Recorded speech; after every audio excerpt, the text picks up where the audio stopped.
process. Yeah, I was gonna say avoiding him in the process, but he gets the boost. All right. It's peeking deep though. They're way closer than he expected. The molly is dropped on the ramp. Pesadeo spamming the smoke, and Maluki hoping for anything here. He's just firing off at this point. He can't even see them yet. Nade stacking to lower, and nice shot from Hex. He has come alive in this deep side. Loving the AK-47 and finding another headshot. Easy round for RBG, just a long take. And we're all equaled up.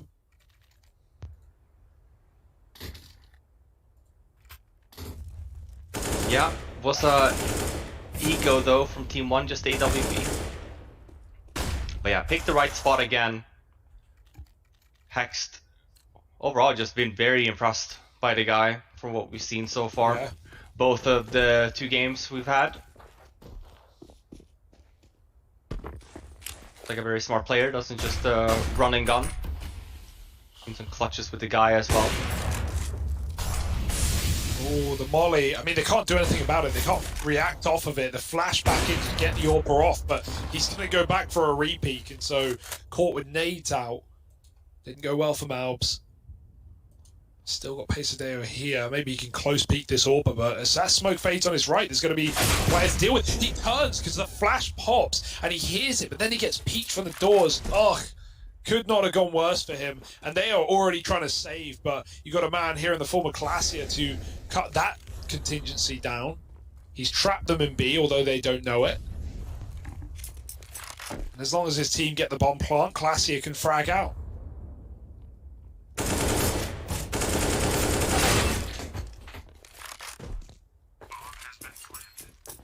Well, this is looking like a comeback, isn't no longer out of the question, right? RBG gonna find themselves up in the lead. Team 1, this CT side really letting them down so far.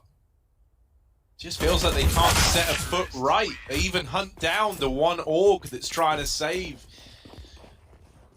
And so RBG now in the lead. No money left on the side of Team 1, so a 13th round is looking inevitable here. And this is really getting into the nitty-gritty now, right? This is like where every little edge you can take starts to matter a hell of a lot. And so RBG, I'm just going to say, looking like the favorites right about now, especially because they're about to build upon this lead even more. And they've got so much money. Chop is on $10,000, almost $11,000, man. He's buying, he's the bank of this team. Everyone else is well off as well. So you're not just going to be able to win a round and suddenly be back into this game. It's going to feel like a grind every step of the way. Let's see if one of these D grounds can do right by Team 1 once again. They've pushed tunnels, they've pushed Cap. Malbs is in a bit of a rough spot here, trying to hold on. He has dealt with Walco down in lower. This is where Classy is hoping to trade. Heading out in top mid, the flash, the molly is giving it all away though, and the rotation from PRT's in to offer up some assistance to Malbs on the catwalk. Managed to get away as well here. Sure, they might expect one guy in lower, especially after that shot. They made the right call too, but there's plenty of time for Team 1, rather RBG, to leave this tunnel area if they want to. Oh, but Team 1 kind of sells the fake themselves. This is so weird. Yeah. Oh, you don't want PLT to get a D kill. That would make RBG sweat.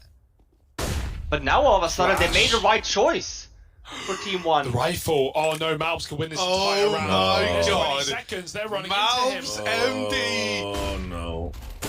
This is the moment. Oh Smoke. no! On loose. Malbs closing. Oh, hook, line, and sinker. On the reel.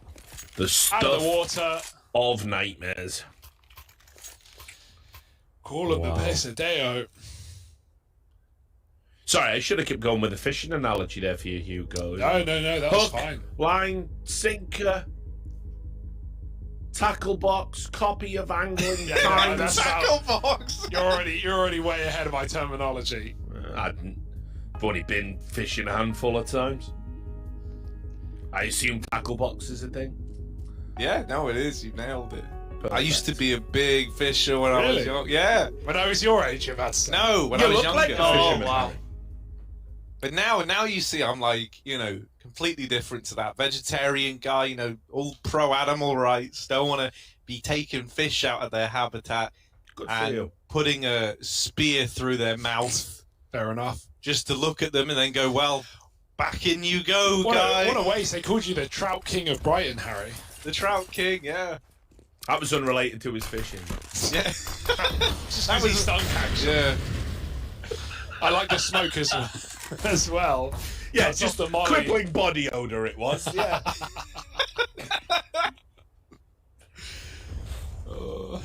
Sorry, Harry. Hugo. It's all good, man. Hugo's It's not big even enough, too mate. far off base. Yeah, no, it's fine. I bet you smell If like Hugo- a fresh summer breeze, sir. I don't know, man. Since lockdown began, it probably is kind of fishy, no, but not great. Malbs with the opener in this round. Ow! Nothing fishy about that. Malbs just banging off heads as he's prone to do. Oh, I can't believe Team One are here right now, right? With that eco win, like that has completely changed this game. This was all RBGs, and now, I mean, they can still win, sure, but they haven't got a huge amount of money to fall back on. A couple of rifle rounds worth. I guess loss will kick in by that point, but even so, Team One have been given a lifeline, and now they're bobbing in the ocean. At least they picked the right side again and right area. It's gonna be an A retake for Team 1. They have the nades, unscope but not is as much as you'd unfortunate. hoped. Yeah, forced to fall back here. This is very winnable for RBG. Yeah, Maluki really wanted that cross shot. He went in twice, but kept getting flashed, and rather give it up than go down a man. There's 2 mollies left for spawn as well if they want for RBG. There's the first one. Or where does... No? Okay, catwalk. Okay. Yeah. I mean, they don't know. These CTs have walked all the way up. Now they're about to explode. Everyone together. A lot of fights. Good luck. It's only Maluki. Blink and you miss it. RBG win enough engagements to lock in a 13th round out of nowhere. Maluki has to save, and the flick will not be there. Oh dear, that AWP save would have made all the difference. Look at the cash. 3 players can't buy fully. Yeah, expect a B split or a B rush there from RBG, so they opt for the A retake. The problem for me there is I feel like they don't have enough utility left for that. Just the one flashbang to kind of help them out. And sure, while they do go up the ramp without being seen, we have to remember it's still 4 T's alive, 5-on-4 situation.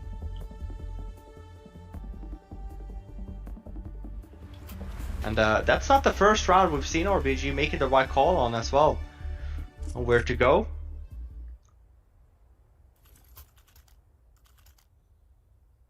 And this is troublesome, not really what you want to see. This is a super important round. This could be the potential of us seeing a third map here if RBG ends up winning this one.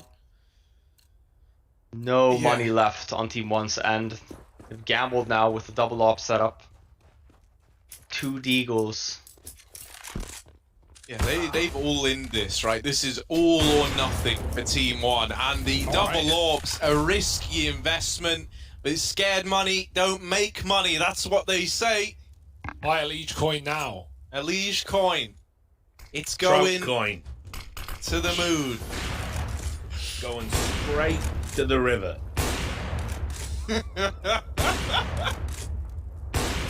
Oh. This doesn't get any easier. The B crunch is the best call they can make, though. They're going to catch a play crossing. Pesadeo gets This is to going the to be corner. like fish in a barrel, Easy. mate. Yeah.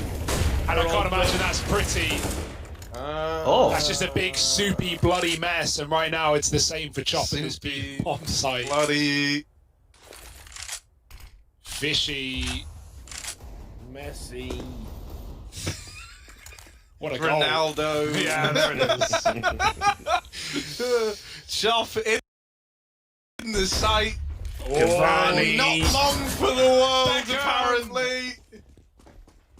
It is 13 on the board for Team 1. They are so fortunate that with these 4 spies, these guys are good at churning out results. It is keeping them afloat right now. Nice. We're back into the fishing line of thinking. And so, yeah, you know, like the money, the reinvestment's good. RBG coming in with guns, lots of just rifles. So maybe a faster round here, maybe a faster approach.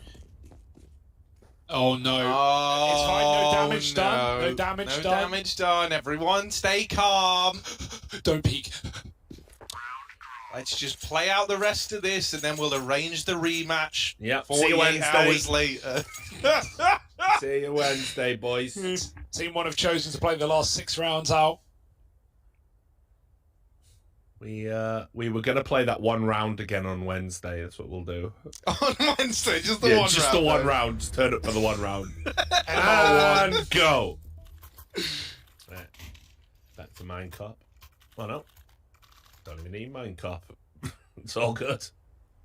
The case has been That was a cracked. very, very prompt fix. Oh, it wasn't I'm even on astonished DC, at the right? speed of that.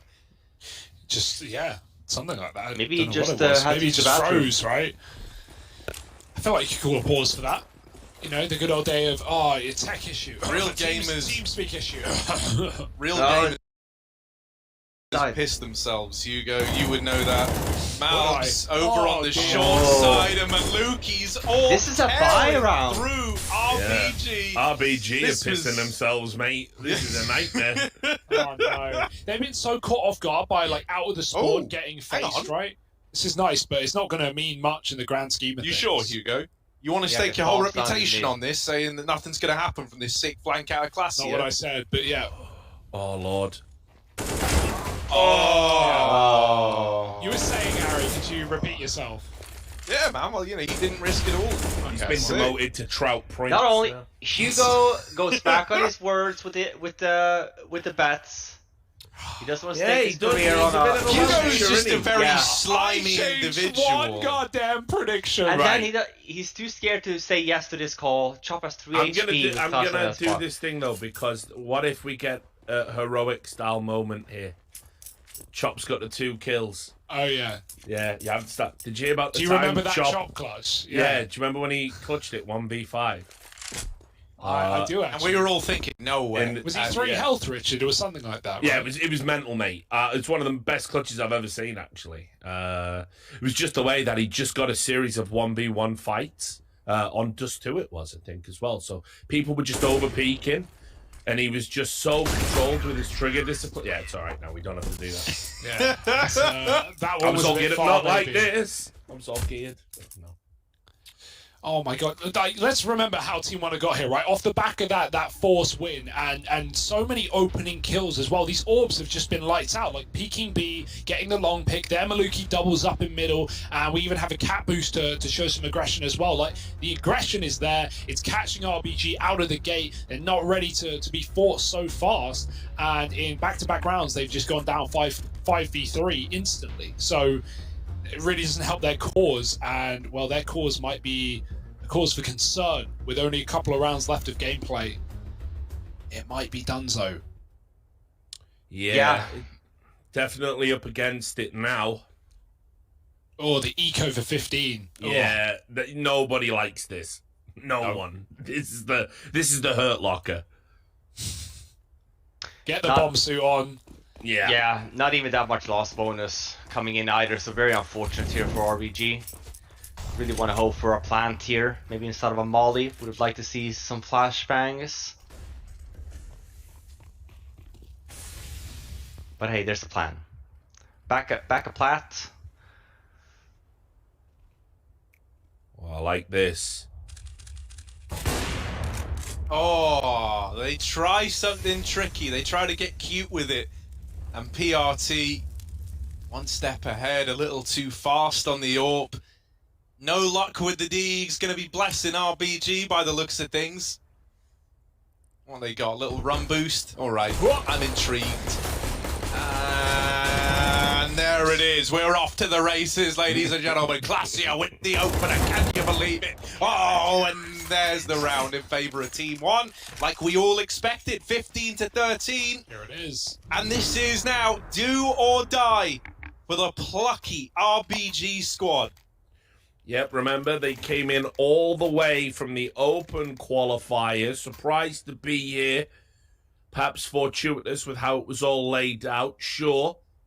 But they beat their opponents. beat them comfortably, and they haven't looked a million miles from this level. No, they've looked pretty good this event. Sure, Yeah. they go out potentially. It's not over yet, but a potential here. But I definitely feel like they have been competitive. No way. Look at PRT, the one round. They've gone 5B and he's in lower. Even if they commit, he's going to be so fast on the flank as well. Here's the rush, the spray from XNS. Gets one PRT with a quick flank, and they've gone back for him. He can never go back, as he Never will go leave back. them dazed and confused. Like a Only bad John. relationship, you never go back. And it looks like RBG are going to be going back to obscurity. Oh, Because Team 1 have clutched it out. Absolute craziness, shooting bodies, celebrations. It wasn't clean. It wasn't perfect. I don't even know what's going on right now. It's definitely clean up. What's happening? because RBG was shooting so many bodies in that Inferno game as well. It wasn't a tie. It was 16-13. We're going to take a break to compose ourselves, and we'll break it down in just a few moments.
Sequence of events, you couldn't have scripted that.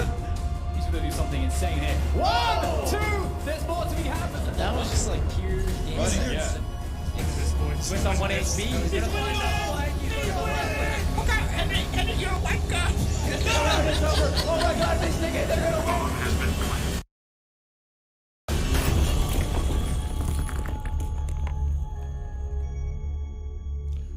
Hello and welcome to today's CS Summit, the North American Regional Major Ranking event at the Stockholm CSGO Major in November. I'm your host, Richard Lewis. Joining me as they have throughout, we've got Harry, we've got Hugo, we've got Fifth Lauren, and we've got some great games coming up today because, as I said, this is it now. We're going to find out who's going through and who's going home, the highest stakes possible. So it's going to be awesome. Guys, just a quick whip around. We're all feeling it today. I'll start with the Brits. You look up for it? Yeah, when are we not, right? This is going to be a banger. We've got our first Brazilian brawl in our second game of the day, Plano v Team 1, old v new. But the first game of the day is going to be sick as well because, you know, more GODSENT. We really enjoyed what we got out of these boys last night. So I think we're in for, finally, Richard, some 3 mappers. We deserve them, I think. Yeah, I agree too. Robin, should be very close games today. You can see what we've got. Bad News Bears, GODSENT, Plano, Extra Salt and Pain. They're already through. Remember, the winners are going to go and join them. So ultra high stakes coming. Yeah, no, absolutely. Like you guys were talking about, even talking to Taco yesterday, they're expecting to go through this, right? They feel very comfortable in doing so as well. Every right to if they play like they did yesterday. I mean, there's some phenomenal games. Some great CS, right? And I feel like we've seen kind of the both from Bad News Bears and GODSENT. Bad News Bears obviously had a great first day, 2-0 for Team 1. Then heading over to that Pain game. Pain by far the better team, but same could be said for GODSENT, obviously running into Extra Salt the first day for them. Did not go their way, but looked like a completely different team yesterday versus Triumph, knocking them out of the tournament. The first series for me here is going to be, I think that's the best one of the day for me, but I'm also excited for the Plano versus Team 1. We'll see if a Brazilian Plano continues to impress. Yeah, what more could you want? So this is actually how the schedule is going to run down. We're basically going to go, as you'd expect, pretty much straight up. In about 8 minutes, all being well, we're going to be in Bad News Bears and GODSENT, and then after that, and it's not an accelerated schedule, so that time is fixed. 5:30 Pacific, Plano versus Team 1. First time we've seen Brazil on Brazil action at this tournament. But let's start setting the table for this feast of Counter-Strike. Bad News Bears versus GODSENT. Harry, I'll bring you in for this. First of all, Bad News Bears were looking good on day 1. Then ended up looking kind of horrible on the next game that they played. They choked, they capitulated, whatever word you want to use. And I don't even know which Bad News Bears is going to turn up today, right? Yeah, it's certainly scary, right? Like, I think you always kind of learn, like, what the limits of a team are, what the mentality's like as you watch them play. And man, like, that Pain game, that was painful, wasn't it, man? Like, it just fell off of a cliff. You know, that was a nosedive for Bad News Bears. They went from looking like such a great team that I was really excited to see to one that was like a shadow of itself in that series, right? And I think they kind of let that first map getting away from them carry over into Nuke, where obviously we saw Paige just dominate them. So that's certainly a little bit scary, but some reasons to get excited for this team. Well, you know, we've talked about PTR a lot as like the more experienced guy here, the kind of the veteran of this squad, the guy bringing it all together. He has given us some nice AWP moments. John G as well is another very, very good talking point, right? Used to be someone who used to kind of play the less desirable roles within Chaos, now given a bit more of a spotlight here.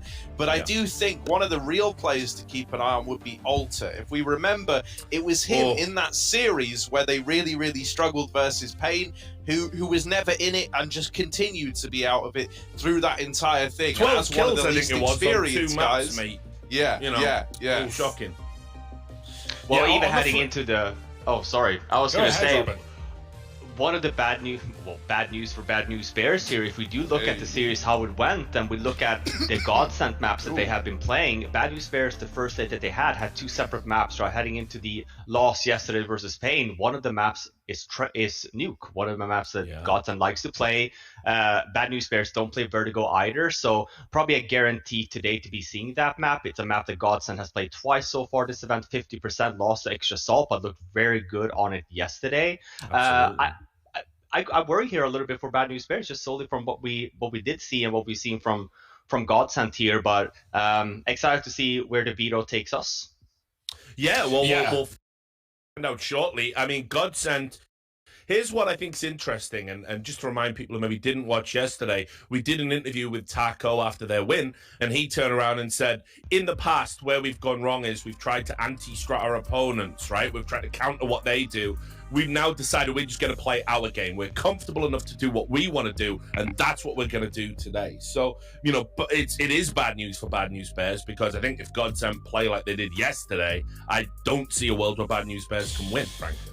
Yeah, on both sides, right? If GODSENT played that well as they did, and if Bad News Bears struggle as much as they did on Nuke, for example, if that does come through, like getting 1 round on CT side Nuke and then just getting swept in the second half, that's a bit of an embarrassment to say the least, right? And GODSENT looks really, really solid on Nuke as well. So I am worried. We've seen Bad News Bears struggle v the Brazilians. One player I do want to highlight, not on our screen now, but on the other side, is Swisher. I think he has been the standout player for Bad News Bears in every game he's performed. In every game, he's been great with a Deagle, winning 4 spy rounds for their team. So I think he could be like the guy to look out for today. If he's having an off day, yeah, they're really going to have trouble. But if he's on one, maybe there's still hope.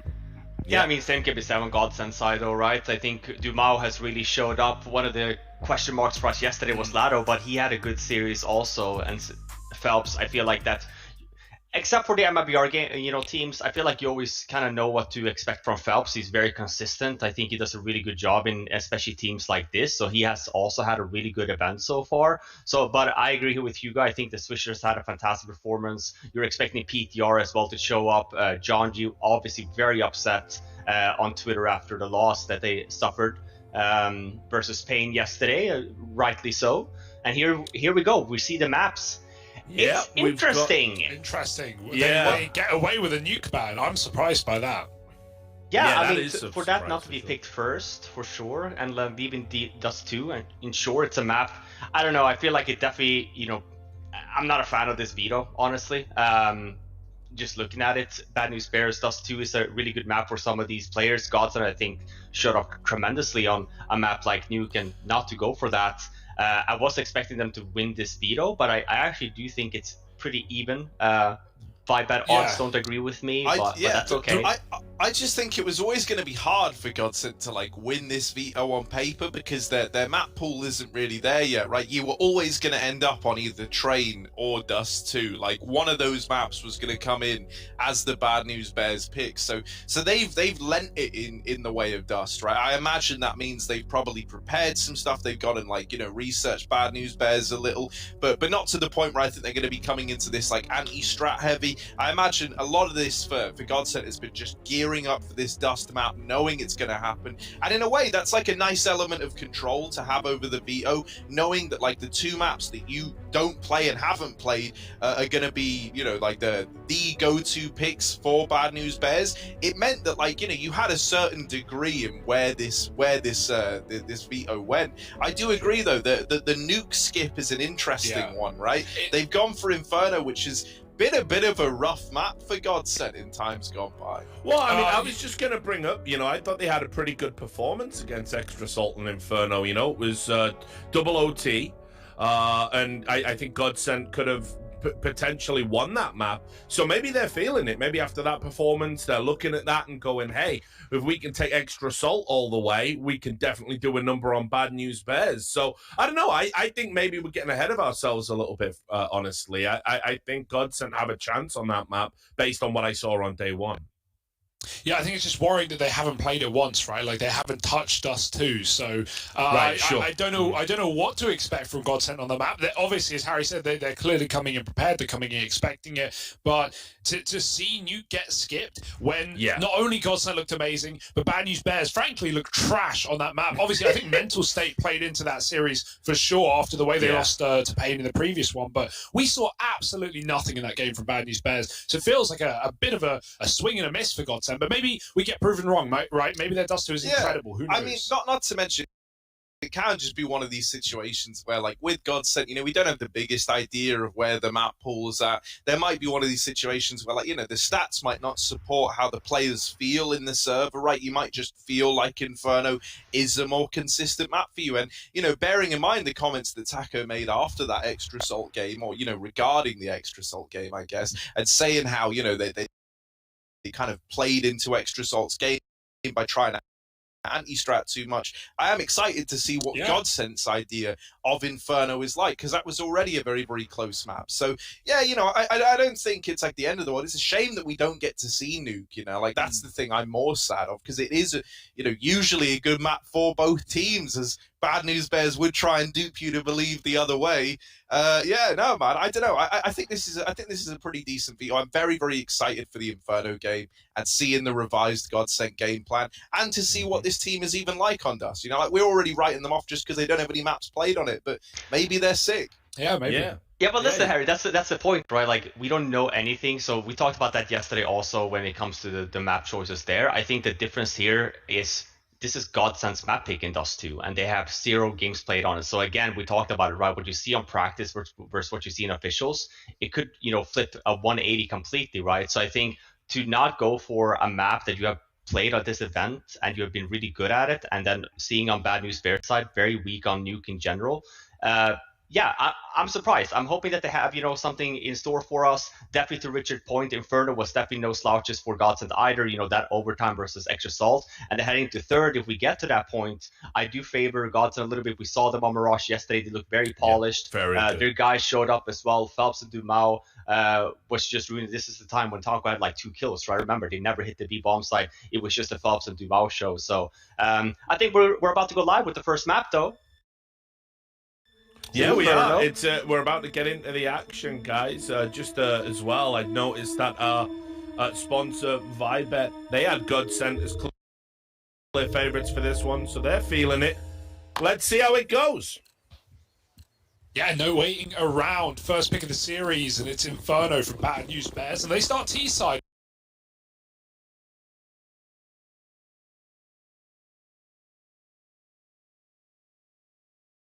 They get to show us a bit of what they've come in prepared with, what they've got in store for GODSENT. It's a gamble. 4 on A. One man locking down the B site with no util. We've got the kit. This is a retake setup. We actually saw Pain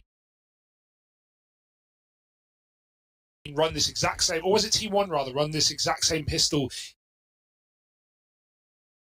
yesterday. I think it was Team 1. So let's see how it works out. Banana retake for both of the teams. Oh, Lato, nice shots. They fall out of the apartment, they get cleaned up. Bombs loose, PTR catching a man with his back turned, and although the back of the head hitbox can be a conundrum, he does take the kill. Plant happening, but PTR can't cover.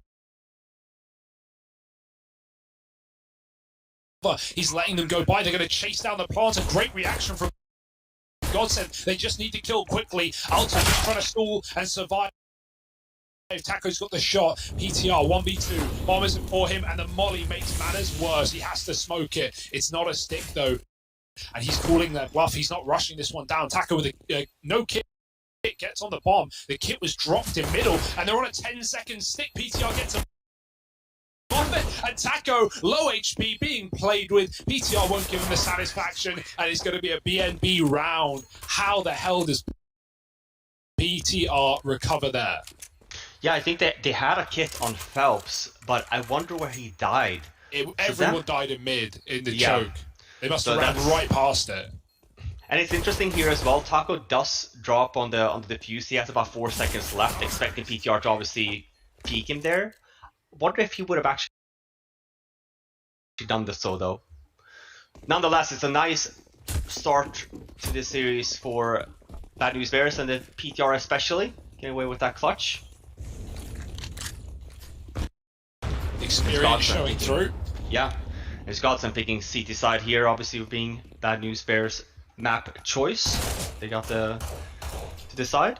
In Europe, some teams tend to pick T side for the first map just to get warmed up a little bit. Oh. Flash ready. Scorchio Three for players Team at B, but as they set it up, GODSENT or BNB turn around rather. They go right back into A. Trading 1-for-1 onto Taco. Barton back in the pit now. They're going to molly him. B round. How the hell does PTR recover there?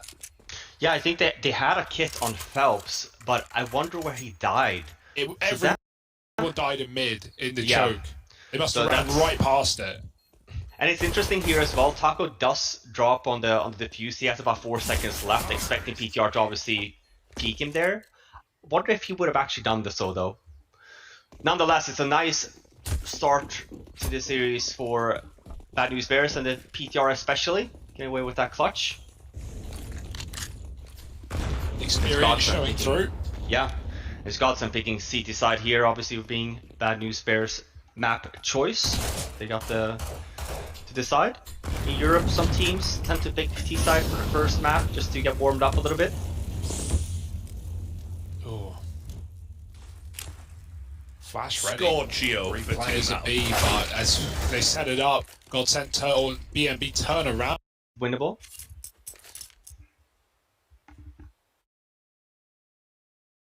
Clearing their corners before they plant. Yeah. Really, GODSENT no more than exits in this round. I think for Phelps, maybe he wanted to try and go for the weapon in mid if that was ever in contention, but absolutely it's a good call here from GODSENT with the save. We know that they're going to have at least one more eco, so saving these weapons and armors for next round still makes it winnable.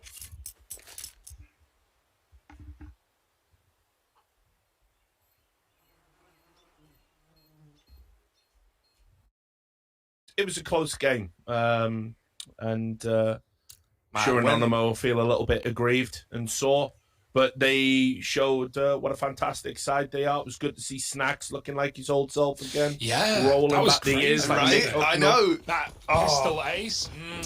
The idea that Snacks could start to approach a level, I don't know if he's like at that level yet, but if he could get back to where he was, that's exciting. 70% of that Snacks would be one of the best players, Yeah. in Europe. So yeah, he was fantastic. It's good to see him looking more like his old self. Super cool guy too.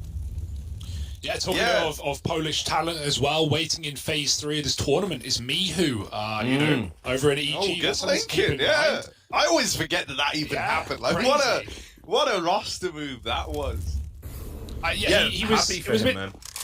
for sure. It was a bit disappointing when we saw the inaugural couple of games over in Europe, but I think with time, that could be a really exciting change. I hope it works out for European players kind of come into dysfunctional teams like that. I always worry that it's a bit of a poison chalice because people are expecting you to have the impact, right? You're going to be the savior, and Fix it. you've got to do what your IPL tells you. You've got to do what the tenured players who get their positions over you, tell you to do. So can be a little bit problematic, but I'm definitely looking forward to seeing him play, and I hope for EG's sake they're at a much better level than they've shown lately. I'm excited Yeah. for the next phase, honestly. I think there's a lot of I question think marks it's going to Liquid be as well, upsets right? galore, brother. I think Yeah. there's going to be a Yeah. ton of upsets for Potentially. real. Yeah. But Based yeah, on what I've Liquid as seen. well, new coach, or new old coach, back at it. Extremum struggling a little bit in Europe. Yeah, what do you make of that, Robin? I'd love to hear your thoughts just briefly while we have this save. Extremum in Europe, it's fairly disappointing so far. Obviously, a lot of great European teams have been trading a series. That's a disgusting one way for Dumal, by the way. I've never seen that before. Wow. But yeah, what do you make of Extremum right now in Europe, coming back to NA for phase 3? I don't know. I'm wondering if it was you that said that Hugo they won, but I think they are definitely one of the most the invalid teams that could be upset the most. I feel like they look a little bit shaky. It's a bit of a shame too because I feel like that team the core, essentially, you know, the 5 that they have, including JKS, I do think there is some missing piece there. You know, it's not that Bentet is not a very good player, he is, but I think he was very much, you know, the glue in some piece for JKS, and they haven't quite looked the same. But we'll see. I mean, plenty of time, right? Europe is a whole other beast at the moment. You know, we see the same thing in our team right now. It's a brawl. Right, there's a lot of different playstyles you have to go through in these tier 2 tournaments and stuff. It's not just all about tier 1 Counter-Strike. Yeah. So I still think they will show up, but I do worry about them a little bit. Definitely the big question mark in the next phase. Right now, no question marks about this round. Bad News Bears about to explode into the B-bomb site, and there's no more waiting. Dumal drops his molly to cut off the CT rad. That's exactly what Jonji is aiming for, and it's a beautiful hunt for the MAC-10. Only Lato getting spammed through the smoke. Quick chase for Phelps, but they turn around. Jonji kills his teammate, but he also gets a trade. Was that worth it? Only time will tell. Yeah, I mean, he had to. There's like, you know, I'm going to kill you here because I'm going to get the trade, or I won't, and we might both die. Just, Plus it was Alter, so... Yeah. It's like, yeah, screw that guy. Could have been worse. Yeah, I mean, listen, day 1, I think we talked about him as well. He definitely had a good performance. Last yeah, I'm game only messing Alter. I love you, baby. Don't worry about it. No, I remember my first few years as on the desk, I was very negative. I called out the mistakes a lot. These guys are... What made you such a nice, cuddly dude, Robin? No, it's more so as well of like, because my thought process was always, you know, if you win one of these like 1 versus 3s and whatnot, it's obviously very impressive, but at the same time, something has gone wrong on the opponent's side, right? Like there's always a mistake to be found. So like my former thing, I've said former game leader, I always saw the mistakes, right? So I kind of transitioned that on the desk as well, and I called out like, oh, that was bad timing, you know, they should have done this, rather than just seeing it for what it is, right? Not all the information is there. You know, it takes a lot of effort to even win the 1 versus 3s, even if there is a mistake. And hey, man, you know, it's not fun to be called out for. I've been through the same, you know. These guys, and especially in the current shape of the scene, right? Like, you gotta give it for what it's due. Like, North America is in bad shape, so like, love the fact that we do have teams like Bad News Bears, RBG, that is coming up and at least putting some of these teams to the test. That's what we need. Yeah, keep them on their toes, right? Raises the roof of competition. Right now, Dumal made a audacious play down Banana, got an opening kill. And Bad News Bears not looking to retake that area. The fact that they're not means they're getting flanked right now. Dumal's ready to push the smoke. Barton's killed a mid player, and that's allowed GODSENT to set up passive in A.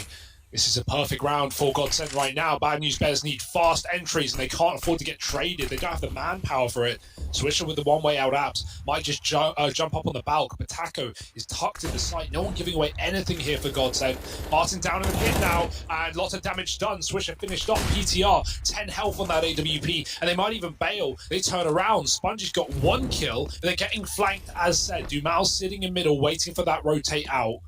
Don't know if that's going to be happening. Looks like a commitment. 2 players here with a crossfire, though. Not going to make it easy.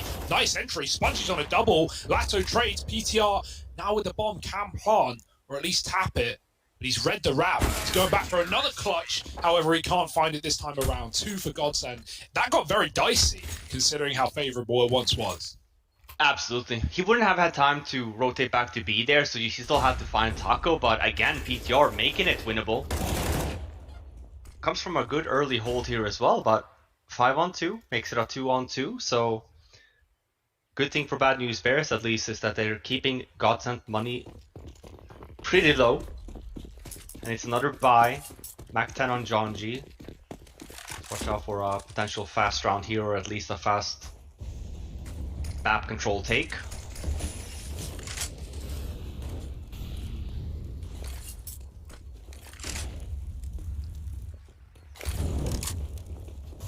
Yeah, they were a little more reserved up Banana, expecting some utility, but you'll notice GODSENT's held all of their grenades. Just dropping HEs, nothing more. So mollies are ready for a hit. Bad News Bears, enough smokes to double pump, right, throw in a fake and still recommit later in the round.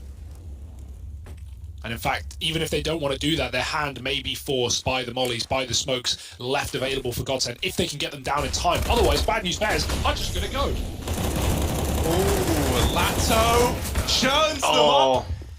On with the triple, and he's secured the B-bomb site nicely. He's set up GODSENT for this retake. A 3-on-2, and a lot of damage done, all being dealt by Lato in that hole. The rotations arriving up through Banana Taco, slowly, slyly, whatever, making the slalom run up.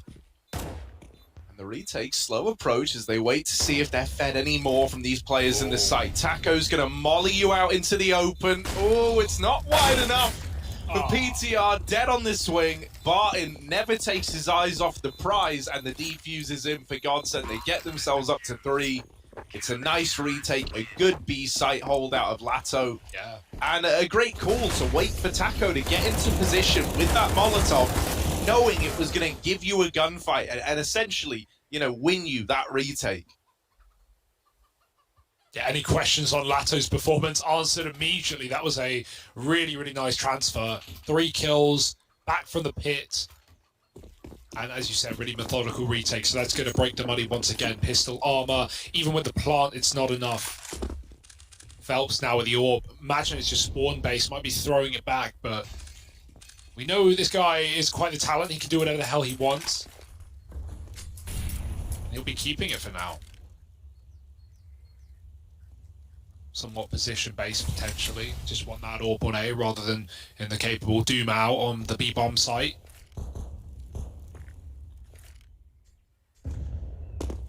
We have a couple of HE grenades, maybe towards CT spawn. We see coffin lineups as well on this T side fairly often. The boost for Lato should be good enough to avoid enough HE damage to kill him here.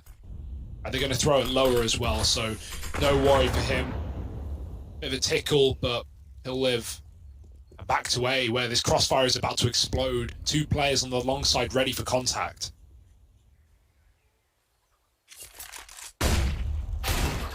Ooh! Oh my word. Well, only one on that little Deke shot there from Alta before he's dealt with. The rest of Bad News Bears looking to get into B. Smoking off CT leaves Lato with very little to say or do in this side hold. The new Mao spotted. Can't get anything done. Spongy's even dealt with Lato. He attempted to push that CT smoke, and in doing so, man advantage has been given over. A lot of damage done through these smokes, and Swisher, lucky man, is very, very fortunate to still be alive. The numbers are now dwindling in this retake. They've got it down to a 2-on-3. Barton and Taco making it happen, and now it is just Swisher, the man who was smoke spam through the stained glass, and he's finished off at the end as well. Barton making it happen, grabbing that defuse and putting GODSENT up in the lead. Yeah, I love that reaction from Bad News Bears. They hear that player spamming and having to get the reload off, and they just chase him down. That's a freebie for them. And you know, Taco covering bot in there on that retake through coffins, ready for the left side swing as well. So almost happens for Swisher at the back of B. I've got to say, maybe it's coincidence, but Swisher is always taking, on the T side, M4A4s over AKs. Like, in that position, he kills a rifle player, so he just grabs the gun and gets out. But we've seen him, like, constantly saving A4s over AKs on gun rounds. Like, don't really know why, but it used to be more popular because for AK, when you run in gun right, it's a little bit more difficult versus the M4. Yeah. Like, it allows to maybe enter frag a little bit better. But yeah, you don't see that all too often anymore. AK is obviously a very powerful weapon. Just the consistency that he's doing it, really. All the spam is sliced through the apartment. Oh, okay. Fires it right back, though. A taste of your own medicine, Alta. Oh, my goodness. Phelps maybe put down low, but it is recovered. Now you have to hit B as your only play. Luckily, only one man here to stop him, but we know what Lato can do. Oh, and a flash from Taco here as well. Should be seeing the peak. Ah, it's a bit too far. He almost flashes Lato even. Oh! What? Oh man, yeah, no all one of a has sudden. seen anyone this game, this round.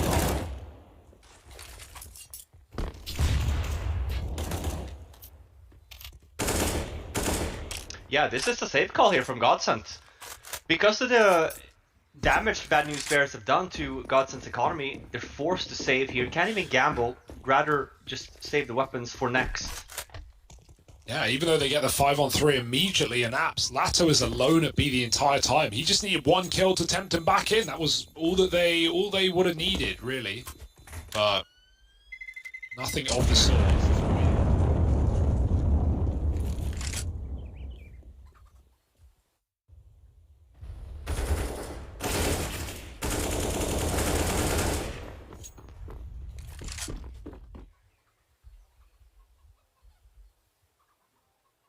Broke now, you got to buy around this.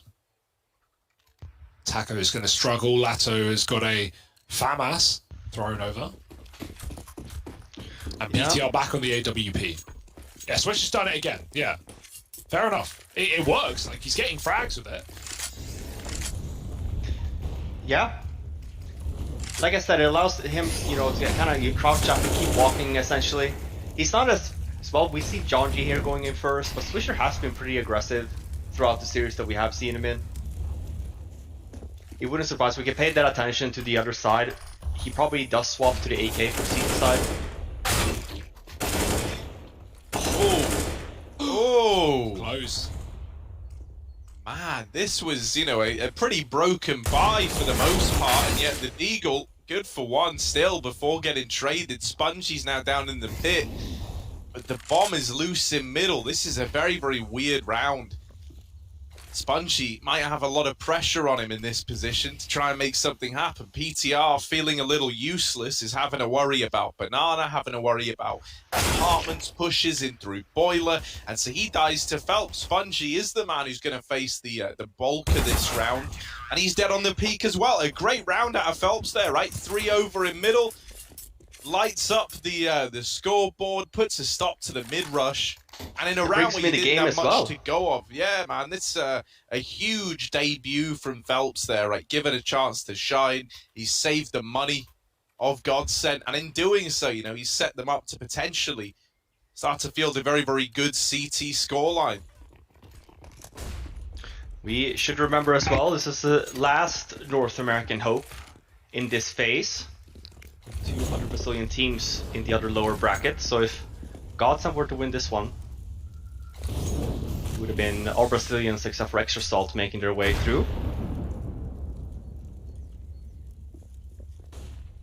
And as we know, Furia is already in the closed, or in the phase 3 also.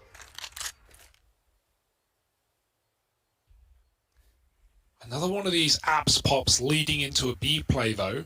Or is B going to go first? They're boosting up, and the flick, it looked dead on, but only damage onto John G. They show a bit of presence back at B, but they're going to rotate out and join their earlier players set up in Apartments. 2 CTs here, a third on rotate. Phelps coming to patch the hole that is long.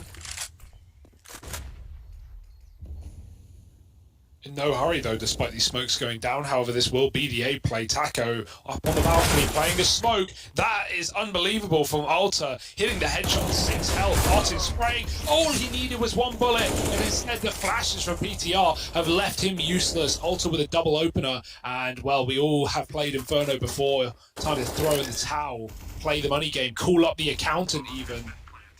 And there's bad news for GODSENT. Yeah, again though, smart enough to make the call to save. Know that they're low on money, so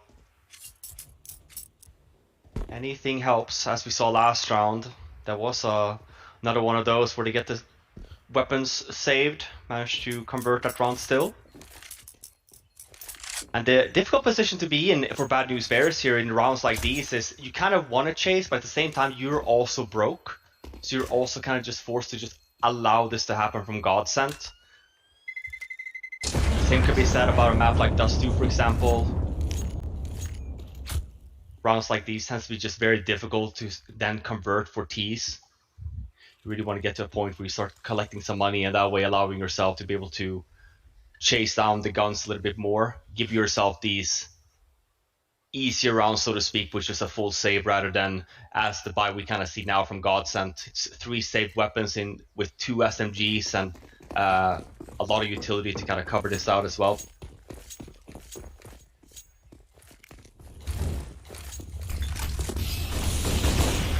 Aggressive peek, misses. Oh my god. Oh! Everyone's blind. That could have been everything for Lato. But the flashes have really been the MVP on this D side for BNB.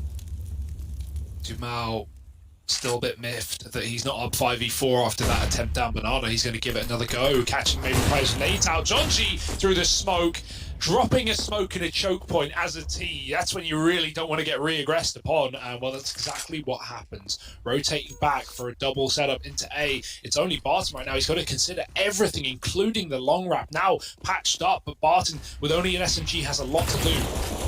There's the first. Phelps is aggressing down the short side. If Barton could have stayed alive, would have bought more time for this.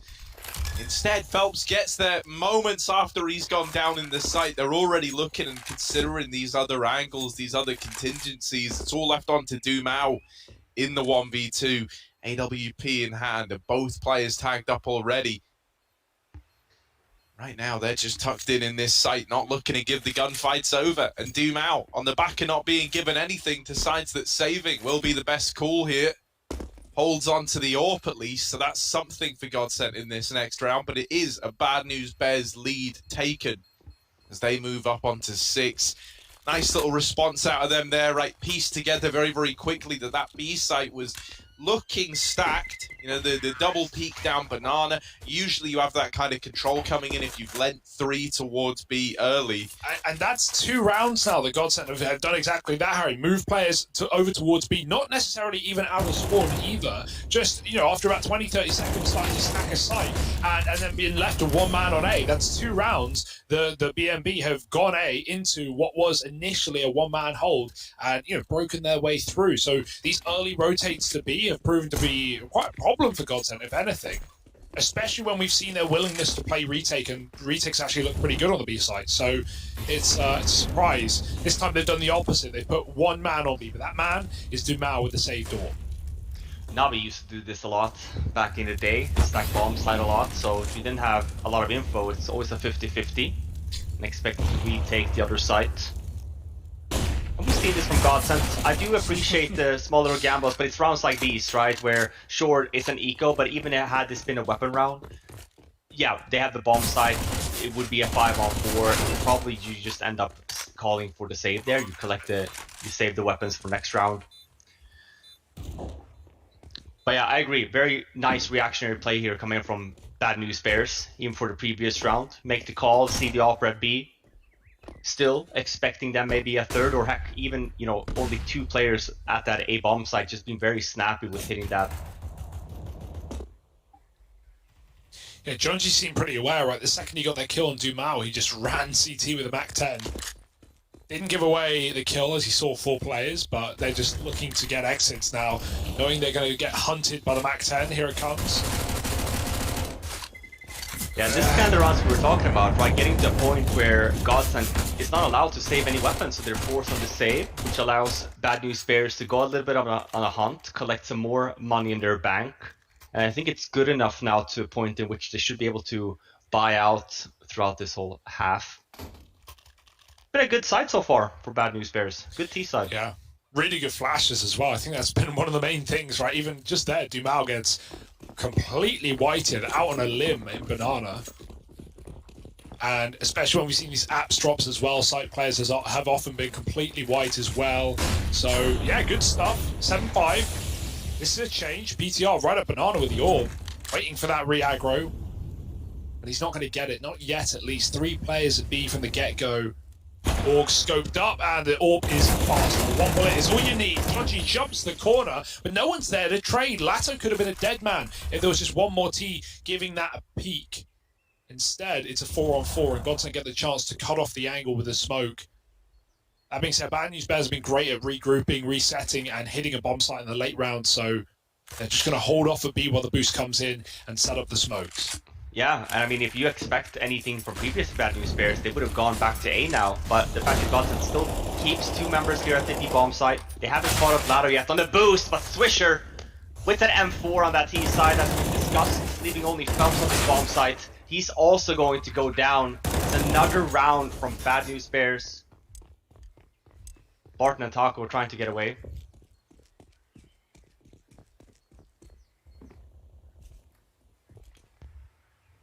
And now I get especially worried about that Vita, right? Like, this is a good start for Bad News Bears on their map pick. They're in control of the game. Presuming they take a win here, we go to very unknown territory. Yeah. And one that has been, you know, historically a good map for Bad News Bears. So, yeah, no, man, it's definitely a bit of a gamble. Kind of makes you uneasy. These two players desperate to stay alive. Losing one of these guns. Oh, losing both of the guns. That's devastating, man. That was really all you had in this round of your GODSENT. Now it's just pistols. Oh, that's going to solidify a very, very strong finish to this half for Bad News Bears. Yeah, so important to get the guns here as well. Look at the weapons from GODSENT heading into the last round. One SMG, bunch of pistols.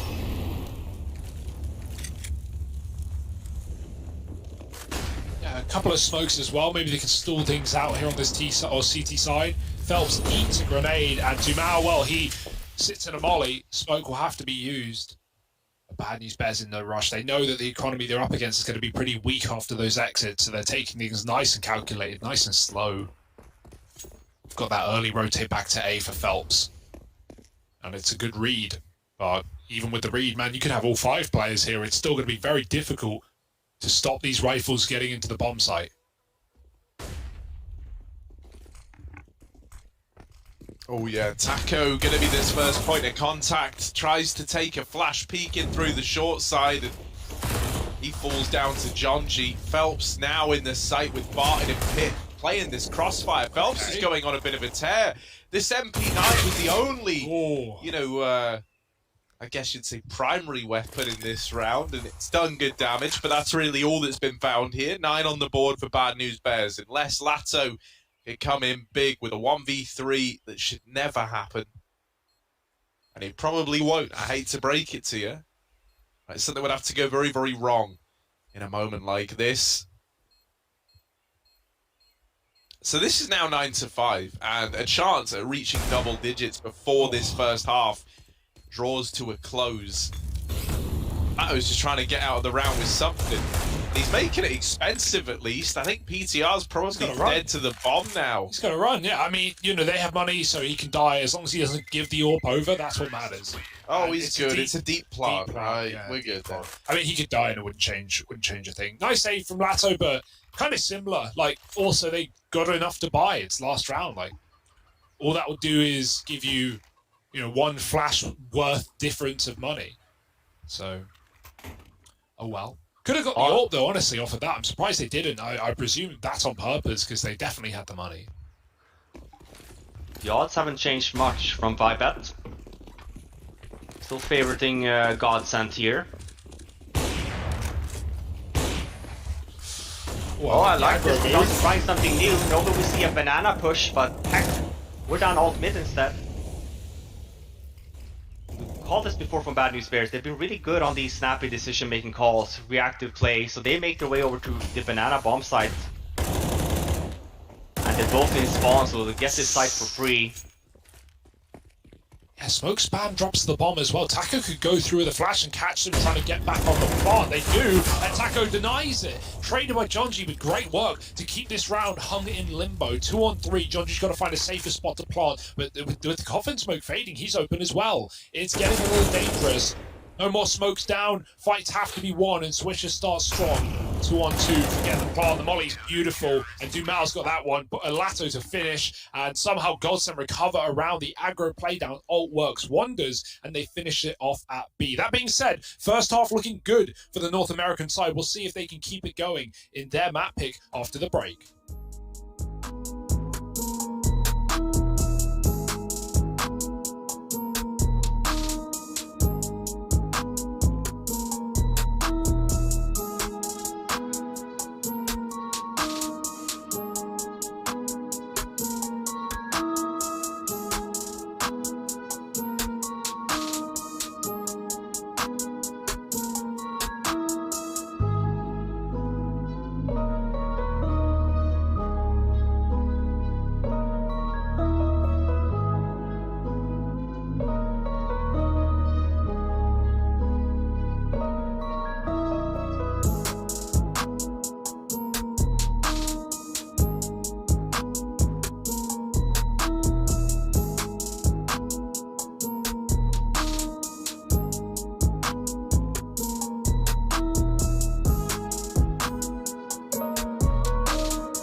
Well, the bad news for GODSENT is that these bears have awoken from hibernation. Can they turn it around in the second half?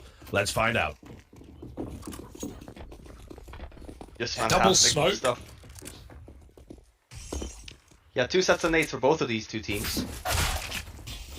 Back to B late, do you think, from this?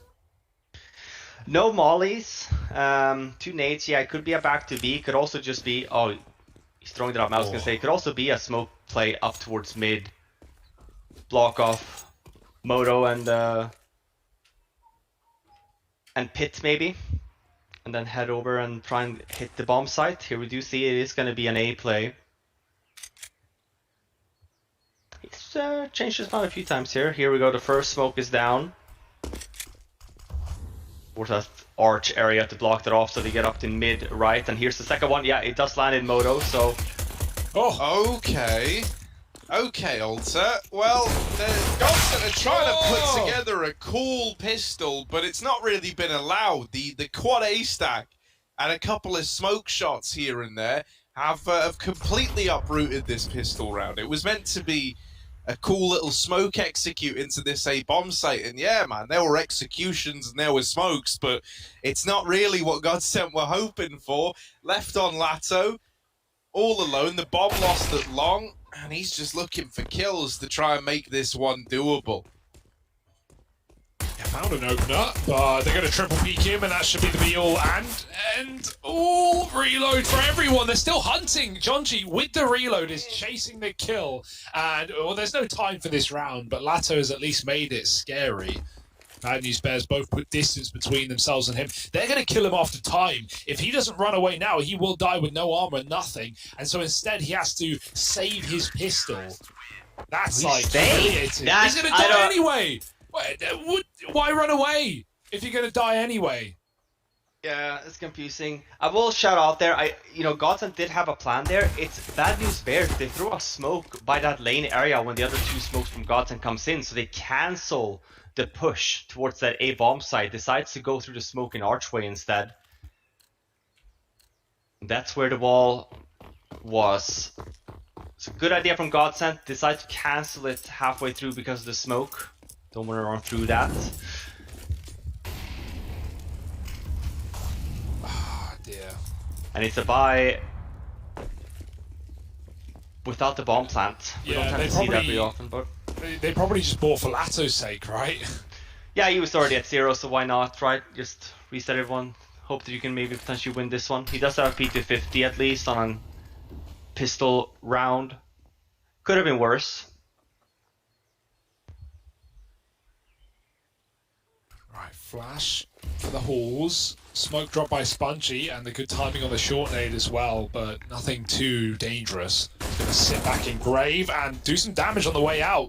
Dinked might fall and crater into the ground. The bomb certainly will. 2 from the Grave, and Spongy eventually overwhelmed. This is a good situation for GODSENT. They got the smoke down. They can plant in the site. It's going to have to be a retake. Yeah, Spongy's second kill there keeps them in this round, I feel like. Phelps managed to get a Famas as well for some long distance duels. Still have Taco with saying that, still have Taco holding lane, but he goes down. They know where Phelps is here. Gets the first. Oh, you're not that skinny, Phelps. Nice try. Yeah, that's and Jonji taking it well. Gets the Famas as well. Still, they're celebrating there. I think shooting at the bodies is the closest you're going to get to celebrating, almost having that round slip by the wayside. This should be a buy though from GODSENT coming in again. Only Jonji alive, bomb plant in. For GODSENT, you want to continue buying here. Yeah, the second kill here for Spongy. Or the third one, I guess. The one he gets. We don't see it on the screen there, but he walls the guy on the bomb site. Makes it that 2 versus 2.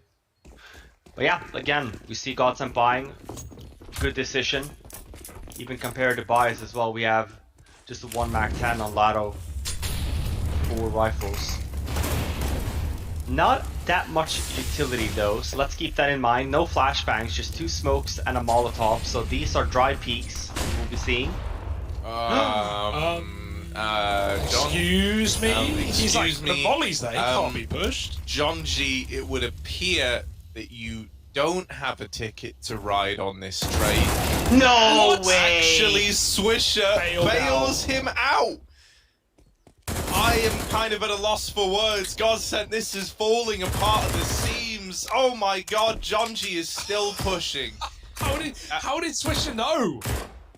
I have so many questions. And very little in the way of answers out of GODSENT. Suddenly, they get a bunch of kills. But round still locked in by Bad News Bears like we all expected. MVP Swisher.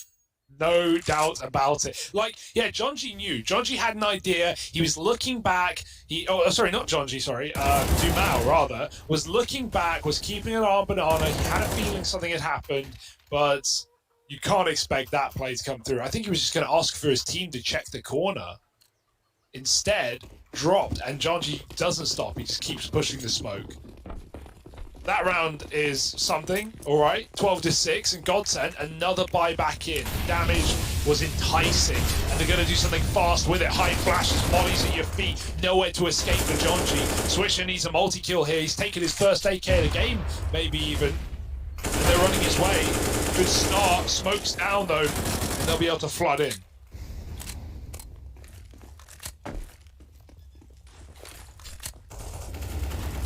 Now with the bomb down, GODSENT, they might not have numbers, but they can play around this bomb. Might not have firepower, rather. As they force Bad News Bears to commit to this retake, the utility's doing a good job on either side. For GODSENT, it's slowed down the retake. For Bad News Bears, it's given them an opening. And there's Swisher extending that even further. My oh my. Just Taco. And a nice flick to PTR, but that's the end of his journey. Bad News Bears, they make that retake happen. Great stuff out of Swisher. Don't think you could be asking for more out of this guy right now. And he's setting Bad News Bears up very, very nicely. Swisher. The third game, he's really impressed me so far, this event. Really making a name for himself. Played alongside some Brazilians in the past. Yeah. So he's bullying them. We said as well, he was picking up that M4 on the T side, but he's keeping the M4 on CT, so he's just an M4 player, alright? He had an AK at the start of last round, at least. But then he swapped it out again, or he gave it to Spongy. Yeah, or he gave it over, yeah, that makes sense. Want to have that AK on the CT side, no doubt about it. And, well, he almost gets a second through the smoke, but Phelps is saved by Dumal's Molotov. Jonji trying to make the jump back up. Doesn't want to get caught in transition. And so just jump spots instead. GODSENT. Okay, it's not a perfect scenario, but they've got the nades, they've got the time, and everyone's down a man. Jonji, oh, dude, he terrifies me watching him play at this banana right now. What's he looking for? Is there something dropped? Is there a nade on the ground? Jonji seems to think so. Right now, GODSENT are ready to explode on A. Alter just giving up short as the molly comes in. He had to. PTR back in the pit, also with a molly. Can dissect this push in two, but it's not coming. It will never come. It's back to B. And Jonji's rotating out as well. This is awkward. He's gonna doubt himself eventually, surely. No, it's just a full gamble. With 35 seconds left up, a freebie bomb site for GODSENT. Do you even retake this one? You have a flashbang and a molly. I think you do if you get a quick kill here. Yeah. If Jonji gets something here off this push, I think they go for it. But no. Yeah, not even. He doesn't even want to try and spray. Wow, that rotate. Oof. But this is what we were talking about, right? Like, it's rounds like these that it is very difficult for GODSENT to still get into the game. We see that they have zero money. Bad News Bears 4 weapons saved in a game that is 13. It's going to be 13-7. It's only until potentially even next round GODSENT could be going for these chase moves and getting some guns down. But look at the setup from Bad News Bears as well. We see very similar things happen on a map like Dust 2 when people hit, for example, the B bomb sites and you have 3 on A. You don't tend to go for those retakes, and it allows these CTs, despite the economy being a little bit wacky, but it allows them to continue to rebuy in these situations. And same situation for the T stand, right? They never run into a moment where they put the CTs on a flat out save where they get a free round. So just It's all your like point weapon round into weapon early, round. Hugo, you Yeah. were talking about Swisher, how he played with Brazilians, and obviously he played on the gaming lineup. You know who he played with there, don't you? Remind me, Richard. Dumau. Oh, of course. I definitely knew that. Well, that's a nice little storyline to add in. Yeah, one we haven't he really wasn't- touched upon. He wasn't there for long, right? I didn't actually catch any of his games. I just saw when he was added to the roster. Yeah, couple of Americans He in there. jumped in for like, I think it was, he only played there for like 3 months, 4 months, and then I think he ended up at the Chaos lineup for a bit, and then I wonder think if he that ended up happened there. because of visas, maybe, for the Brazilians while they were working to get into the States. Possibly. So it's an untalked about period, but that was when there was a lot of people around that time that were telling me, that Swisher was going to be one of those next players to break through. And I think he just wanted to have that opportunity to kind of play, anywhere with anyone, just to kind of show himself off. Obviously, gaming is a pretty prominent organization. Yeah, it's just cool. You don't see many mixes of Brazilian and American talent, right? Like that's obviously in Liquid now and in MIBR in the past, but other than that, not really many good examples. Well, another Flashback connection in. there is Fallen. Taco. Fallen, sorry. Fallen and Taco were investors in Oh! And Taco, of course, even playing in an American Liquid roster as well. So I mean, they've been all over the place. There's some links here and there. It's really cool. I met Dumau when they were in Spent some time in the MIBR house for some barbecue. Spending some time up there as well while they were in the stateside. The Not sure if MIBR we're mansion. Yeah, exactly. Nice. Yeah, How was it it? was Gaming that I referred to yesterday as the MIBR Academy. I completely blanked on their name, but of course.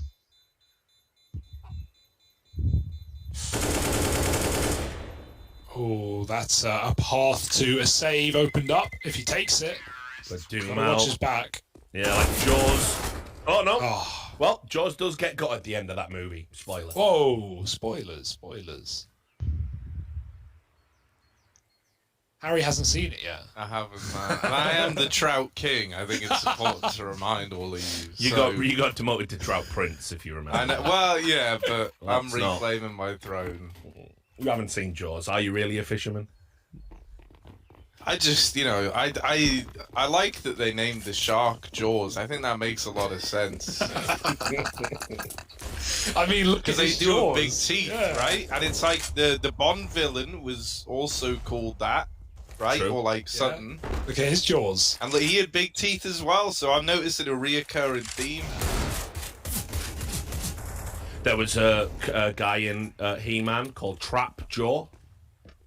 He And had was a his big power to do with jaws? Yes, he had a big metal Yeah. jaw that went off Was like it like a that? bear trap.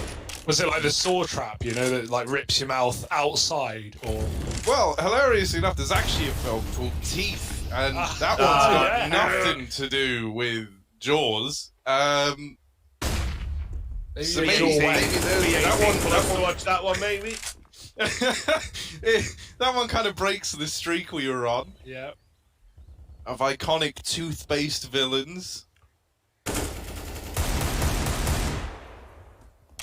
Was Jaws a villain? I mean, can you really get mad at a shark just in the water? Yeah, but out of all that's the his sharks, own. he was like one of the more unreasonable sharks, Well, right? sure, you say that though, but the writer of the book on which the movie is based, a chap called Peter Benchley, he regrets writing that book because of how it Because it helped made people buy demonize his sharks. sharks. Yeah. Yeah. Well, Sharks are actually, pretty there's been chill. while we have this round where it is No, just the keep same. it up, keep it up. There was actually a little study done recently where they were just like flying drones in America over like California or something like that. One of these places that has ocean near it, and Sorry, I can't. Swisher dropped his gun in spawn to find another one. Now he's just gunless. It's been these gunless all Jaws, man. round. It did it.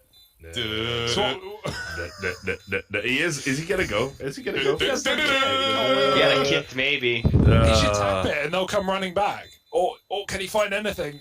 Swisher on a scavenger. The jaws. The of backstab. Counter-Strike. Yeah. That was more like gums. Gums. Left his dentures in a glass. They've been flying drones over the ocean, and it turns out that human-shark interactions are actually like way more common than we thought. And a lot of the time, sharks do just swim by, like, that ain't my business. Just when That's they're messed hungry. up, Harry. I am never going to the ocean here again. Yeah, man. no, dude, it's kind of terrifying. They showed some like pictures of what they were taking, and it's like, you just have like groups of like 5 people swimming, and then just like some heck great with white that, in the water beneath them, and they don't even know it. It is just like RNG, right? If the sharks are hungry, they're gonna eat you, right? It's just plain as day. So you Just gotta hope that dolphins they've had with a point range. That's all they are.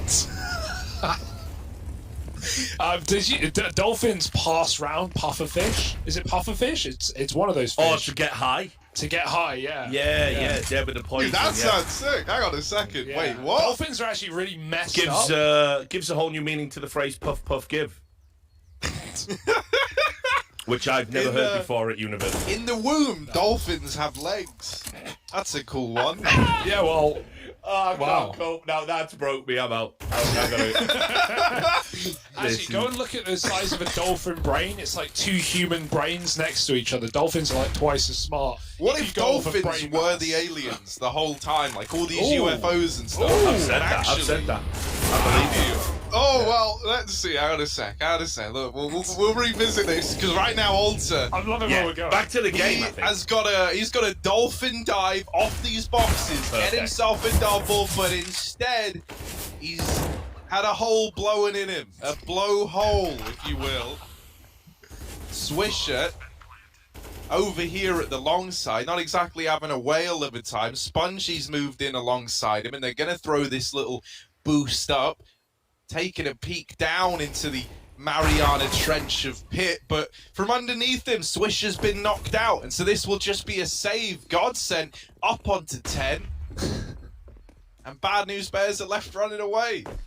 How do you bring it back full circle, Harry? How do you do it? It's easy, man. The ocean's just like, one big sarcophagus, really. That is why he is the Trout King of Brighton. Oh, back up from Prince to King. Yeah, I'll your crown, my liege.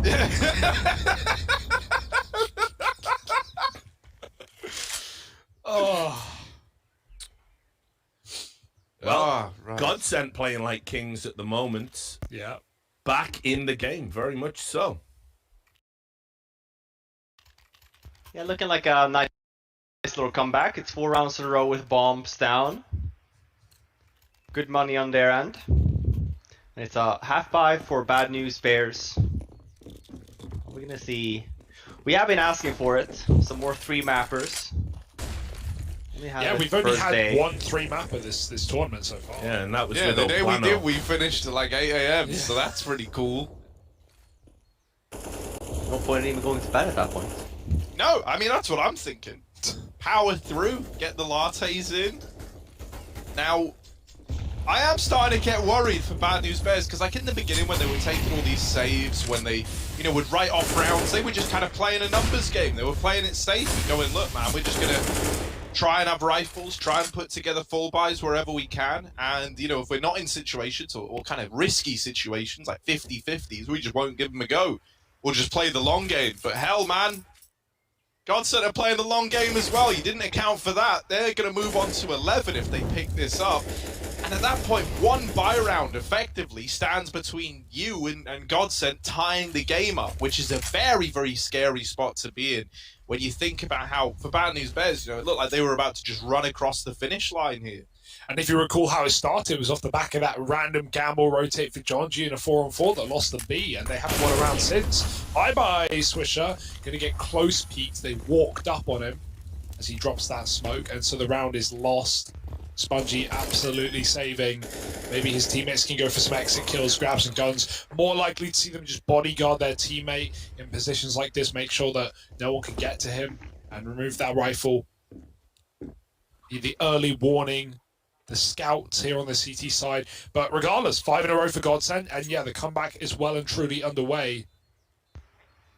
Felt like they were done, right? Felt like they were maybe not even going to show up in this series at 12-6. Looked silent, but not going down. And it's been dominant rounds here as well. Obviously, Bad News Bears been saving a lot. But bomb plants every single round, and this round as well. So to say, would be worth if Bad News Bears maybe gets a few kills here, but only looking like they're gonna get the one. Phelps now over 10k in money. Taco at 12.2. Close to $40,000 here in team money for GODSENT. And here we go. I was gonna say we're gonna be seeing that double AWP setup, and we are. PTR and John G. It's a lot of money here now on Bad News Bears side as well, so it's a fantastic buy. Oh, don't shoot his head off. That wouldn't be nice. Oh, right down mid for Alta. I like this move. It's not like the full rush where you're giving it away very early with nades. Alta's just going to tuck and hope to live here as long as he can. The later he plays his round, the less they'll expect it. But he could get wrapped from alt mid, and in looking that way, his barrel is shown for the bottom of ramp. So it's a lose-lose. You've got to be quick, you've got to be careful, but he's dead instead to Taco. PTR did pick up Phelps at ramp, and so we're all even right now. That could have been a lot better for Alta. Shame. Dumal lobbing the B nades. That's for the orange boost. No one up there just yet. Man, GODSENT got lineups for everything. Yeah, that's a nice one actually. I can see why they maybe thought that. It's a very aggressive smoke Bad News Bears through as well. John G still has one though, and he has the AWP on the B bomb site. With 40 seconds left, we should be seeing that one drop very soon, especially now with the fake here coming in, but as we know, it's an A play, so just a B fake. Oh, the AWP as well. Fires another shot. John G doesn't need to use his at B. PTR's doing the heavy lifting. 2 kills. 3 in the round off the ace right now, but yoinked by Spongy. Don't think there'll be any complaints. It's looking like a lock-in, a break after 5 rounds in a row from GODSENT. Taco in a impossible round. No time for this. He's going to get a kill. Any more would be good for the money, or at least damaging his opponents, but he jumps out and PTR hits a banger. 4 kills off of the AWP. That's more like it. Yeah, some aggressive play from Bad News Bears. Even if Alter doesn't get anyone, I like that they have the courage to do it. PTR with a fantastic round there as well. Completely shuts down the A-bomb side. This will be his 2nd kill of the round in this replay. It's Dumao trying to just clear out mid. As we mentioned, GODSENT has a lot of money here. Barton still buys a Mac 10. He has a good spawn. I was gonna say he should be. No, he's actually an alt mid. I'm gonna go the apps instead.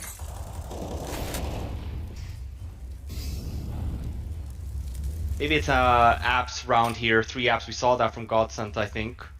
3 apps, 2 mid. Bought a Mac 10 for Barton to run out first and jump and shoot a little bit. Yep, here we go. It is the 3-2 split. Had a 50% success rate with this one last time. The one thing I should note is that I did felt like they were a little bit slow to hit that bomb site the one time, but here we go, they're out. Molly's in. Barton does get the one with the Mac 10, but it's Spongy and Swisher here to defend the bomb site. Oh, if that was an M4, Swisher goes up and over and is now 6 feet under. PTR is dancing behind the pillar, but the pole does not do him well, and it's Taco with a double, triple entry to close out the round. Nice stuff from Taco, late out of the apartments. It's a bit of a meat grinder that whole way. And GODSENT back on the board, keeping things competitive. Yeah, at least for Bad News Bears here, they did have a good amount of money, so should be seeing another buy. This is where it gets really dangerous. Bad News Bears have good loss bonus at least, because of GODSENT's dominance in the middle stages of this half. Another buy, AWP on PTR, 2 M4s, 2 SMGs.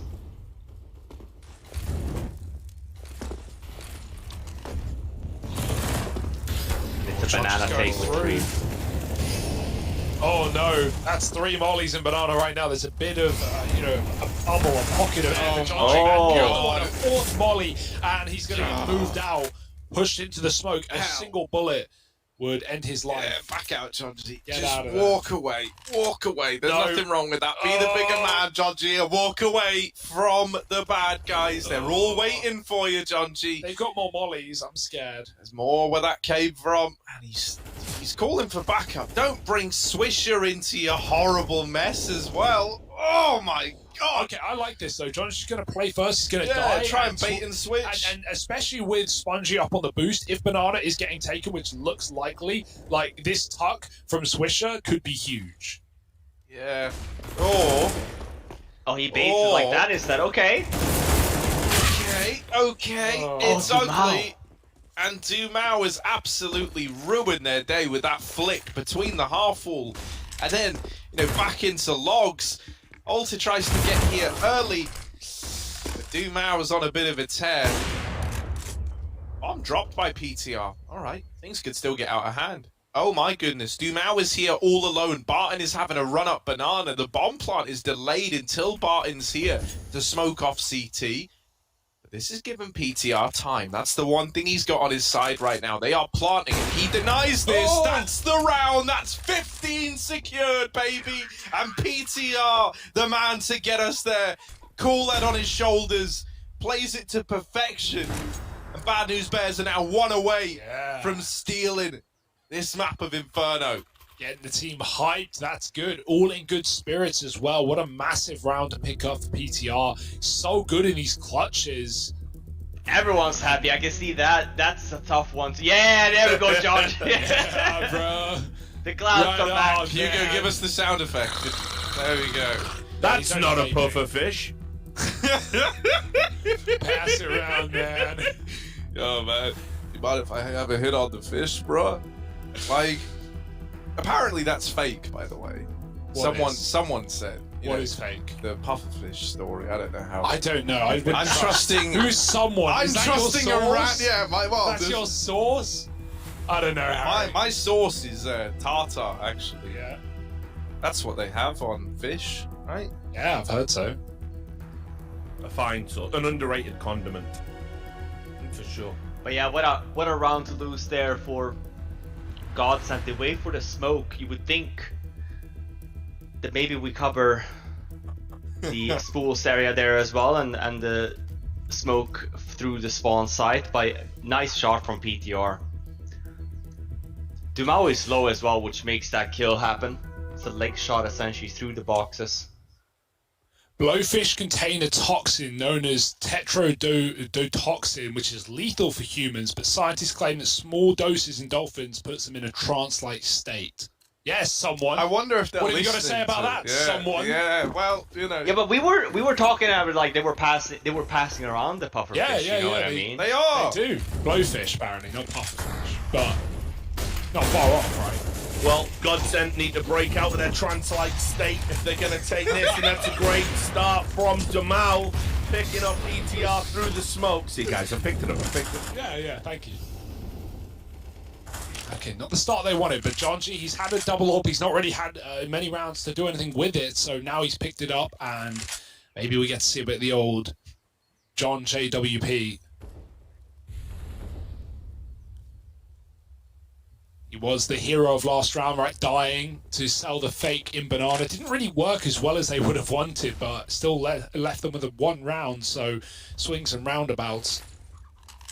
And GODSENT are going round on this A site all the way from the Moto side. Alta should be a dead man from this position, but he's looking at the ground, trying to stay alive. It's not much of a hold here for Bad News Bears. 2 men in position, and up in Absalom just getting spammed. They're going to hear it. Phelps goes through the smoke. Ultra, too many targets, and not enough time. He couldn't even hit a bullet. It's going to be a GODSENT round here. Said and done. Jonji just trying to save that orb. Yeah, man, that kind of leaves a bad taste in my mouth, man. Like you could just tell that Spongy was dead, right? Like Long was taken. Alter playing it very, very safe, we'll say, right? Staring at the ground, not peeking anything. He's safe, but Spongy ain't. Spongy was just screwed. Kind of set up for failure up on the balcony after losing an A player already. And with no one holding even one angle there, you know, you're trying to play for like a big individual moment out of Alter. And sadly, he comes up very, very short in that head-to-head. So, GODSENT keep the dream alive and now move on to 13. It's not ready to give up this map of Inferno just yet.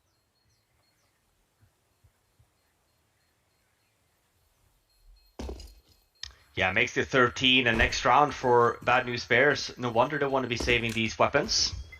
Losing next means that we seeing potentially all 30 rounds here first map.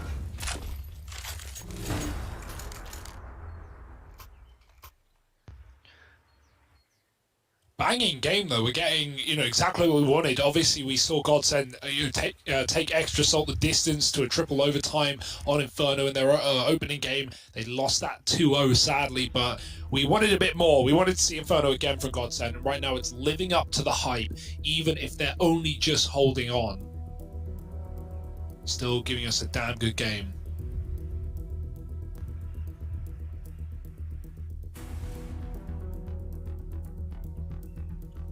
Another timeout. So, a little bit of a tech pause coming in.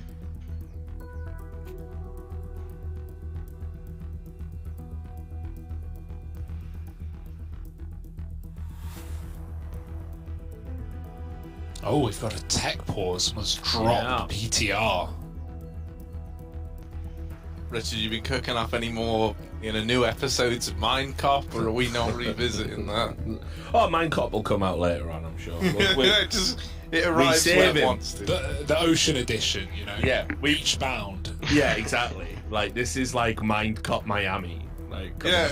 It's got, yeah. It's like you're stood there on the like the speedboat going out into the middle of the ocean, going to investigate something. These bite marks.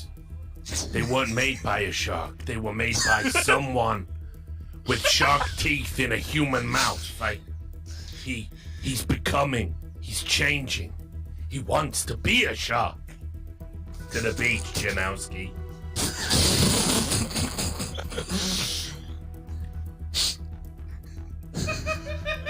I ain't never seen a dolphin walk on its hind legs before. But they can do it in the water. I'm not talking about that, Janowski. I saw what I saw, goddammit. These aren't flippers anymore. Tonight in Minecop Miami. Out now. Harry's left the room. He needs a breather. Well, he's left the room, but we're back in the game. Yeah, indeed.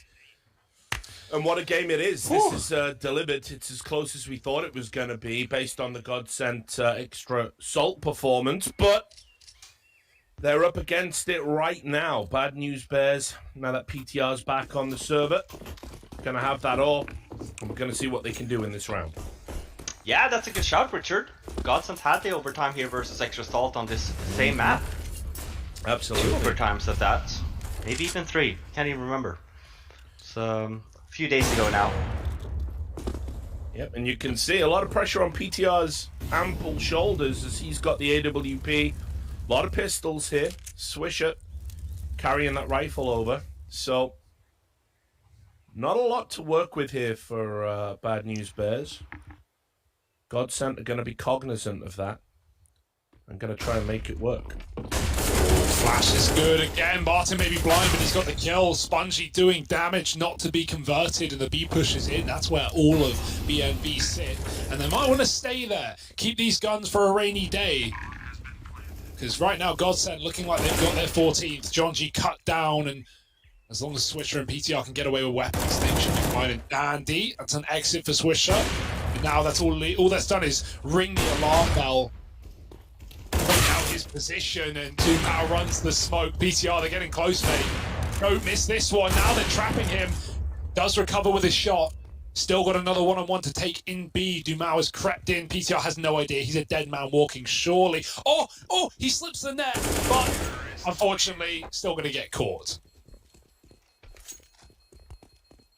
And there it is. Those are massive X's for GODSENT, right? There's still money to buy here. Bad News Bears did save some cash, but you know they're not going to have all the trimmings, as you would say.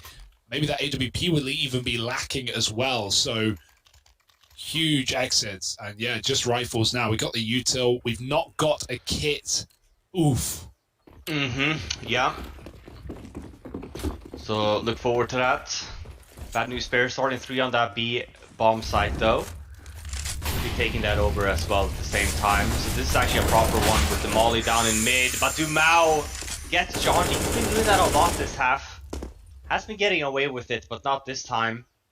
Yeah, and on the one hand, it's a ballsy play at this stage to do it, and you have to play your own game, but when it doesn't come off, you might just be handing an overtime to your opponents.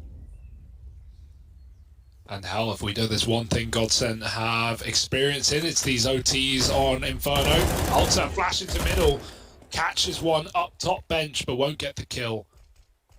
And info at this stage means nothing. GODSENT are in middle. Yes, no surprise. No awards being given out. They can group B if they want.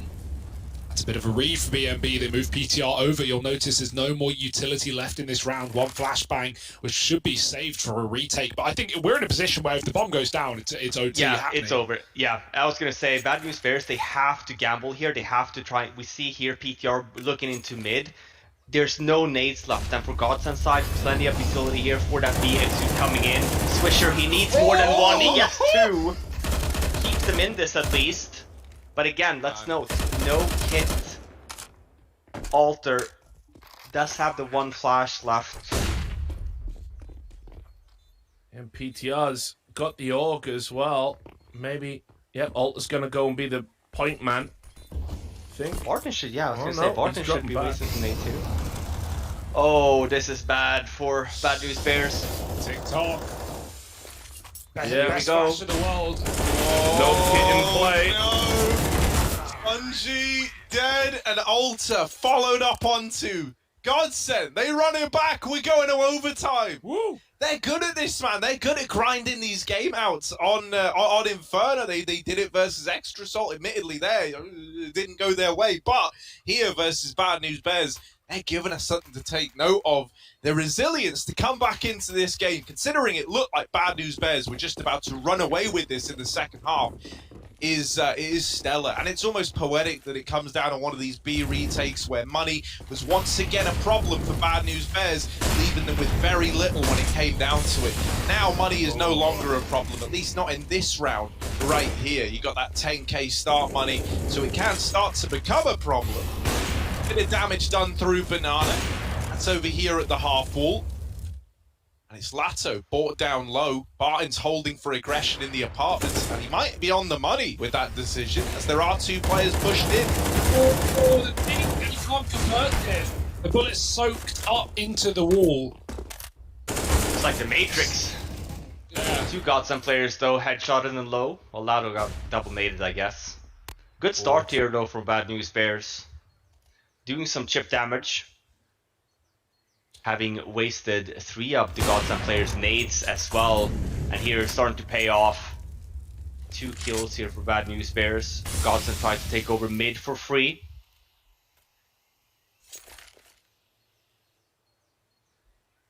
Yeah, some 1v1s don't go their way without those flashbangs that you talk about. And now 1 set of nades is all that remains. Spartan going back to that B-bomb site. Held on by Lato right now. But this is a good call for BNB. No moves, nothing aggressive, no stacks. Just keep it standard. You know your players should be able to hold down your bomb sites right now. And Georgie hit and a miss. But no, click and a hit, rather. No missing today. That second ult finally coming into some form. Now they're going to just come in with a flashbang. No one's grinded. Switch it knocked up on the boost of John G to close the round. It's 16 to Bad News Bears. Finally give them some money, and they put it to good use. Yeah, common to see. Don't win the rounds in regular time. Win the first one in overtime. But yeah, a lot of chip damage being done there early. And GODSENT just having to waste a lot of nades there just to take over Banana. So we'll see what the reply will be here. Either a fast Banana take or we wait rather now instead for the nades. But they're looking to fight it.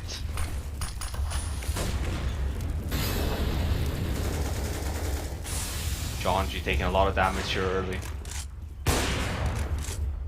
It's a mid pick. Look at the difference that having the money has made to Bad News Bears, right? Being able to field these double AWPs. The AWPs are already getting away with a hell of a lot since we've got into overtime. Can they find any more? Yes, is the answer. Jonji continues just bearing down on Banana. And even though he's smoked, he tries to cross through it. Now, I think that is a little overzealous out of Jonji. But what do I know? I'm just a scrub. He gets ahead of the smoke, tries to go for the pick onto Dumao, and in doing so is given over a 3-on-4. Now they do call for an early rotation around to B, and with Molotov still in play, you're able to deny this B take for the time being. CT smoke is down in amidst all this madness. Are they running back? Looks like they... He jumped in to tap it. I thought for a second it was going to be the long rotate back to A. You see this very rarely, but he's just trying to force out nades. Damn. And they have the util to re-molly off, right? And a third molly, keeping Swisher back. I like the idea there for GODSENT. And now Swisher, he's had a great game here. Can keep it up. They cross, they make it live somehow before the flash. Swisher blind, and Taco hunts that kill. It's a 3-on-3. PTRs are close. And they line up. Martin solo finished off. It's onto the AWP. Dumao, we know he's had some banging shots, but it's time to show them when they matter. Going forward, pushing up with the pistol. This is dangerous territory, but he's completely out of position, and they've wrapped CT. Bomb. He has to go a little wide for it. They don't check it. They think he's at the back of the site, and I can barely blame them. Double flash, back in for more. The stick is in. Elder, full send, and he hits the shot in the last possible second. Defuse is good, and Bad News Bears 2 in a row. Oh, wow. Yeah, good positioning change there from Dumao. Close to being a double. Was looking like maybe it was going to be a GODSENT round, but again, Bad News Bears does a good job on this retake. See the sequence again here. Wonder if he had a call as well that Alter might have been low, so he was going for the kill. Here picking up the Glock, but he had 68 HP left, so had he stayed, would have been bad news there anyway. That might have been it, actually. I don't know why you would run a Glock in a 1v2 like that. Must have been a low call. Pretty crazy stuff, and yeah, the money really has made all the difference. You're seeing a lot, I was going to say a lot more passive rounds. That one is not included. Swisher dead early. Not what you want. Jonji, very important. He doesn't fall to the same fate, right? He has been quite keen to reaggress. But just locking in a 2-2 setup and a good round to go back to A for GODSENT, right? You've got a B pick. You know that you're going to see a standard rotate. In fact, there were 3 there from the get-go, so no one moves. The re-smoke. Oh, it's a big gap. They could go right through if they want to commit. And if they do, it's going to be a play that BNB aren't expecting this early. They still have that little smoke down. They think they have a window. They don't have anything of the sort. PTR with a shot on the AWP. And GODSENT are committing. They're getting churned up one by one.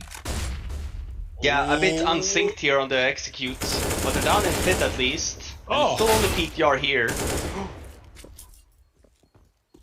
Alright, Bad News Bears, they hit pause.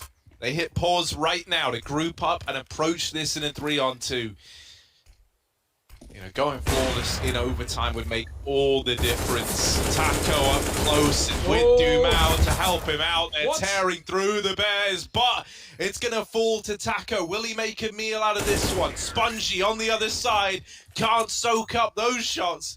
And so GODSENT do manage 1 in the first half of OT. That at least gives them something to hold on to here, right? It always feels very, very hard when you're up against that flawless first half in OT. Well, they've dodged it. They've kept the dream ticking over. And now they've got to do good on their promise to lock in this map. Man. Dumao's looking really good still. I'm happy about that at least. That little 2v3 from him and Taco has maybe saved the day. Yeah, it got scary, right? But I like it that they hunted the kills as well. Just being stuck in the site, lots of util, player advantage to BNB. They try and move up, they get caught jumping around corners and trying to get into that site fast. So no space given for the retake. And here we go, GODSENT. When they played Extra Salt in that triple OT, they had a lot of map points that they couldn't close. What's it like being on the other side? Trying to pull a comeback, not just in regulation, but here in OT as well.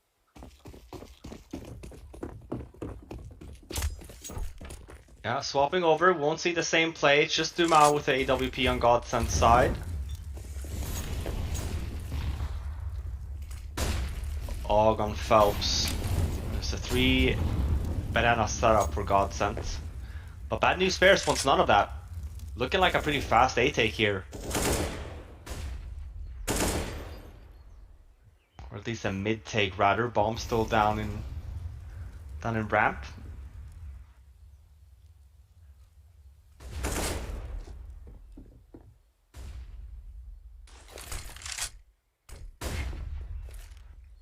Oh, Phelps is doubting it. He's already running CT, and he might be right in his assumption. You'll still see Jonji sat back at Banana with the bomb at ramp, so at any point things could go back. It might even be a mid to be. They're setting up with a deep long smoke. There's lots of players here for the GODSENT, though. 3 men going through as well. They get flashed on the angle. Lato has to bail them out, and he does with a double, but still, it's the orb to keep things up in the favor of GODSENT. Rap is coming through, Swish is in spawn, PTR is going up Banana, and Swish won't make it there. It's all on PTR. He's been given a bomb plant right now, only for Dumao to play the info game. He's not heard him yet, but this will give it away. And Dumao now no longer needs to play safe. If he wants, he can just stop PTR in his tracks. The guy's still clearing corners that are dead angles, although he doesn't know. And he's going to get aggressive. He's going to try and clear the back of the site. This gives more time for GODSENT to get set up. Nice flash. No one peeks off of it. PTR going to stick it. He will get the bomb plant, but nothing more surely. Oh, the flash is so punishing. No room for PTR. They make him feel very, very claustrophobic, right? By the time he's even cleared the bomb site to a degree that he feels comfortable to go for that plant, they're already up Banana, they're already in CT, they're hot on his heels. Good round out of GODSENT to keep on top of that there. And they're not done with this game just yet, right? They get into this second half of OT, now 1 behind the Bad News Bears. Well, sorry, what am I talking about? They were 1 behind, now tying the game up. That's what I mean. And so either, you know, they split this second half and we go to a second overtime. Still a possibility. Or we get a repeat from the Extra Salt series. Yeah, right? Start our evening strong.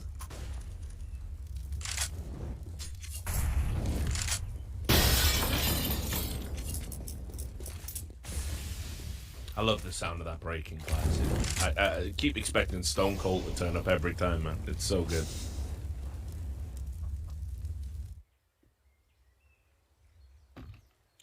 Right now, Bad News Bears could use the extra man, use the help to drop a stunner on GODSENT.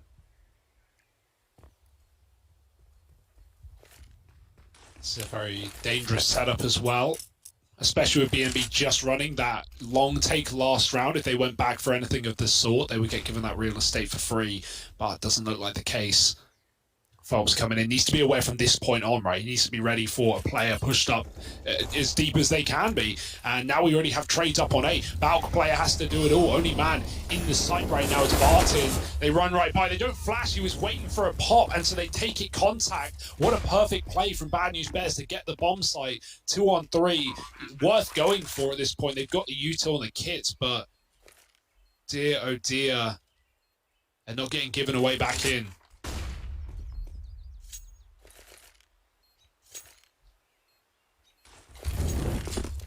Have money to go for this though, at least, so we'll see. Throwing the molly and try and force this player out of position, and they've got a deep motor smoke, but yeah, man, they don't get given anything, they just save. That's sad for GODSENT, man. They're right there. It's also pointless. Yeah, they could just give it a go, right? They have more than enough money. Like, the only reason we're being this AK, and I don't see that as worth it. Like, they have all the money in the world. everyone could buy everything they want. They could double orb next round without these saves. So to me, that's a completely wasted round. Like, sure, what are the chances you're going to win that retake? Pretty low, absolutely. But, I mean, it goes from maybe 10% to 0% in an instant with no benefit to it other than you save the AK. So, if you ask me, I would say you should go for that. Yeah, no, absolutely right. I think you should absolutely be going for it, even if you think that it might be low chance. You had enough money there to kind of rebuy, and sure, maybe you don't get a full set of nades for this one, but playing it safe. The double op setup this time around, maybe trying to catch Bad News Bear off guard. Oh, walks into that molly, yeah. It's not a secret, yeah, that he's here. He steps in the Molotov and tries to double dip that. That is a huge risk out of Dumao. You know, you kind of understand it from his POV in the sense that he's having a great game. He's trying to be a difference maker. They won't anticipate the AWP hanging around, but you know, Swisher was always going to check for you. They were always going to try and flash you off the angle just in case. And now up against map point, it's left you a man down. Jonji is holding for re-aggression. What? But that's ugly. There is absolutely no sugarcoating that one out of Jonji. They didn't that's even not know he was there. Oh boy! That well, what the kids anything call it. happens. What? Oh, That's I know. Everyone's missing, but there we go. Big Swisher comes on in, takes matters into his own hands. Now the B bomb site is where Bad News Bears are looking to end up. But Taco through the smoke. Oh. Dear, oh But dear. now Barton, the reason we've all been talking about this guy, right? Easy for Barton, that's what they used to say. 1v4 in the retake. Bad News Bears maybe about to get this one over the line after all, unless Barton, 4 in the name, needs 4 in the game here. Can he do it? Probably not, but hell, man. This round has shown me that anything can happen. Barton should just die on the first peak, and he does. Alter's going to lock in the victory for Bad News Bears. 1-0 up in this series now, with Dust 2 coming up next. A map where we don't really know where to peg GODSENT on. It's certainly setting this one up to be interesting, at least. Join us in just a moment. We'll be breaking down this map and getting ready for Dust 2 after the break.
Welcome back to the CS Summit 8. We've just had the first map in what is already shaping up to be an incredible series between Bad News Bears and GODSENT.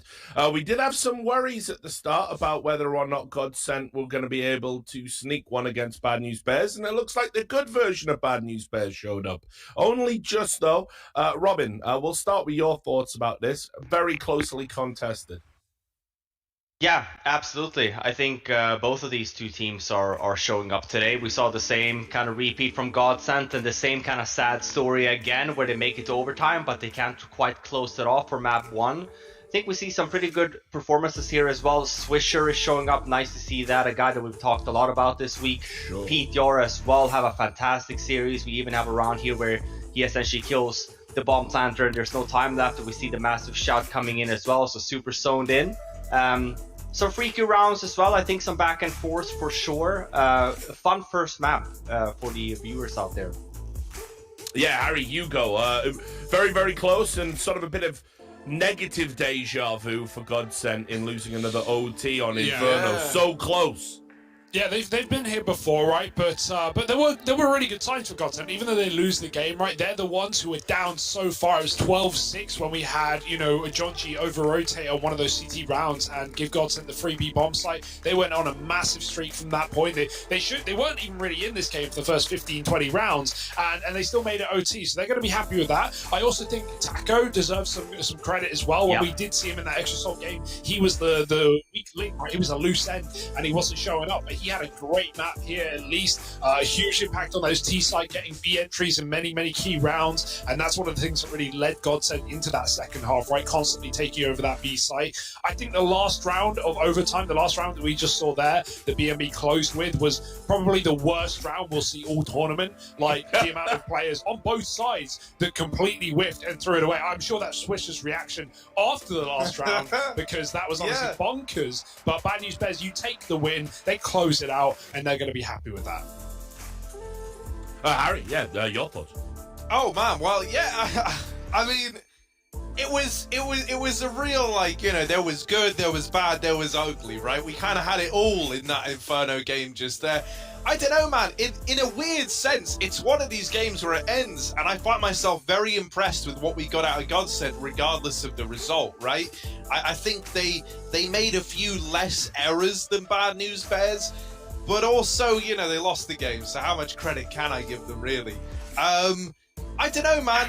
I don't really know how this map has made me feel. It was very, very close. It was very competitive. I'm not looking at this going, yeah, man, no, Bad News Bears should just 2-0 this now or anything like that. It's still very much up in the air. I think the scoreline, the fact it's another overtime for GODSENT on Inferno, it is a testament to how kind of evenly matched these squads are. I hope we can see GODSENT stop this streak, though, of you know, almost winning Inferno games and actually win one, because that would just, you know, that would feel like maybe it puts a bit more faith in you. You know, you get into overtime and you're thinking, okay, we can't let another one elude us, and then it starts to elude you, and, you know, like, history's just kind of doomed to repeat itself at that point. Good stuff out of both teams, I think. And we had some reservations about this map that was coming up, though, right? When we were doing the preamble before we got into the action. Yeah. Is it because we're uncertain about GODSENT's ability to play Dust 2, or is it just because we think they've missed the sitter by not picking Nuke?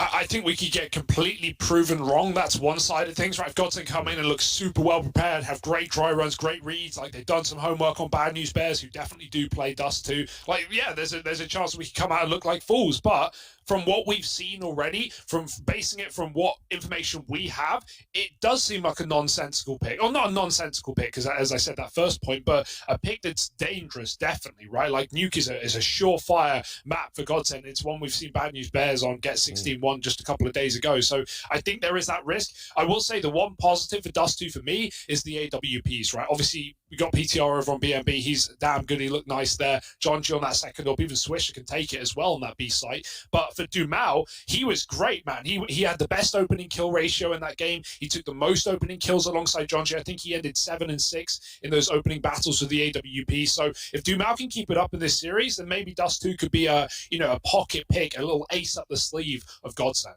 Well, you can see from the odds on our screen from our sponsor, Vibet, what they think. And obviously, shout out to them. They're the only NASDAQ-listed esports betting brand. You can use the code BTS to double your first deposit and back your favorite team today. Remember to gamble responsibly and only available to 18 and over. So, yeah, elucidating on that point, Robin, I think... I think we're going to get a similar map. I can't believe that GODSENT have come into this and don't have a plan, right? I was looking into the history of the results on this map. They did play back in February when they were having the European escapades, and they had some decent results, including beating Extremum, who were in the next round. Yeah, I mean, they obviously have a thought process coming into this, right? We can't just base it off of one result, and we haven't seen them as of late. I think that what we're primarily frustrated about it, they did have the other go-to map that we have kind of seen them play on, and they looked really good on Nuke. So a lot of question mark coming into here for Bad News Bears. It was their T side that was fantastic versus Team 1. Team 1 only managed to get to one round before Bad News Bears kind of closed that map off. Starting on that CT side for now, though. So we're looking at GODSENT to have a good start here and to de-execute. A lot of nades raining in here now. Moldy back up flat. Oh, Spongy's just standing in it, but it's worthwhile. He gets two before he burns out. Tackle with a double, and who knows what's happening at this point, but what I can tell you is everyone is here locked in B. Those rotates were very quick for Bad News Bears, and so having 5 alive towards the B site has left GODSENT in a predicament. 1-on-2, Jonji is not going to peek until Swisher gets the info. I say that, Swisher just jumps across the tunnels, and now they swap spots, but it's still comfortable for BNB with the bomb down.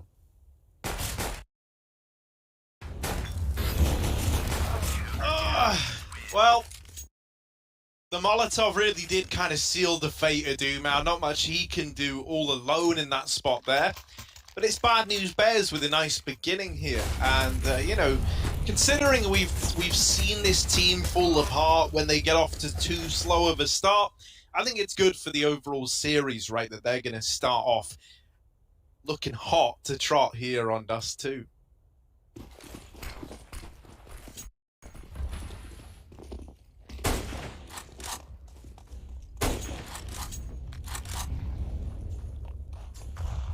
No bomb plant force, though. They went for this on T-side Inferno as well, but I was wondering if it would be just due to losing a player after the time.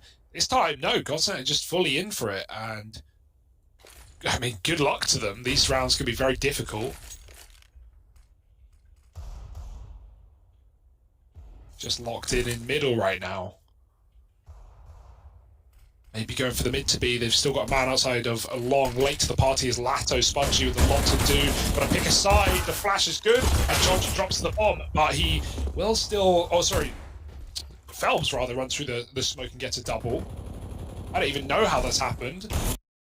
Both players looking the wrong way. Doomau cutting off a rotate. And the bomb getting planted. So this is a really nice round for GODSENT, just creeping through on that mid to B, and Phelps, the one man in tunnels, hitting a perfect timing through the smoke. That had to go right, and it did. And so that's going to break the money early. Yeah, they're on the hunt as well. Phelps in CT spawn. Catches PTR. Does get dinged here. There's no way he should be surviving. But I say that he's get some backup. Taco goes down. Definitely want to try and get out of these weapons from the CT's hands. There's one at least.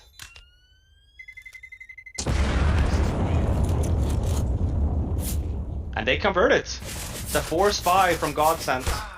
He goes down at the end. We hear it, we don't see it.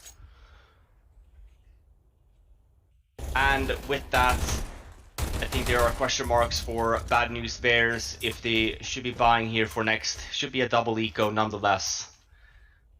We do see it, double scout coming in. Both PTR and Jonji.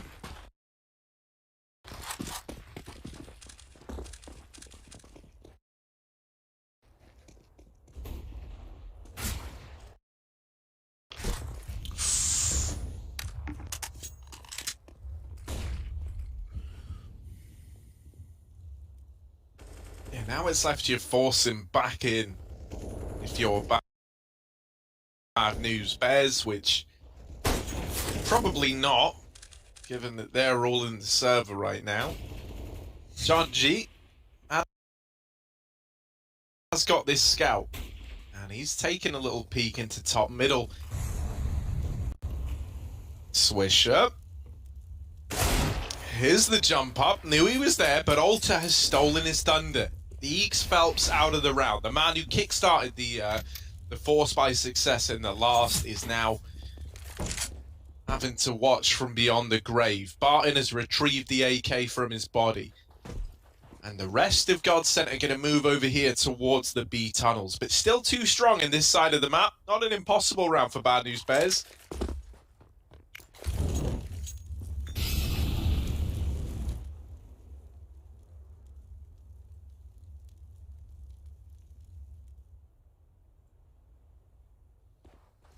Ooh, as he runs on the rotate, they're going to hear that. Will that play in at all? Well, this fight, Alter's got aggressive and then crunched on middle. Swisher gets one before he backs out into B with a single point of health, and Taco now has to walk a smoke. Good luck. Jonji's here with a scout. Atto does kill Swisher, finishing that job through the doors, but he's just trying to get into B before he's hunting for those mid players. Taco through the smoke again, and somehow they flipped it on its head. How on earth is this a GODSENT round in a 2-on-1? The fast flank has netted a frag, and Alter knows where the bomb is planted. Taco low, and one bullet will do it all. Alter wins it out. Oh, that should have been the result anyway for Bad News Bears, but GODSENT gave it a really nice go. Taco resetting, waiting for Lato to get that double entry before he swung through and killed the car player. Alter coming into this game as well, 4 kills to his name. Lovely save from him there in that one round. Should have, to Hugo's point, should have never been winnable. We see him here kind of get caught trying to save the member on the B bomb side, run through the smoke. Exactly what GODSENT wants. Close round, but it still nets Bad News Bears around, but it's another buy round here coming in from GODSENT. AWP on Taco. He had a good spawn towards B. Try to be a little bit cheeky. Phelps already taking over catwalk as well, so fast map control this round.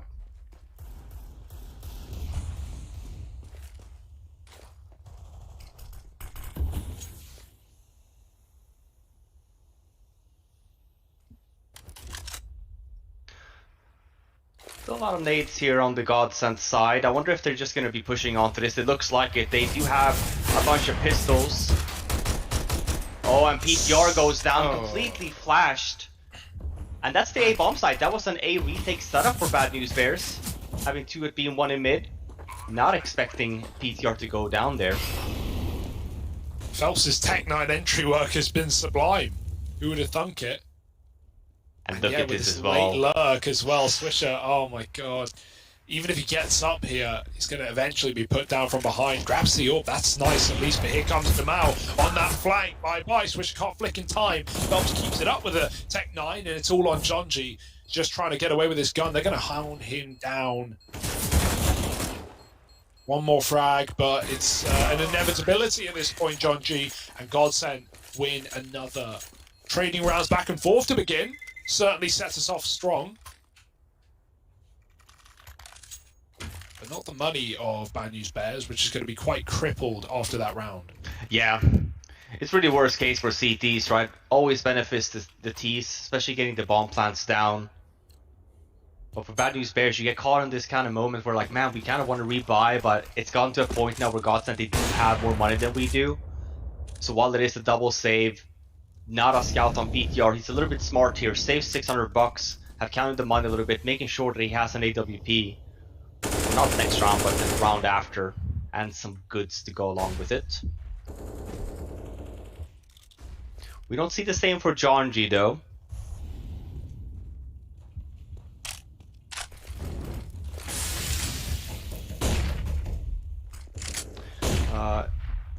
As I mentioned, just a pistol buy around here for Bad News Bears. They have gambled a little bit towards B with 3 members. John G by his lonesome defending this A-bomb site. And this is kind of what you need to do if you're the A player here. You have a member that gone down in altar over at the long. You're by yourself here with the gamble stack towards B. He actually moves over back to long and he spots a few GODSENT players there.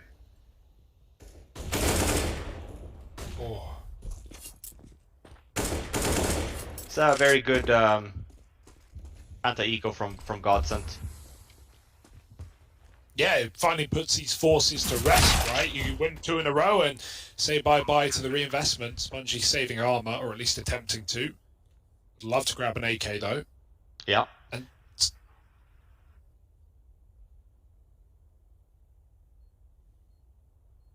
so it'll finally be a full eco. For the And most potentially part. with 5 GODSENT players alive. Collecting a lot of money here. We are on the hunt though, so now Spongy does get spotted. Doesn't even get the 1, it's 5 GODSENT players alive. And the worrisome part here for CTs. This is supposed to be the complete save round for him. So we talk about the economy for T's already being somewhat good. This is another round that they can collect some more money for the bank. No smoke either for this mid-cross for Bad News Bears. So some vision is... We saw this as well day 1 with the boost, but Phelps wants none of it.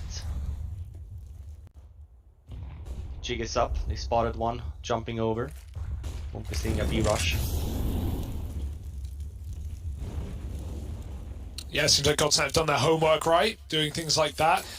You know, there's certainly going to be enough data to go off of if you were trying to anti-strike. Obviously, we've already talked about in the pre-match about how, you know, some teams, GODSENT included, maybe leaning away from that. You know, at the same time, where you maybe don't focus the entire game plan around your opponents, what they do, you want to know what they do. So you can at least, you know, be ready for some of the punches that get thrown your way. Right now, no punches, no slaps, just a save or an attempt at it. But it's not like you're saving anything, so guns would be nice to get out of this round. PTR with a frag, but they're not going to let you run away with that rifle. Swap sides with Barton as he was dinked, and Swisher looking to finish the job. Nice shot. Oh, there's another. Phelps on 5. Doesn't want to die now. Good cover from Lato. So 4-2. GODSENT looking really comfortable on their map pick, right? The debut on Dust 2 for these guys. And things are starting well. Yeah, despite the fact that there was a lot of back and forth in the beginning, they seem to stabilize here. And what is the first weapon round for Bad News Bears? As I pointed out, PTR saved the $600 on that force, allowing him to buy this AWP. And a smoke. He was $200 short off of having an armor. But yeah, this is where you kind of have these potentials of very strong T rounds or T sides. You look at Bad News Bears even buy after saving twice here, right? Very limited utility. Bad weapons as well. 2 FAMAS, sure it's an AWP on PTR, but glass cannon. And it's a fast B split. GODSENT out in mid. John gets himself a little bit of a one-way here though. The trade needs to come through from Taco or Phelps, and eventually it will. Could have got out of hand there with the bomb getting dropped, but Taco taking it back under control somewhat. Right, 2-on-3 in the retake, and it might just be a save here. As horrible a decision as that is to make, you don't want to have to call it, but it's really the only option you've got. You've got an opportunity here to get out of the round with double AWPs intact.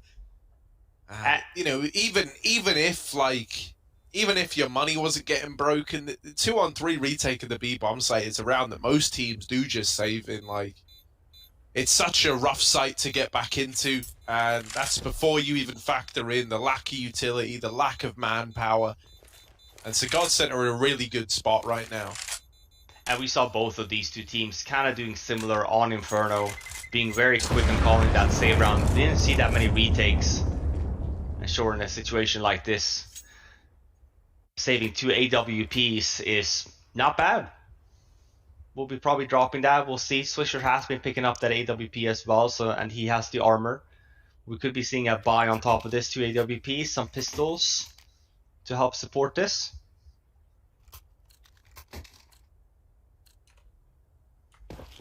These rounds are still dangerous if you're team. You still want to be mindful of where you go here, especially with the trading game, and expect people being pretty close in the corners with these pistols.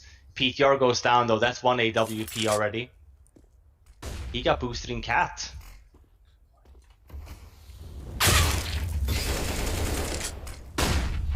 Oh, nice double entry for Barton. Jonji does sneak through the doors, but they've seen it. Taco's here with the AWP to cover. And they drop in, switch with a no-scope. But you're on damage control right now, 1 on 4.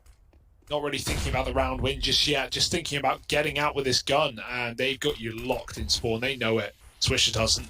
He's a dead man walking, jumping up, and shot in the back of the head. It's Demao to close, and 6 on the board. I'm loving GODSENT's T side right now. Robert, talk to me. What are you seeing? Already some really cool rounds out of them. Bad News Bears don't seem to have any answers.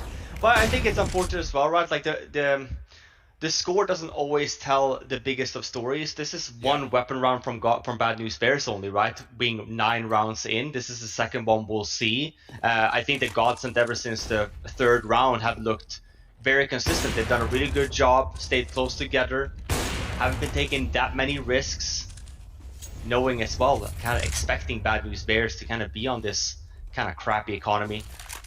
This is the one that is exciting again if GODSENT can continue to string these rounds together, despite the fact having 2 AWPs now on this Bad News Bear side. I say that it's just still PTR. Jonji with an AUG though, so a scope weapon.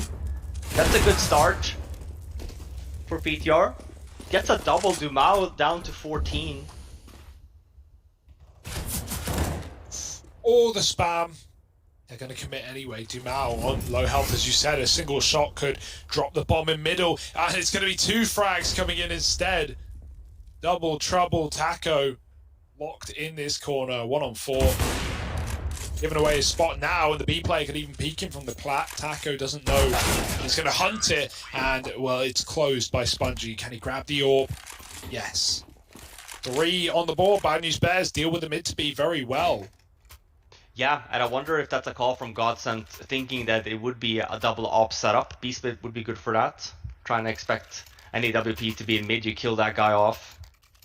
And then where's the last guy? Most likely over at A.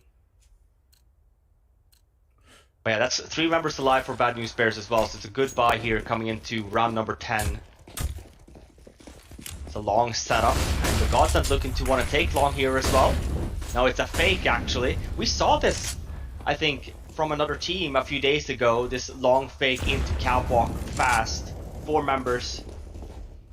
Call should be made now potentially very soon from Bad News Bears that there's no one else at long, and here they come on catwalk. Very hard round for GODSENT to win though. It's 1 member down, they get the bomb plant, but look at where Bad News Bears is already. And because it's a fast round, the one thing going for GODSENT is that Bad News Bears actually don't have that much utility.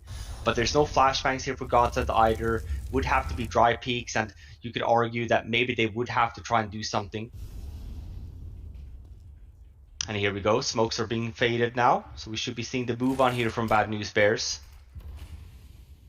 I always get nervous, Robin. I've seen this round go wrong with the CT retake, especially when you're not pressuring catwalk, right? It gives a big degree of freedom to these players on the short side, and there's no time for this defuse. It's 7 on the board for GODSENT. That's maybe I'm wrong. No, you're 100% right. There is a small mistake here in the retake, I feel like, because the smoke is used to cover off the long guys to go over to A site. But we have guys in CT spawn, let's not forget that. So this smoke should have actually been placed on catwalk area. So that way you do only have to fight the A guy site for the A guys first, and then you wait with the catwalk area. By that point, maybe there's a 2-on-1 situation, you fake defuse and whatnot, it gives yourself some more space to kind of work with. But that smoke that they threw didn't allow the guys to help from long into CT. It was a bit of a disconnect. The idea was good, the execution of it could have been better. This cat and mouse in middle is a mess. Jonji swinging left and right, risking his life with every peek. Spongy also tries to cross out a B and he gets tagged. So finally a shot is hit from that AWP Taco. And he finishes the job onto BTR. So good stuff out of this AWP already. And there's more to be had. Martin poking his head out from under is going to trap in a player. The Taco finishes off again. Alta with a 1D out long. You know, it has been interesting on this map so far. Taco has been the main opper. Yeah. Dumao has been using that rifle a lot. Like, he's obviously been enter-fragging a lot as well, but compared to other maps, we did see actually Dumao picking that up more. Oh yeah, I like that. You got to look at the ground with a player climbing up that high. Alta through the smoke, and Martin with a double. Make it 3 to lock down B. No plant needed. What are you going to say, Harry? I wanted to double check it first, but it was it was Bad News Bears who I have seen bluff that A retake round multiple times due to that same, like, you know, you split up between CT and long, you try and hit the timings together, you've got a man advantage. And so often when that's the case, like when teams are playing a retake over towards that side of the map, I feel like a lot of the time, especially when they start that round off in a 5-on-4 with the retake setup, you see them win it. But with Bad News Bears, it was them versus Team 1, if you remember. We saw that retake on Dust 2 go awry a hell of a lot in that game as well. Obviously, Bad News Bears did end up closing that one out, so it didn't prove to hamstring them too much. But just something to note that, you know, we've already seen now another failed retake at this A bomb site. So something to bear in mind if that's a setup they keep leaning into. And I think it was in that game a reoccurring theme of, like, no way to pressure short, kind of a bit disjointed between the CT and long peak, you know, struggling to play those angles together. So let's see how that develops. Lots of attention towards B, though, for GODSENT in this round. They pour the utility on strong. What? They're all around Spongy. They're in the site. They're not in the site. Everyone's dead. And, well... And it's another save for Bad News Bears. It's the way the cookie crumbles, man. Yeah, they're... For Richard, he would remember this. Fetish used to be notorious to save on maps. He was very ahead of his time when it came to the economy to that extent. In rounds like this, gamble on A. If they come B, he would just save. You would hardly ever see retakes from that team. Teams tend to learn, right? So whenever we would play against them, we always knew, hey, we got the bomb site. They're not going to be here, so start chasing already. So by that time it kind of got into, Fetish was also one of the first to kind of come up with this A retake on this map. Danish lineups used to be very keen on this. This is a long time ago, remember, guys, so more and more teams are obviously doing that now. But tends to, if in terms of the viewing experience, absolutely tends for some pretty boring Counter-Strike when you don't even see the retakes, but just because economy and weapons on this map is just so important. It's just the norm nowadays. You tend to see it more and more, especially in situations when you don't have enough utility. It's not in a 3-on-2 or in a situation that is, you know, winnable to some degree. Fake long take again here, but it's a different variety of it though. It's not a fast catwalk this time around. I said it's a fake, but actually not. It's a late fake long take. Yeah, a lot of the Brazilian teams have been doing this late, long, even later than this, taking it after 30 seconds with one flash in the corner smoke. Waiting for that AWP to rotate outright, triple long from the get-go, but PTR had already doubled back to the catwalk from Card. Jonji's reaggressing. I like this move, but the smoke fades. Taco takes him out of the round. PTR trades and doubles up. All right, bomb loose. Player in the pit, and that's the question mark. Are Bad News Bears ready for it? No one's giving him the fight. Now PTR's trapped. Nice. He does unleash another shot. 1v2. The bomb's getting yoinked out of there, and he won't be able to stop it in time. Shame. And so now they can just run B and play the objective. Nice reaction for GODSENT. They don't get, you know, too over-invested in killing PTR after he's found 3 kills. And yeah, you could argue going for this, right? You know, save is going to give you the AWP next round. You wouldn't have it otherwise. But PTR, he's feeling it. He's got ice in his veins, lead in the chamber, and he wants to give it a go. Yeah, and I mean, this is winnable, right? 1-on-2, you have an off, you have a Molotov as well if you needed to remove an area. Ooh.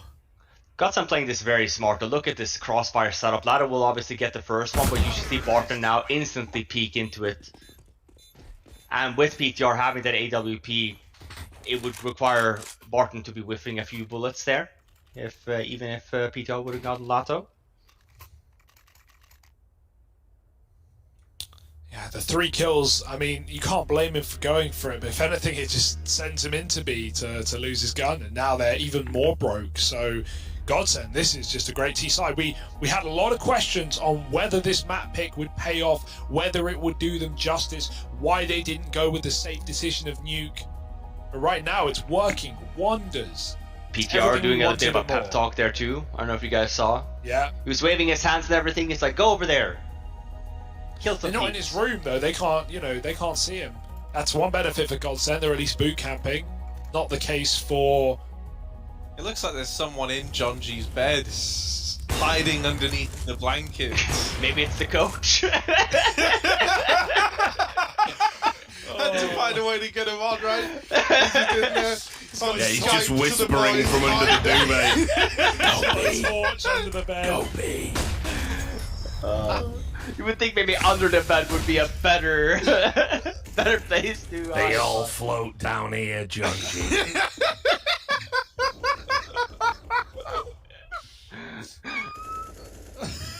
Man, I'm suffocating. There's too much smoke. Oh.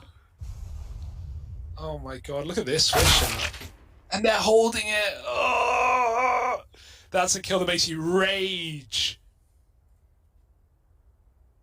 Why is he holding there?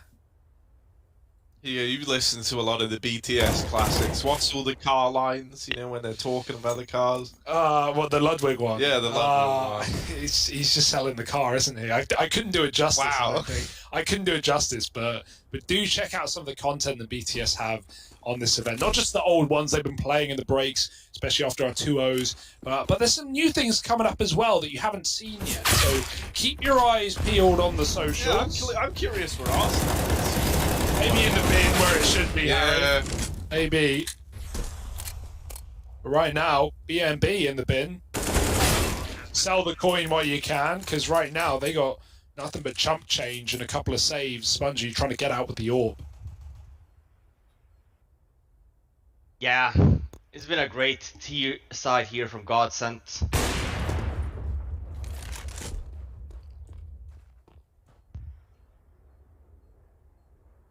Overall, hitting their shots. Done a good job here as well in just staying together. Trading game has been on point. Mixed it up with some fast, quick rounds as well. Not even only towards A, but we've seen him as well hit the B-bomb site. And then back to the slow defaults. And with bad news bears, it's the issue with us too. Oh no. Why? Why? That's a panic right there. Dropping the smoke like he's going to respect it? Nah. Never going to work. Yeah. He could have had a second shot with the orb. He could have had one more. Maybe he gets the kill. Maybe he was expecting his teammate to trade. Maybe it's a blame game going on, Hugo. Yeah, maybe it is. Oh. Oh dear. Don't play the blame game. That's karma. For the potential blame game. But yeah, Spongy gets tagged as well. 31 HP. Who hit Dumao and Barton? Was that team damage, or did the CTs fight back and get a couple of shots off? That's some serious damage as well. Yeah, maybe PTR tagged someone before going down. Yeah. Well, long is free. If GODSENT went for one of these late long bursts, there wouldn't be much to stop them. So a retake attempt round, switch with a kit, tucked in mid. But they also look like they want to crunch middle. They're very close. Alta's just waiting on catwalk. Hinge Smoke going to let you climb up Xbox as well. Here's Phelps contacting out Longo Flash, and that's going to do them even more, favor as this position is completely empty. Swisher's in the right place, though, with that rifle. But can he really put a stop to this play?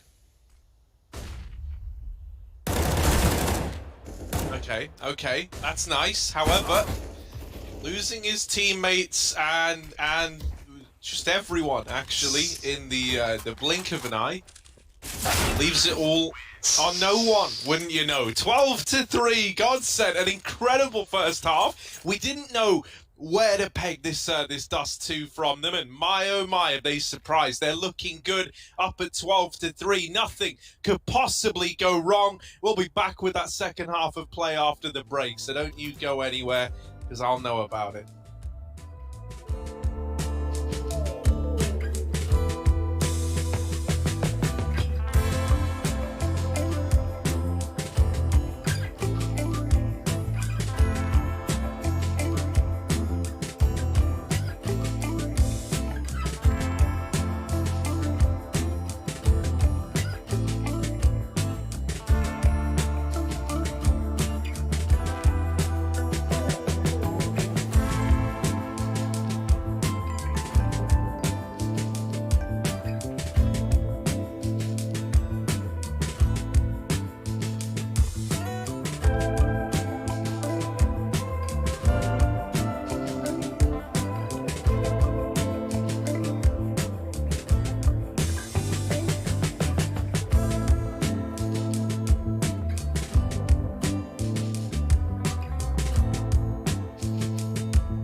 Well, after losing the first half 12-3, Bad News Bears will be hoping this one isn't done and dusted, as GODSENT looks to take us to a third. Yeah, what a performance from that T side. But can they keep it up? Can they close it out? We've seen comebacks at similar scores. Demau dodging death. Flash at the mid though, he wants to go back in. Take a slice of the action, but not into this mid to be, despite the smoke coming down. It's up catwalk, they go. One man still left down lower, that's Jonji, liking this little lurk right now as the rest of BNB run into A. You've got to play retake. It's a good flash though. Jonji just fires out of panic and blindness, and Swisher gets an entry. Oh, dig down onto Lato. The A site is under Bad News Bears control, but 2 on 4. Phelps with the kick, gonna move up.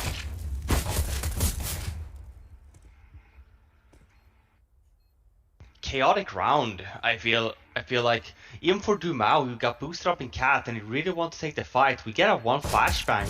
Now pretty mindful up the top and mid, gets boosted on, and I think for Bad News Bears just being very quick on reacting there. As soon as they get the kill on Dumao, why not just hit the bomb site? To start the Bad News Bears needs, can see if they can string some rounds together here as well. The first half, we did see GODSENT winning, or Bad News Bears winning that pistol, but GODSENT won it right back. So some back and forths. And then they stabilized, and it's a buy from GODSENT here too, so no one's hitting anything. No, yeah, it's oh God, what's going on? Oh my God, how is this gone? He still has so 100 HP. So wrong. PTR now is firing blanks, it would seem. That's not looking good for the lineage of NA. Swisher holding on to the long doors. Does have this cheeky guy playing behind the smoke, but oh, through the two-door cinema club at long, undercover Barton has been brought to his knees. Now followed up onto Dumao. Taco's rotated in with a Galil. Catches the smoke and catches a bullet as well. Swisher has saved the day in a very big way. Some fire lines in there, Harry. Phelps is now on his own, and he's mollied off as well. Well, that's if he were at the catwalk. He's going all the way round. Not going to be around for Phelps here. Bad News Bears instead trying to pull the impossible comeback, but it's got to start somewhere.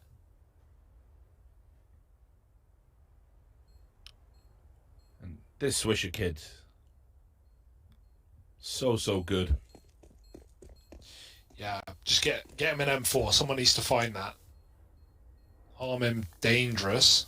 He's doing all right with this Galil, if you ask me. Nice little three-piece, and if you give fifth him an round. M4, GODSENT might be entitled to a rematch. Oh. Well, they might not need Too it soon. if they have their way. No, Where was that definitely going? not. Where was No, that just going? It's alright, you've saved me, it's fine. I appreciate it, mate, bailing me out. Just got this strange desire to, you know, Wreck everyone. No, just, you know, walk on the edge, you know. Toe the line, Yeah. as it were. Just two dudes never crossing the line. Look at this. Nades into B. And Swisher trying to pad his stats even more. And here he is. Oh. Not able to do it. Spongy's going to get them both. So there we go. That's a save out of GODSENT. This is nice, though, for Bad News Bears. A bit of a stumbling back to their feet in the second half, right? Winning the pistol, getting the conversions. These are very, very important if they did want to stay alive in this game, so they don't fall down in spite of Taco's excellence on the scout to the force, and they overcome the eco with ease. Yeah, and intelligently, obviously, held on to their lesser weapons, let's say. Bit of a bonus round. Not that the T-side economy is something you need to worry about too much, especially in this position, but does mean we'll probably see PTR on an AWP this round, and certainly GODSENT are going to bust out the big guns, so this is going to be the first real test, I would say. Is the comeback real or not? Well, I mean, we've seen a great first half of GODSENT, but we have no idea what this CT side has in store. So, you know, maybe out of practice there. However, 4 rounds? Easy, guys. Only 4 rounds. Famous last words, of course. But we've got AWPs out, and that's kind of what we were waiting for, right? Robin mentioned how Taco was AWPing a lot on the T side. Well, now it's back in the capable hands of Dumao, who has indeed had a great game on the rifles. It's time to upgrade. Yep, and it's everyone's favourite part of the game of CS, crossing to B on the CT side. So when the T's have an AWP. But they got through, first test passed. And now Bad News Bears Taking a little bit of shrapnel damage there off a nade. Jonji down to half health as they're looking to take some cat control. Taco tucked away on Goose. All the menagerie in play this round.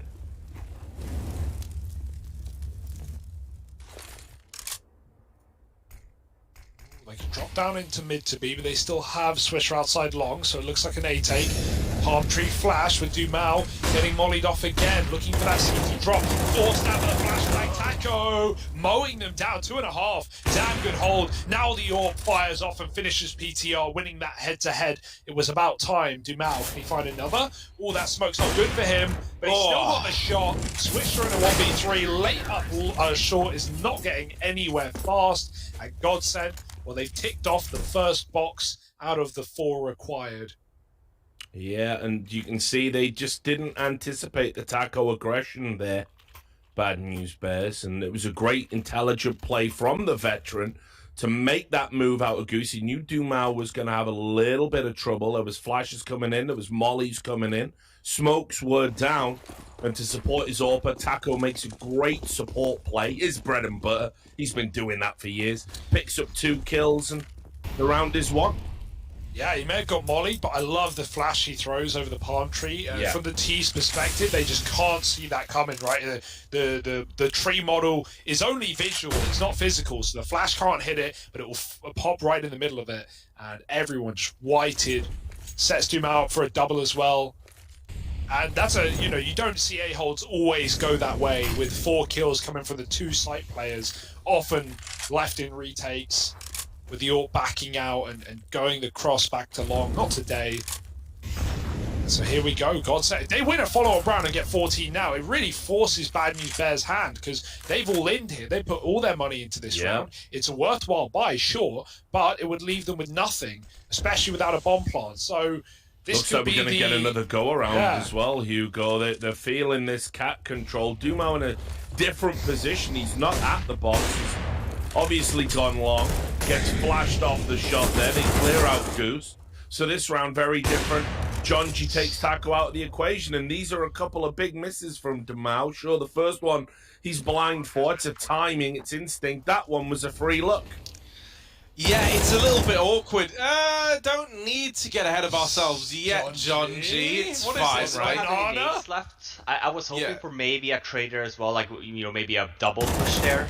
Same for Swisher here. We don't necessarily have to go at this point. We have information that they're not pushing into the bomb site. Maybe the call is already made and they will feel confident that it would just be a retake. But yeah, a little bit too much on the money there, I'd say. But nonetheless, it was looking pretty dangerous at retake as well. But GODSENT also have been blowing a lot of nades here early in these rounds. So not a lot for that potential retake. Yeah, more of a standard A-hold, right, without Taco anchoring this time. He was trapped down in CT, so that's why Dumao was playing the backup position. And I mean, if a T team has good utility, then they can completely negate Dumao, and that they do, right? So many flashbangs, he's never given an angle, and he doesn't want to be caught out in the open forever. He had to back up and play retake, and it's a retake that won't happen. So a lifeline given to Bad News Bears. Still fighting, still in it. Yeah, one more round here should put GODSENT on the safe. And it's the same fake we saw GODSENT kind of do on their T side. Just Jonji out here by his lonesome, but it's a fast cat push. Dumao is ready for it. Dumao actually misses that shot again. Forced to fall back. 4-on-5 retake now. And because it's such a fast round, GODSENT have so much utility to work with. Yeah, no cat retake either. Double CT for GODSENT. So that's going to leave these post-plants pretty nice for Bad News Bears. They just can't afford to go down too early here. Just try and play that bomb. Try and play the clock. Lato's coming up first. Cat Smoke is in. Double kill for Swisher in the site. The one man remaining there puts up one hell of a hold. And it's suddenly a 2-on-2. Spongy helps out from lower, killing those CT players. And he has time to jump back on Cat. They're on the bomb. They line up. The wrong kill comes through. PTR, and they get off the... Wait, no, they do get the defuse. I can't believe it. Oh my god. Oh my.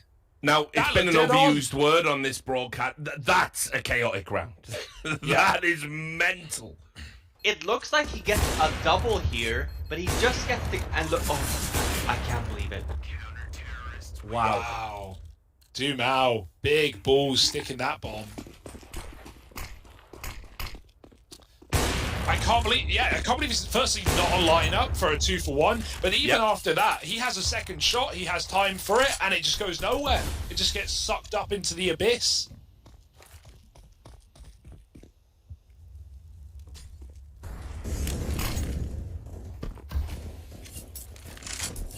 That's gonna really frustrate you. Bad News Bears did everything right there in that round, it felt like, especially considering that was a 5-on-4 down.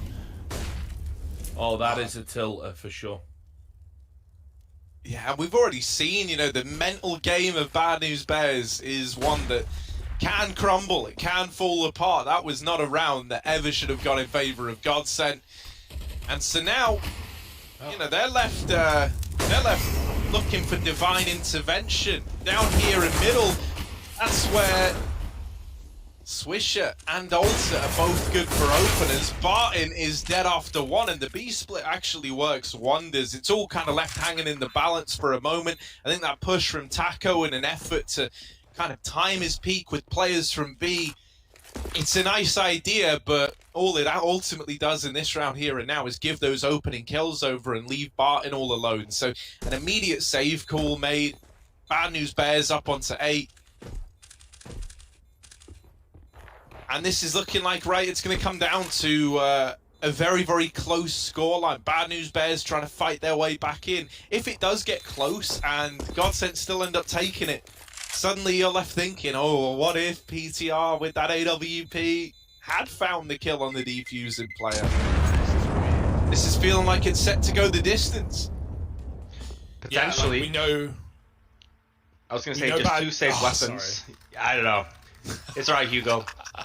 I was just going to say 2 saved weapons at least, and puts someone on another save. Potentially even 2. We'll see what they choose to do here, but it's in a very bad CT territory again here. It's a half buy with, I was gonna say, I think we'll see an op for next, but still, yeah, very dangerous territory. So when we talk about a potential comeback, sure, it does still exist. Sorry, Hugo, you go ahead. No, it's fine. The moment's gone, Robin. But you make some great points, and right now, all the points for GODSENT. Slam dunk, baby.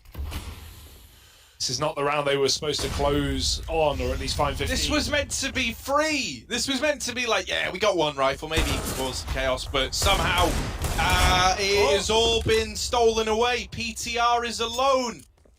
A 1v3 up against 2 Deagles and an AUG.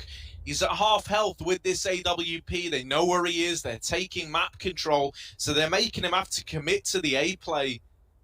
PTR, this is a very, very big ask in a round that Bad News Bears should have had dead to rights. Got to hit this next shot to have any chance. We've seen PTR in clutch situations already, but not to be there. And that all purchase, Dumao, putting it to great use, gets that kill in lower, uses it to clutch out the round. And this is what we missed on screen. Lato, just with that double FAMAS spray down. And wow, Bad News Bears, architects of their own downfall, perhaps. Went aggressive on an eco and force. Maybe could have felt that out. Yeah, it really feels like a couple of annoying situations for Bad News Bears has denied them this chance to come back. It's going to have to be one for the ages if they can still keep this going. Swisher's got a nice lurk out mid. Dumao's on a rotate. There's no smoke down. Swisher drops it. Dumao doesn't really want to go through with an AWP on his own. Here's the B play. Barton putting it to rest, and they're flooding through the molly 1 by 1. Filtered into his crosshair. And doesn't that taste delicious? 5-on-2. Looking lost. And GODSENT. Man, their map pick, well, here for a reason. We're going the distance. Oh yeah, just 2 kills away from making it happen, and Dumao gonna end it in style. 16-8, GODSENT. They emerge victorious on Dust. The eye test is looking real good, and so now this is a series going the distance. GODSENT, they might have got it further into overtime. They brushed that off. They come in big with a win here, and a couple of missed opportunities for Bad News Bears has left us wanting. Join us for that third map and a breakdown of this one in just a moment.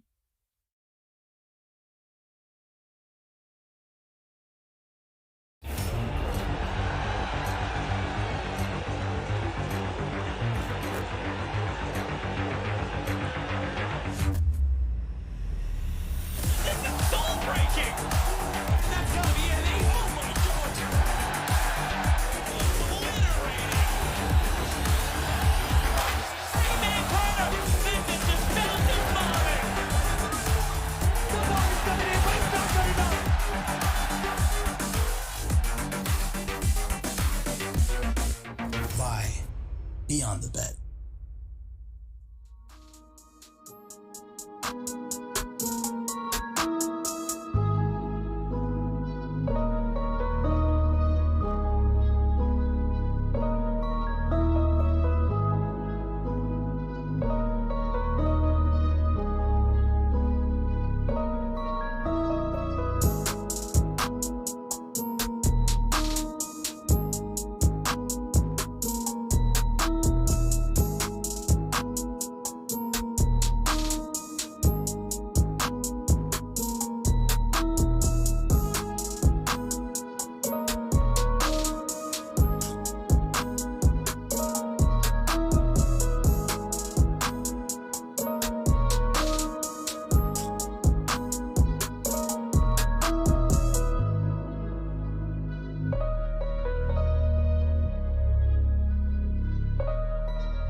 Welcome back to the CS Summit 8, the regional major ranking event for North America. We are partway through the Bad News Bears and GODSENT series.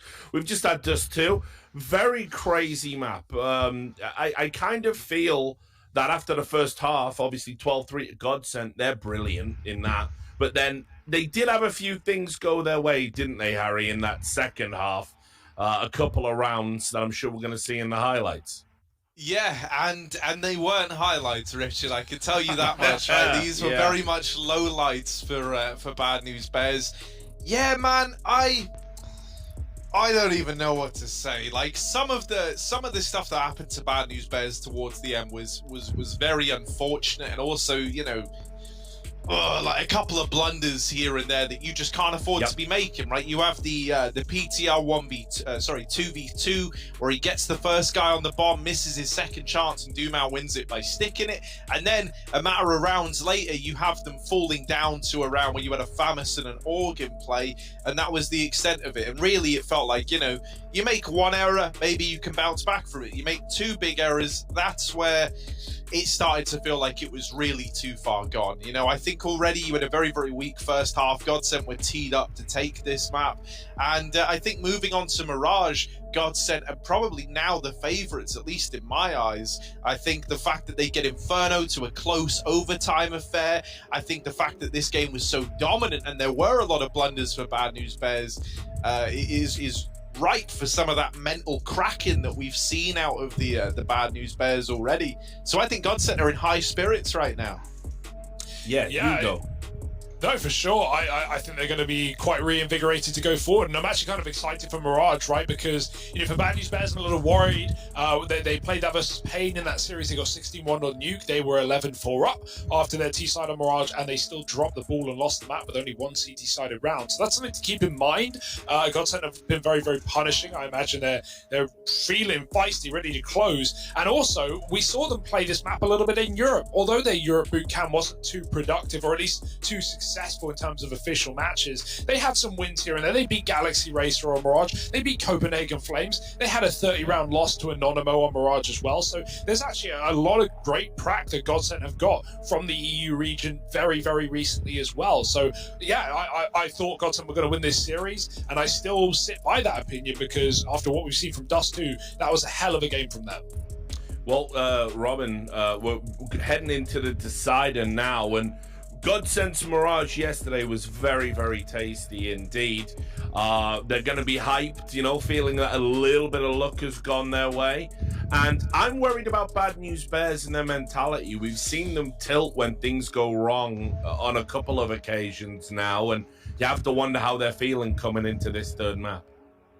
Yeah, no, absolutely. And I was looking into it as well, just Bad News Bears in general. So far this event, they've had really bad CT sides. Like, even versus Pain, it was atrocious. We talked about that Mirage game yesterday. They had 11 T rounds coming into their CT side, but could not close it out. Only got the one CT round there as well. We talk about the Nuke, same thing idea there, right? 16-1 scoreline there also. We come into this series 12-3, 13-2 in favor of GODSENT on that T side versus that Bad News Bears CT side. So yeah, I think this is absolutely now switched completely to GODSENT's favor heading into Mirage. I would be worried if I'm Bad News Bears, and I think it all comes down to just trying to reset your mental state a little bit, because as you guys pointed out, there's a lot of mistakes on that CT side for Bad News Bears, and even on that T side at the end of it, that allows GODSENT to get that win on Dust 2. And I think if that continues on Mirage here, Dumao is showing up. Taco has had a great series. We noted that as well in the previous Mirage that they played. Phelps and Dumao had a fantastic performance. Taco didn't even have to show up. They never hit the B-bomb site. So for Bad News Bears here now, yeah, I'm expecting, you know, let's try to reset, come in here, explosive mindset. And as for GODSENT, let's just continue what you guys are doing. I think that both of these two maps, they have felt like the better team in my books. I think they're playing really well as a cohesive unit. Taco is calling really well. Some really flexible and fluid calls are coming into him from fast, aggressive rounds into just late takes. Excited for the third. We've been asking for it. Yeah, well, counterpoint to all of that. you know, they can play Mirage Bad News Bears. They've had some good results in their history on this map. Currently with this lineup, you know, they've played it 8 times. The first time they've lost with this lineup was against Pain, which we obviously saw, but they've beaten Triumph. They've beaten them comfortably in ESEA. They've beaten Extra Salt on this map in ESEA, and some other good teams to boot. I think this will be, overall, the closest series we're going to see. I think that Dust 2 is deceptively distant as a 16-8, and I think this map will be a lot closer. I don't know what you think, Hugo. Yeah, definitely do. And we have a lot of individuals as well for Bad News Bears to keep our eye on, right? I'm going to keep hyping up Swisher until he has a bad map, because I'm yet to see. Hasn't happened yet. It was joint second place with 20 kills at the end of that game with barely any rounds. So, yeah, you've got to give it to him, man. He's really been showing up. Ultra, again, a little bit quiet, sadly, but in the head-to-head ops, I like what we have as well. Peter is showing up today. So, yeah.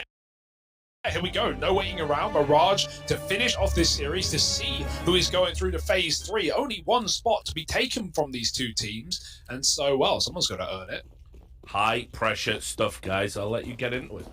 Yeah, let's take it away, right? Bad News Bears with a T-side start. I want to see more out of John G, by the way. Yeah? No one asked me, but this guy, he said, and I quote, "Some of these GODSENT fans need to have a reality check." I forgot about the other day, right? And so he talked shit, and you know the old saying, talk shit, get hit. Let's see if he can turn it around, because right now, it might be Bad News Bears who need the reality check in this pistol round. I like what they did, though. They actually jumped out backwards to make that head hitbox hard to hit, and they all still got, you know, tapped out of the round. It was no problem for those USPs to clean up the pistol. Not what they had in mind, but yeah, you take a flawless pistol. Have you ever put out a tweet and then regretted it? Actually, this can be a question to the room. We'll bring Richard in as well.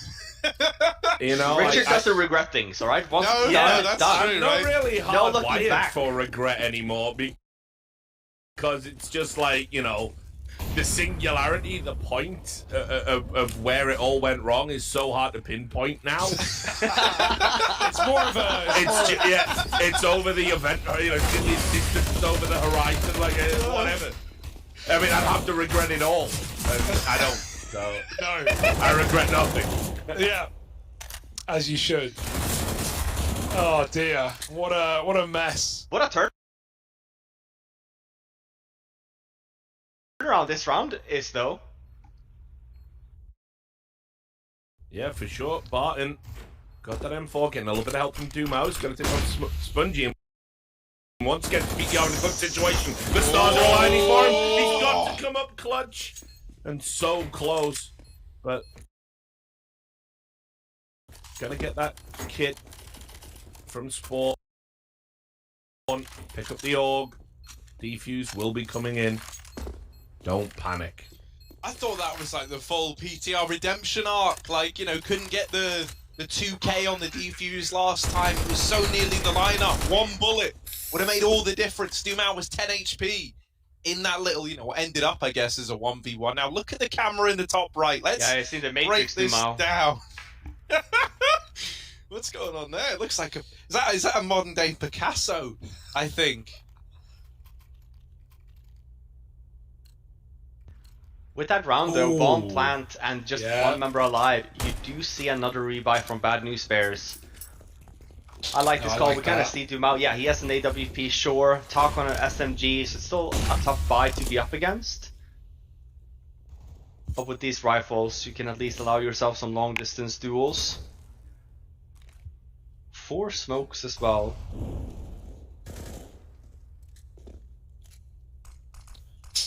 It's going to be a great game, no matter the result. Although it's looking really good for GODSENT to start, right? Dumau with the AWP early in this match. Taking a pick down B.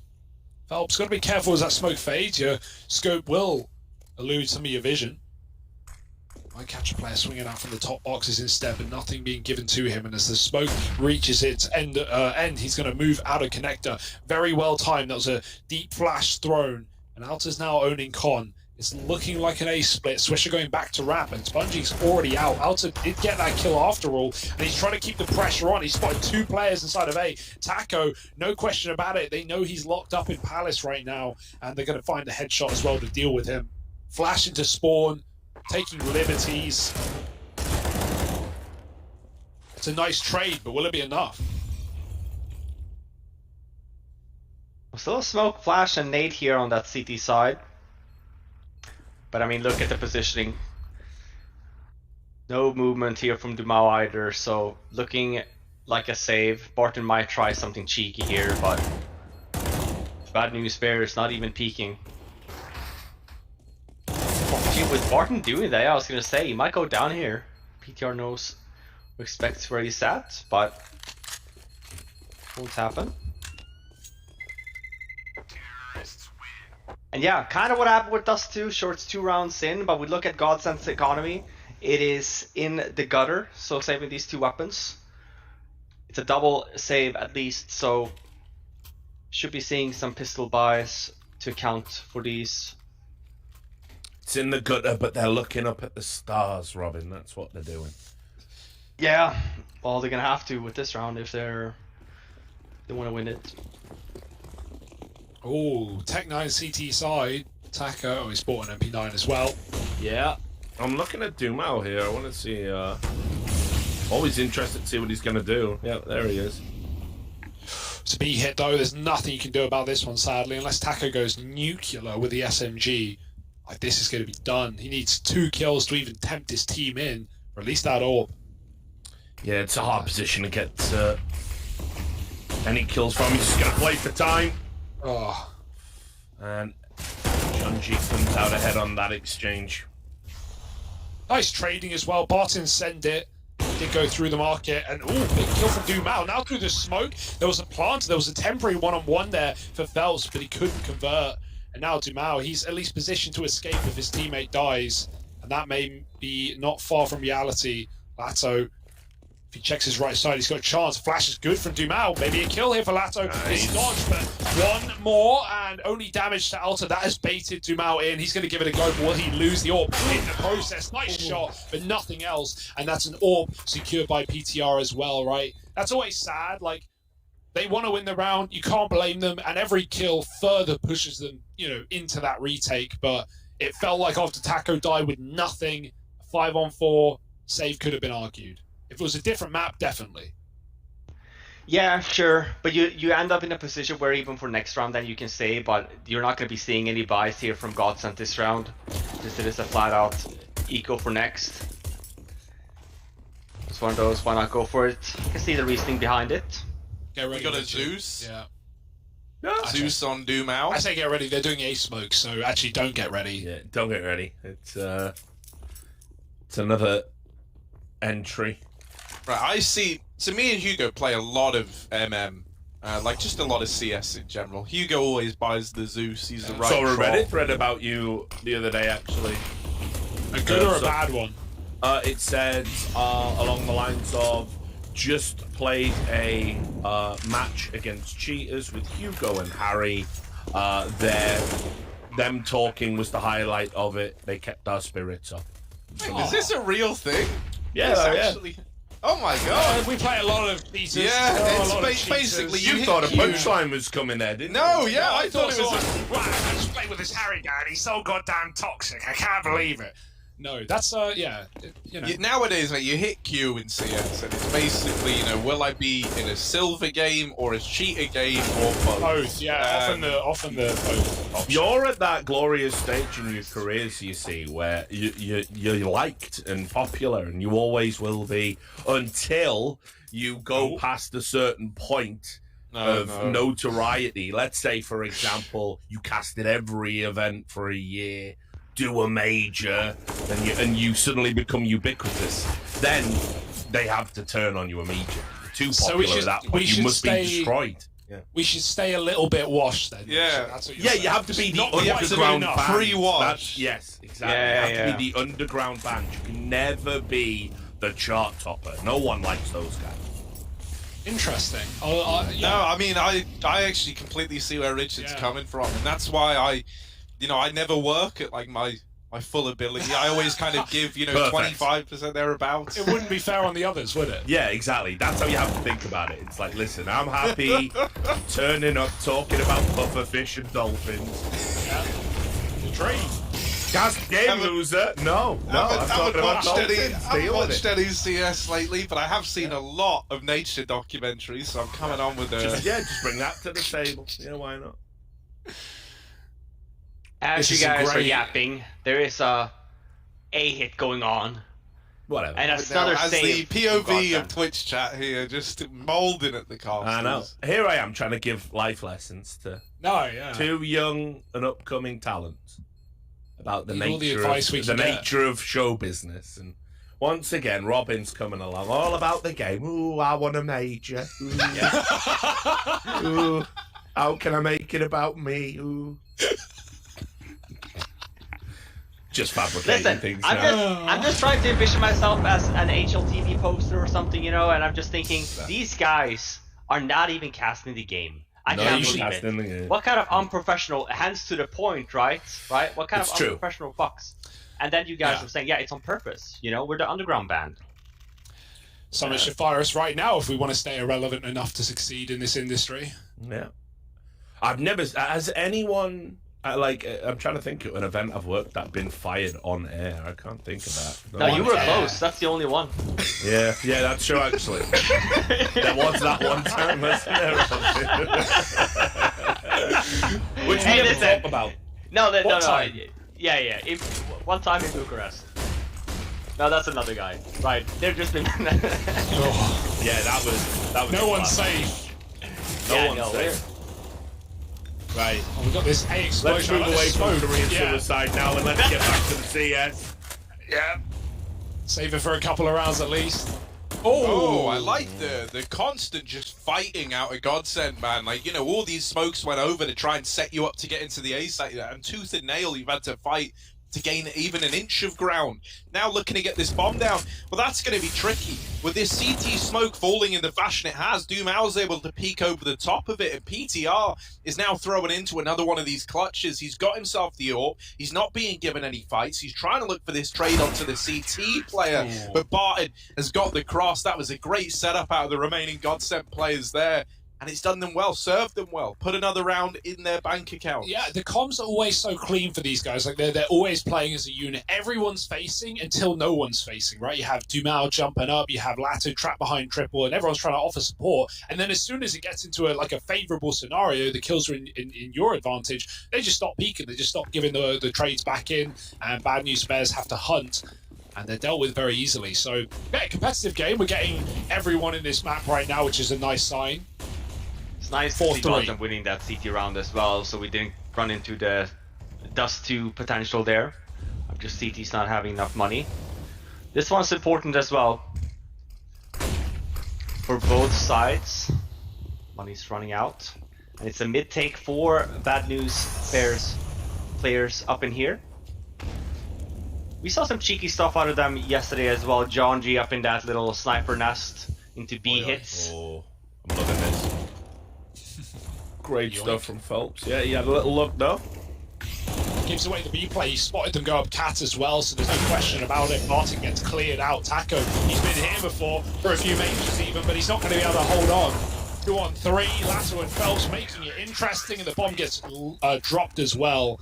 It's another round for GODSENT. 4-4. Equal up.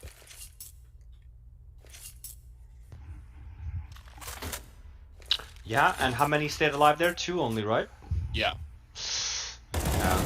Same moment again. John G doesn't clear the corners. Not expecting anyone to be in that connector area.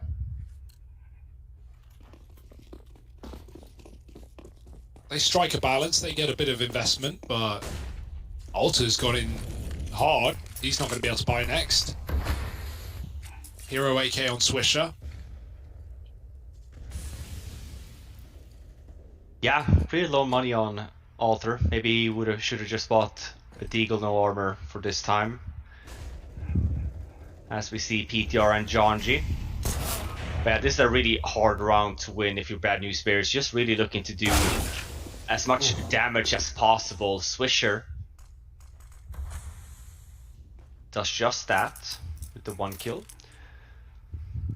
And look at that, he's over in jungle now making some moves. We'll see if he can do something else, but he's making a lot of noise here. Barton's there ready for him. And they're very spread out here, Bad News Bears. As I said, we're looking to do as much damage as possible. It's 2 kills, could have been worse, especially without any kind of game plan.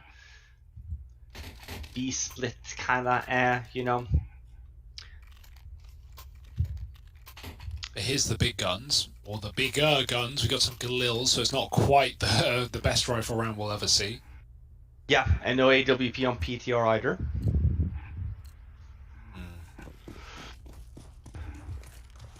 See, it's a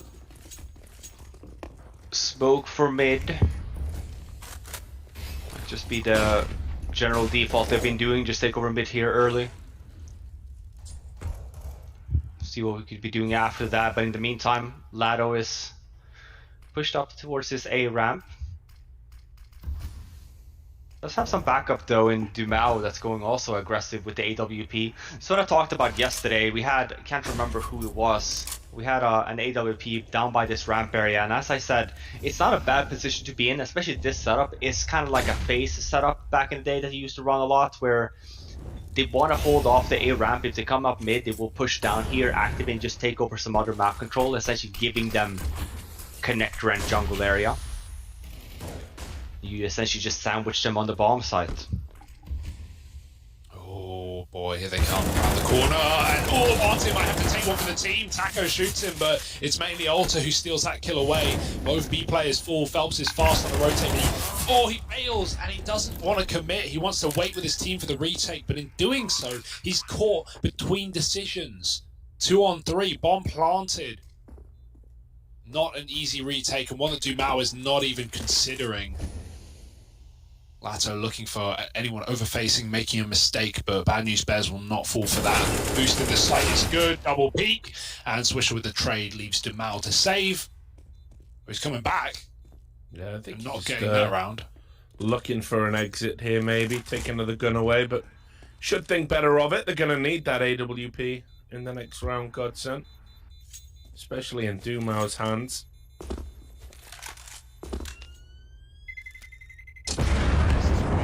And Bad News Bears do indeed tie it up.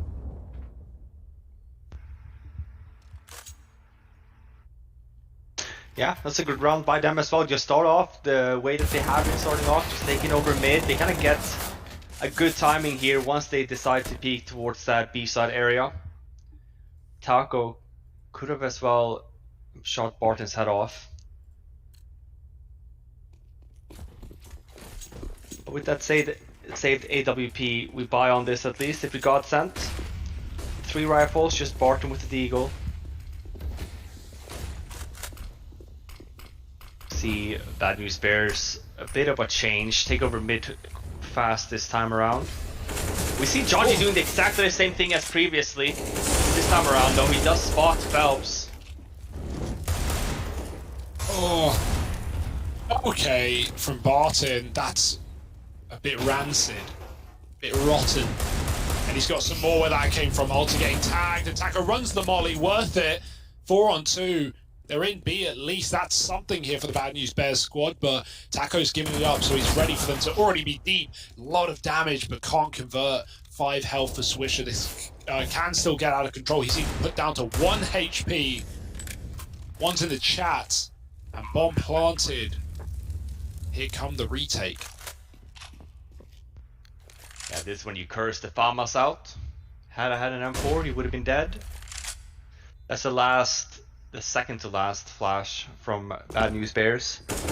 It's really all on PTR at this point. Has to stay aggressive, has to go for some peaks, trying to go for some kills. That's the first.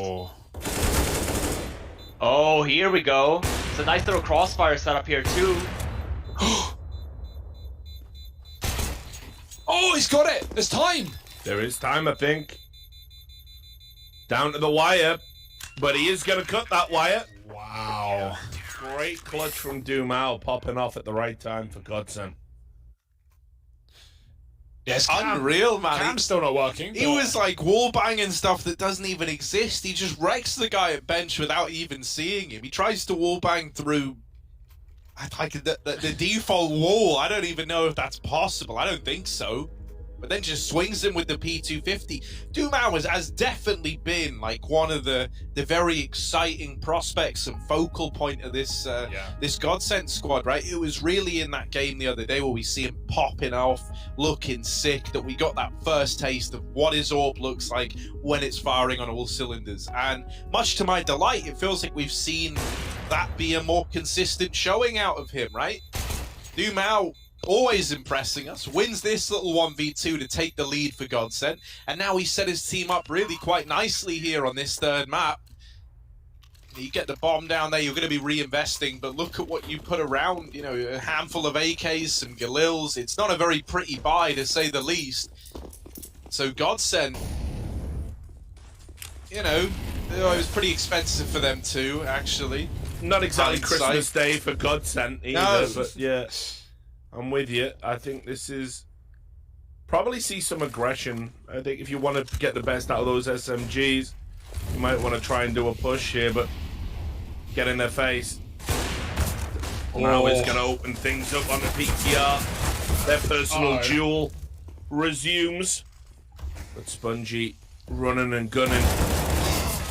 Oh, the jump up on the bench didn't feel worth it, did it? Swisher punishes that play through the smoke. Phelps almost stopped the bomb from getting planted. 2 HP for Spongy.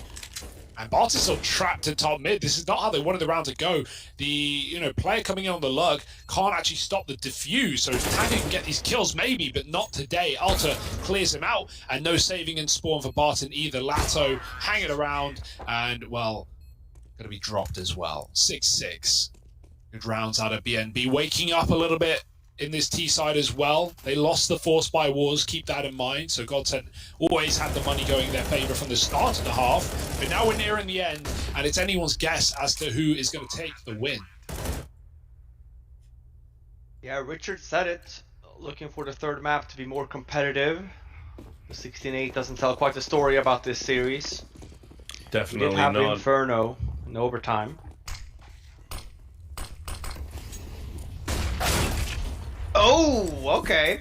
I feel like Mirage is just Phelps' playground in general. I feel like PTR must be absolutely fuming this game. He's had so many outrageous moments where he just gets caught wrong place, wrong time. Yeah, like that previous round, like 4 dudes run out ramp, he's like the third guy, he dies. It's always the way. If you're like third out, you're dead first. It doesn't make sense. And neither does this round. This isn't a force. These are Deagles, guys. And they've got 2 kills with no trades. Creeping into B. Lots of opportunity for Barton to hit some headshots, and so he does. Oh, no. Tumbling down. Oh Another for my Barton. god! Close it. Oh! Beautiful scenes, Barton. Oh, The he's moved a little beginning, bit. middle, and end of that round for the opposition, and it's put GODSENT back in with a chance to close out this first half to their advantage. And, you know, we've already seen how close these maps can be. You know, a few little rounds here and there, squeaking past the keeper, as it were, can matter. All the, for all the marbles as you approach kind of the latter stages of this game. Think about Inferno. Think about Dust. How, 1 or 2 rounds go in a different way maybe could have made a big difference. Well, that there could have been one of the Phelps waiting by connector as a teammate with him. And there are players from Bad News Bears skirting around the other side.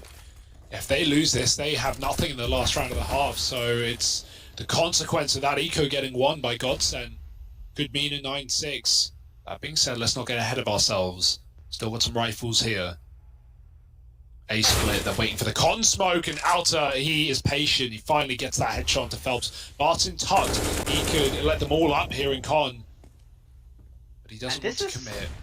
Phelps has been very active in this connect area, but I feel like Bad News Bears is starting to figure him out. Twice in a row now, Phelps has gone down. Nothing to show for it either. PTR with that scout onto now on that A-bomb side too. Oh, the Deagles, they send a letter back. And 2 kills from Spongy out Palace might be the round. Taco's got a 1-on-3 to find. Bomb is open for mid and 2 players playing for it, plus PTR getting aggressive with the orb. This might just be the be-all and end-all, and it is 7-all as Bad News Bears recover with a 4-spy win of their own.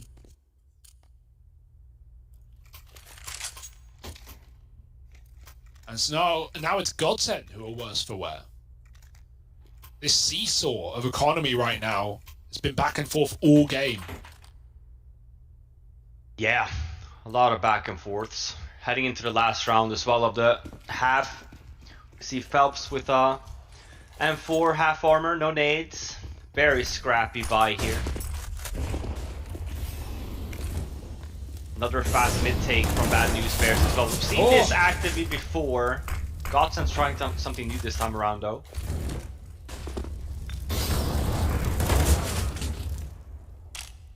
Yeah, it goes back in, but another molly. They knew there were 2 players there. World's your oyster at this point. Taco's pushed A. They're holding. How long for?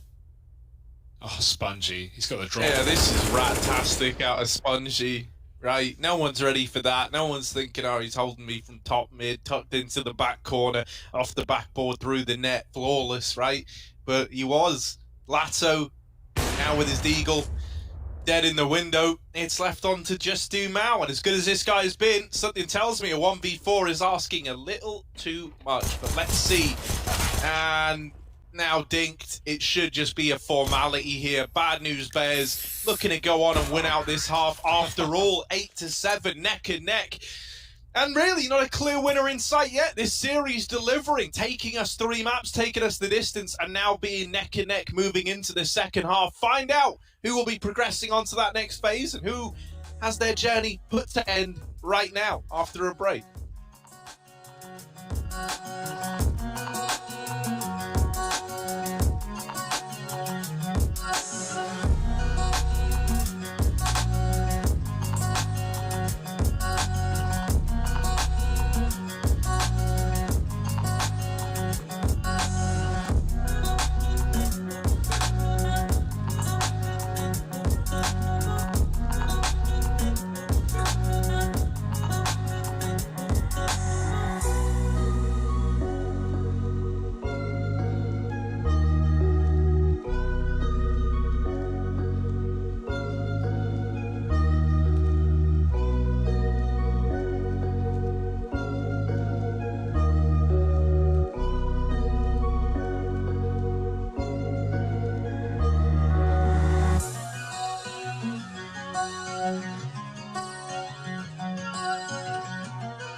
So this is it, the deciding half. Are GODSENT going to be home sent, or are things going to look grisly for Bad News Bears? We're about to find out.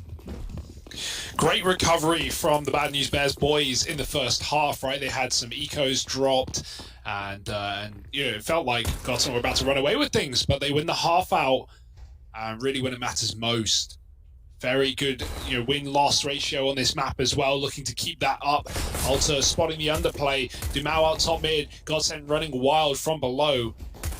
Lots of CTs here to meet them in the middle. PTR with the first blood, and everyone's crunching mid. Forget flashes, it's all about the fights, and everyone is dead for GODSENT, but Taco up in the apps. He's had a bit of a slower game here after a banging map in the previous on Dust 2. And right now it's looking like Bad News Bears are going to run away with the start. Yeah, good pistol from Bad News Bears. GODSENT going with 5 sets of armors. Supposed to be an A split. Would have quite liked it, but yeah, to your point, maybe the guy up in top mid could have been useful if he had himself some nades. Normally an old school one is that you smoke connect, you run through it with an expo flash from the guy up top mid. But it's an aim game, and Bad News Bears wins the pistol. And now they're up in mid. Spots nobody. The timing here from GODSENT could be really bad here if you're Bad News Bears. They're hitting the bomb stab right now. Oh my goodness. Barton will spearhead the approach. Gives you a nice bit of room. Jonji has aggressed down through the short side, and he's got teammates backing him up. There's the first for Jonji. And that's the end of the road for Jonji, apparently. Hoping he was going to get a bit more done there. This could still get out of hand. Spongy is very, very selflessly kind of removed any chance for GODSENT in that round there. Just charges them down with the MP9. And so Bad News Bears managed to get back on top of things. But with a bomb plant, with 2 players surviving, and money to invest on some of these GODSENT players, I wonder if this could build up into a force buy. There's certainly a case to be made for it. What's your guess? Yeah. You will get it. It is a force buy coming in. Makes little sense, right? As you pointed out, 2 guys alive, bomb plant down. And on the second one, you get some more money loss bonus, right? For losing 2 rounds in a row. So another good buy here coming in from GODSENT. 5 rifles. Some utility. Looking like a pretty quick A hit. It's important now for GODSENT. You have to get the bomb down or get CT control pretty fast here. You have no nades kind of to follow this up with. So you are a little bit on the clock here for this execute. I thought they were ready to give it up. Bad News Bears had no one here. I thought there was going to be a retake round, but instead they pushed 2 players through the jungle smoke, both of which get killed with nothing, and now they're down a man. They could have lent into the retake setup. Instead, they've dug themselves a hole, and they can't stop the plant. They kill Taco after the fact, but Spongy's dropped through the smoke as well, so it still keeps it up by GODSENT's favor. Jonji moving in. It's a player at the back of the site. No one else is committed inside of A. Dumao, they're not going to be ready for this. Jonji looks to jump up, and the flick isn't there. Nice clear for Jonji. Can they get on the ball? Both have kits and a smoke available. They're going to drop it on. Phelps has to go wide from his position. Barton just trying to sneak out, and he's dead as well. Phelps has good cover, and there's a stick on the ball. He needs both kills right here, right now. No time. It's Jonji with the defuse. And Bad News Bears win the retake in what was a 3v5. Yeah, and it was weird to your point, right, Hugo? It was expected to be a retake, but then they start fighting in between it instead, and it is a little bit unsynced because jungle goes out before CT. They're obviously smoked off. Ends it in a 2-on-3 situation with bomb plant down. Good retake at that. And again, Yeah, the sigh before you say good retake, Robin. That's you going back to. You don't want to point out the mistakes, but my God, I don't know how that goes. Yeah, that way. it's impressive to do it. You know what I mean? Yeah, sure. They made the best of a bad situation. Absolutely, yeah. And at least if you GODSENT another close round with another bomb plant, and they know that Bad News Bears are so close of being broken here. All they need is the 1 round Yeah, put him back into this game. for sure. It's always scary though, right? Being in that mindset where you're so close that you're so close to breaking your opponent's money, you can always justify a force buy. You know, we've seen that be the undoing of teams. You're hoping that you get this one round that gives you a berth of, like, 4 rounds on the back of it. You saw him. Jonji's seen, Barton getting across, but that doesn't keep PTR alive. Jonji will nail the shot onto Dumao, and he's got support from ramp should he need it. Right now, there's only one man in B. And actually, is he creeping through lower? It looks like he is. Yeah, Swisher pushed the apartments. This is a little bit awkward with Phelps up on the short side and Taco springing out for another in the meantime. Yet still, Alter has been able to reclaim one of these A kills. He does find himself all alone. And GODSENT have got an empty B bomb site and they know it. Yeah. So, rough spot for Alter to be in. But with Phelps decided to hang around, while this isn't something that Alter should be ready for, and he might just die, it has now given the 1v1 over, and that was the worst possible outcome. Alter, fast on this retake, doesn't want to miss this opportunity. He's been given a chance at the bench, the last man, and missed timing on the swing. Barton corrects it the second time around. And so just about, by the skin of their teeth, GODSENT get an 8th. I mean, they're almost giving them this round, right? Even for Barton in that one-on-one, the bomb is down. You don't have to throw that smoke, right? They have no idea where you are. But as soon as you throw it, for Alter, you have to be on that left-hand side by the bomb site. So much less area for him to clear. It makes it winnable. Sure, they don't win it, but absolutely, that was a close one. But as we talked about for GODSENT, keep on buying. They don't have a lot of utility. But it nets them around like this, where it puts Bad News Bears on a very poor spot. They're forced on a buy. It's pistols and 1 scout.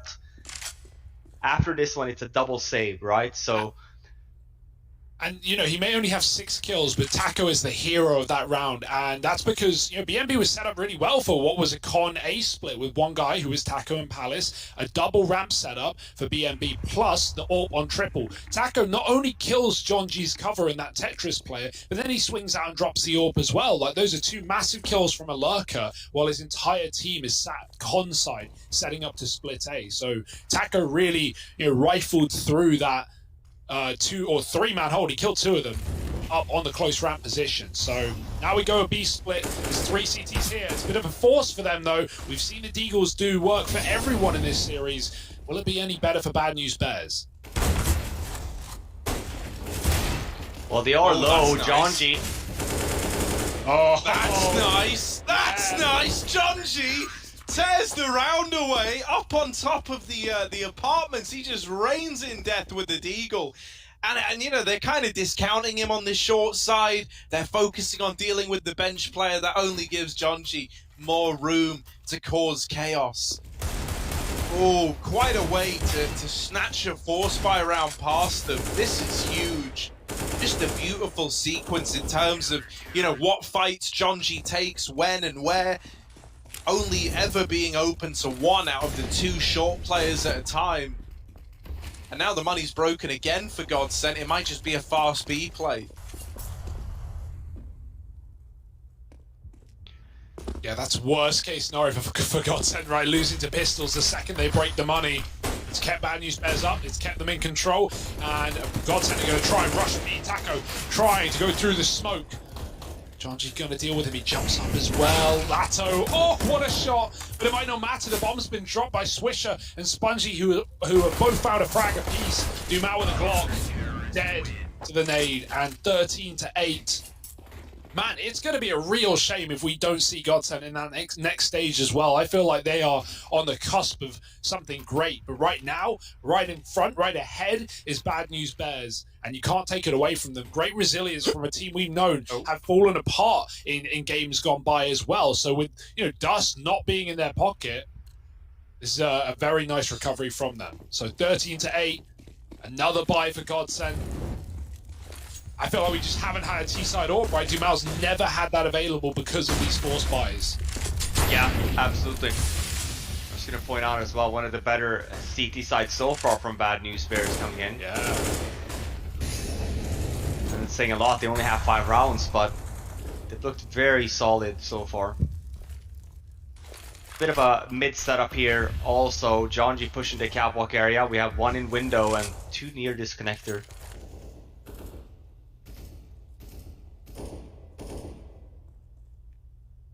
It's quiet, waiting for these smokes to fade. Faust and PTR should be spotting each other here.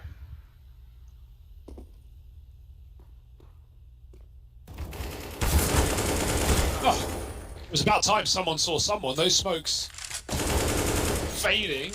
Jonji up above, dealing with a window jump, has kept this round up in the air. Spongy spotted on A, and he had to take that kill while he had it, because Taco's there for the trade out Palace. Jonji full send down mid, and he gets denied as well. Jonji, quite the outrageous play from time to time from this guy. Yeah, you know, that's what you expect from Jonji, though, right? I think he really is someone who represents the more chaotic energy of his old Chaos squad, right? Marky was always like a pretty...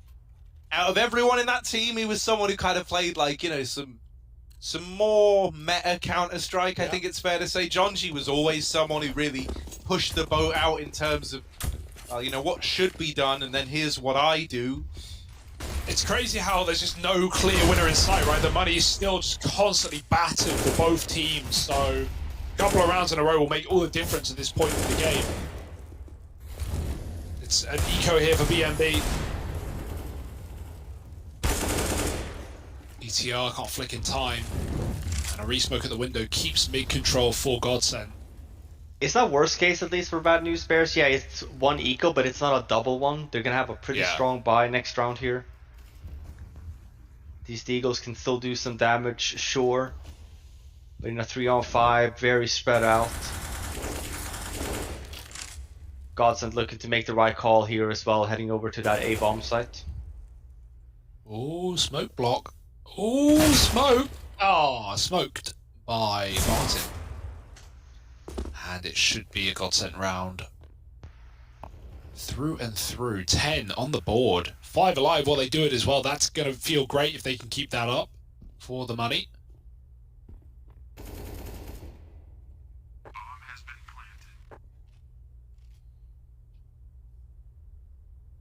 Getting an AK out of here will be lush for Spongy.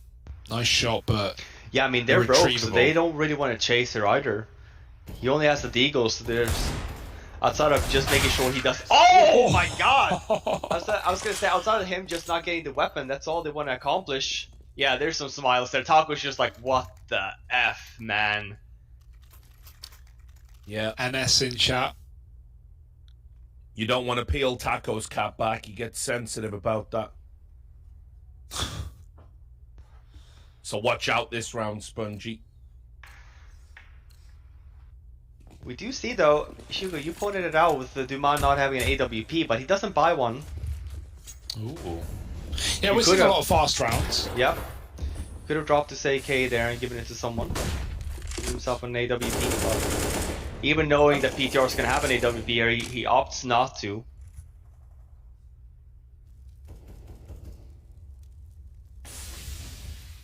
Well, it's anyone's game right now. Bad News Bears may have the lead, but as we've learned from series gone by, especially their series, lead doesn't mean much. Mid conceded again. PTR giving away his orb. He's fired a couple of pot shots through the connector smoke, so they know what's waiting for them on A. That can be a mind game in and of itself, right? Has the orb rotated? Is it still there? These are questions that GODSENT have, and no answers just yet with the resmoke landing.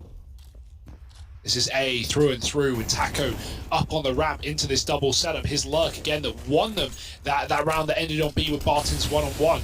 Can Taco find the timing this time around as well as his team set up for the mid play? They're up connector, smoke's faded, Barton with another, and now Taco can activate if he wants, but there's really not much left in terms of A defense. Only Spongy here. And GODSENT are in no hurry as well. They're waiting for kills to come to them.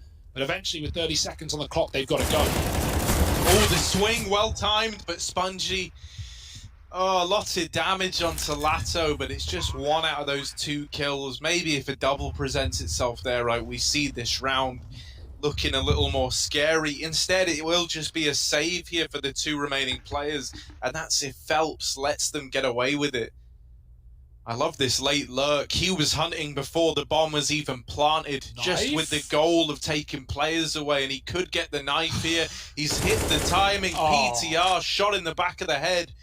And now the most valuable gun, the gun you were really hoping stayed alive, has been cut loose. GODSENT up onto 11, breaking the money of Bad News Bears, and maybe there's still some fight in the Brazilians yet. Oh, the AWP. Yoink. Nice. Yeah, that's big for Jonji. That's, well, the only option, or the only way they would have got an AWP here, so don't know if they'll be buying round it, but at least arming PTR in this round.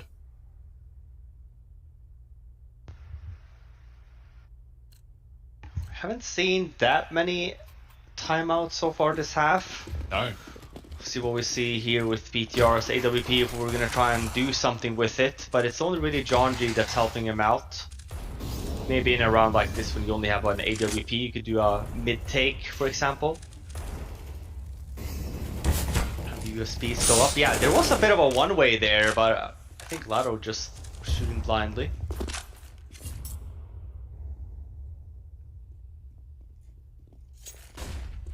And for both of these two squads, they haven't really been fighting for mid, so even for Bad News Bears on their T side, we're given mid pretty freely at times. Same thing can be said for GODSENT. Oh, Swisher reloading in ladder, so they know he's just here. They're on the fence as well outside of short.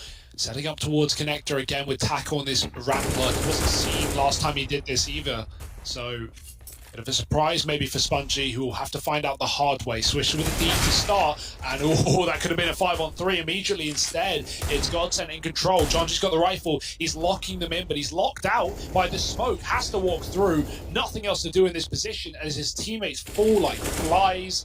Jonji can't even get the kill, does finally get it, but he's a dead man to Dumao. 12 rounds for GODSENT, they deal with the eco, but this is it, do or die.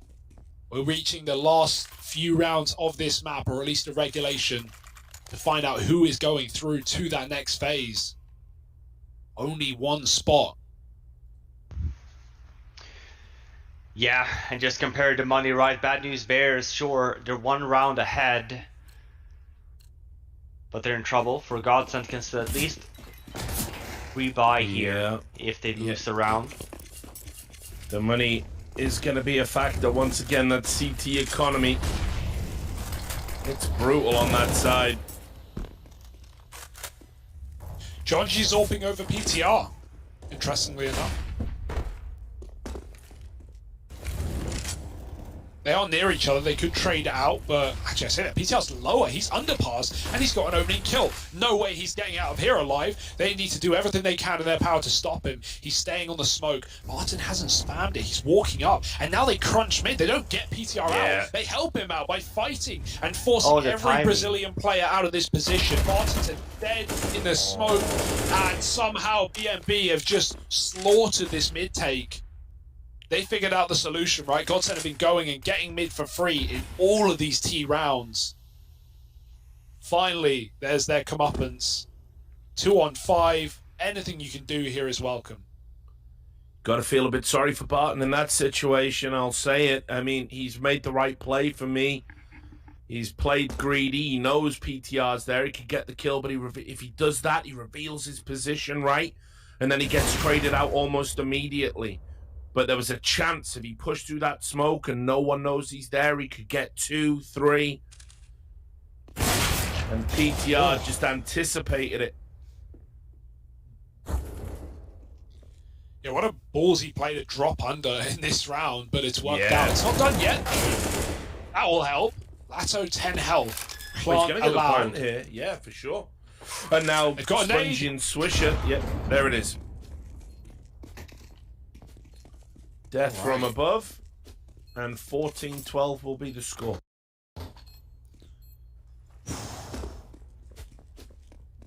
Even with it reaching 14-12, I don't feel comfortable, you know, like wanting to to start to get behind Bad News Bears just yet. I mean, GODSENT have been putting up a hell of a fight, and even that round there, like from the the rather sour note at the beginning, you know, being in the 3-on-5. You had Taco aggressing down short, is able to close that distance very, very quickly, right? It's a shame that, you know, he dies shortly after this little heroic attempt at saving the day.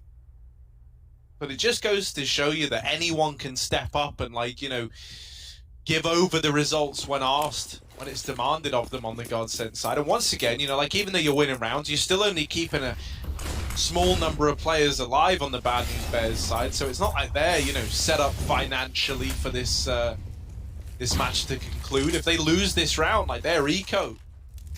And at that point, GODSENT could be eyeing up a 14-14. So this really is GODSENT's best chance to get back into this, right as the doors are closing. And there's no info. They can get up Cat right now. PTR's still helping his team out with smokes on A instead of all being con, so they can just walk up into this B setup. It's a nice base. Swisher's jumping.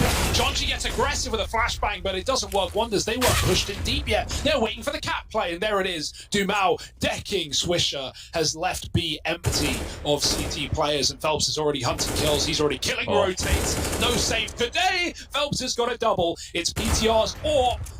And that will be the only weapons seemingly getting out of this one alive. They're not even planting They're a bomb. delaying the bomb plant to hunt down the AWP. That is huge. They want to out of take GODSENT. it all, Harry, and they know where he is now, so they can go get him if they want. He's They might think better of it. Yeah, I think they're just going to lock the doors. Oh, I love this. No one's even playing the bomb, but they know he's in Palace, so there's nowhere to go.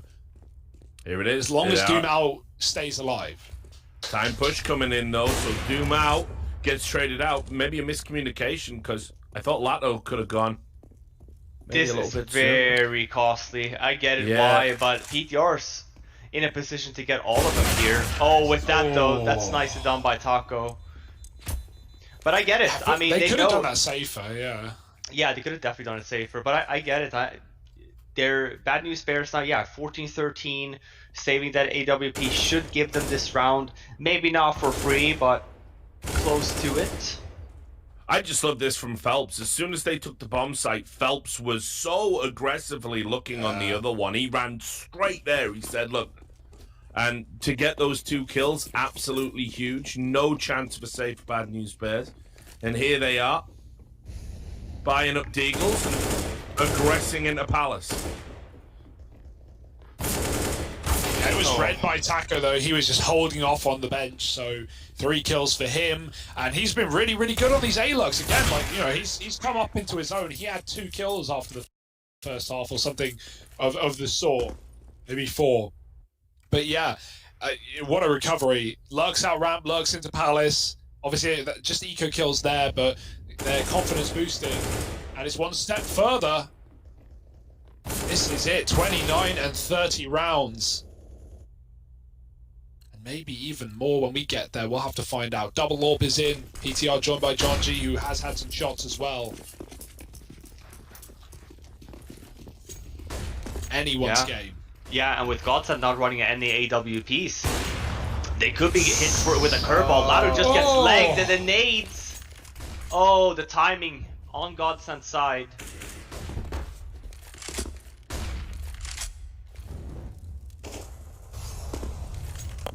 Still dangerous territory though with these two AWPs. Expecting, yeah, this is a good play here from Bad News Bears. Oh, Swisher is getting aggressive in the apartments. You know, when you're down a man, you're often feeling pressure to reclaim ground, to get something for it. But on the back of that push, things have gone from bad to worse here for the Bears. PTR set up towards the apartments. He's going to have a lot on his plate. Right, with mid-control still hanging in the balance, this bomb is actually looking like it wants to head down through lower and meet up at the A-bomb site. But in doing so, they've run right into Spongy. They've gone away from the solo B-hole into a double stack at the A-bomb site and are now left rotating back again around the world. And now in towards the B site, PTR kicking himself. He misses the timing. but he does at least hear the footsteps, so he's called for the rotation. And Dumao actually dropped the bomb back in apps, so now it's got to get across. It does manage to leap by Jonji. Tagged by PTR on the lower wrap, and this whole round is now very uncertain. Time is the problem, time is the enemy, and they've lost the bomb.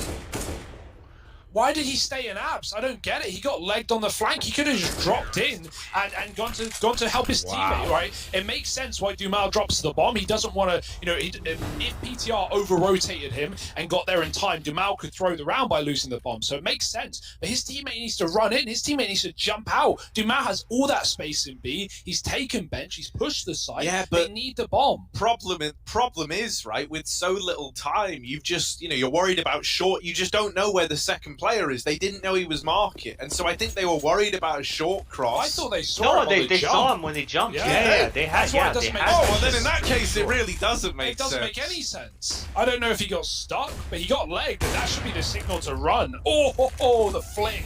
PTR hit that if you missed it. Phelps, mid-air, in a run boost, legged. And GODSENT, I think they've just lost their opportunity. That was a 5-on-3 round. Yeah. Credit to Spongy doubling up in con.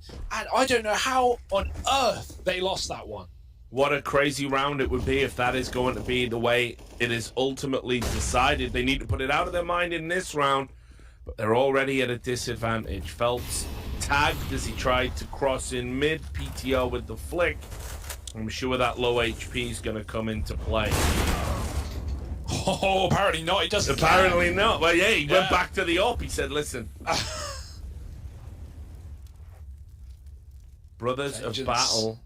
And yet now we're going to see how this crossfire pans out. Spongy's going to get the first ult. He's going to trade out immediately and then get traded out by Phelps. Still alive somehow on that 16 HP. Phelps helps. Help GODSENT. Can they bring this over the line and take this to overtime? Help!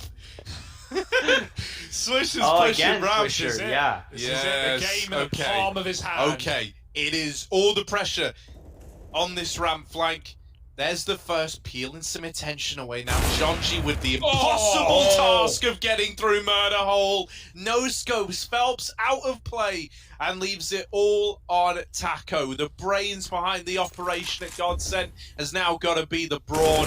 Down here in Con, takes the head off of Jonji. They've got to get on this bomb, and it's planted for Connector. Taco with this spray could win the game, and getting in overtime at least. 15-15, we run it back again.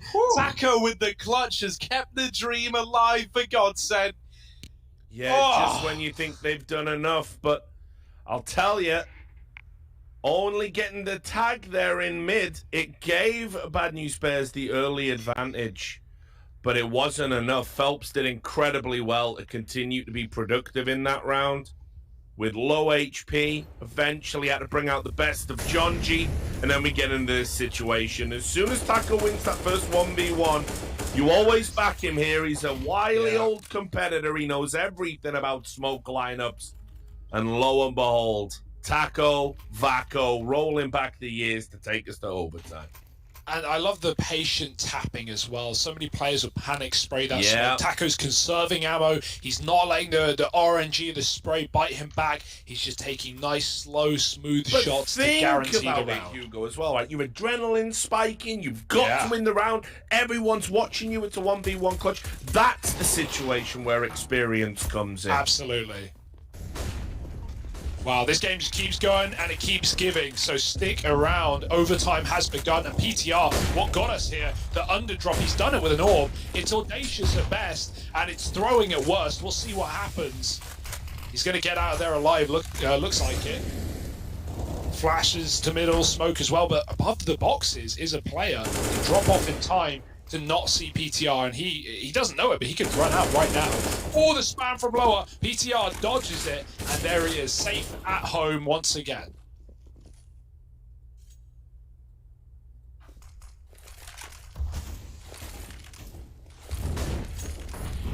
The back of these mistakes again. Bad News Bears trying to fight for it. They don't win that fight though, and same thing there. It was very costly to try and fight for it at the same time. No nades left really on Bad News Bears side. One flashbang, one molly on Swisher. We compare that to GODSENT. These sneak takes they've been using, they haven't really been throwing that much utility anyway, but if they wanted to, they have plenty to spare. Oh, John G. He's holding on. He's killed the cat player, helped out from the A site as PTR picked one on the cross. And now John G's repositioned. The bomb's open. I don't know if there's time. They've got to go so quick, even with this flank. Dumao needs to activate now, and he has. Swisher, though, the fly in the ointment. They don't check for him. They're still thinking about the bomb. Swisher's dead, but can Spongy stay alive? He's far away. He's still holding on to that package. Oh, this is so No, weird. they don't have time. No, Yeah. he's got it. That's it, get out, bro. Woo. What a round for Spongy. PTR dropped the bomb in the first place. He was the guy, I think, who got that pick over from that cross. He died eventually, got traded by Lato, but Spongy grabs the orb, and boy, does he put it to good use. Yeah, we This haven't game talked is a sick. lot about Spongy, you know, over the course of this tournament, but, you know, again, a slightly newer player, not a name people will have heard of, but he's had so many impactful rounds for Bad News Bears, not just about frags. Important moments, coming up clutch when it's needed. And that's going to give a perhaps temporary advantage to Bad News Bears here. Back to the A smokes. It's been some time. Yeah, but look at this setup though. We'll see what they decide on, but they don't have to necessarily do a retake setup here for Bad News Bears. They're all essentially here. 3 members. Oh, Even John G's coming up here now to support him. And GODSENT not even hitting the bomb site just yet. Already lost 2 members. It's not over yet. the anticipation spray was there for Lato. If he kept it going, he might have had a second kill. But yeah, even with the set molly out Palace, clearing Spongy out Dark, he gets a double from default. And man, Bad News Bears squeaking ahead in OT. I think the success here for GODSENT would love to see one more of these B splits that they've done. Take over a bit like you've done, make it look like a default. But end on the timing. Essentially the one they lost with the bomb, unfortunately, but Bad News Bears, last round of this first overtime, they decided to go up in mid. I love this. Change the pace.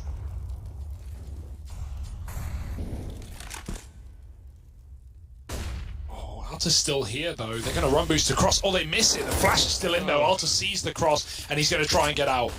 That's a safe escape for BNB, not getting punished for the mid play. Oh, I take that back. PTR trying to drop the cat smoke. Gets domed by Dumao. GODSENT with that mid control. Still with Taco lurking ramp side, and so it's surely going to end A.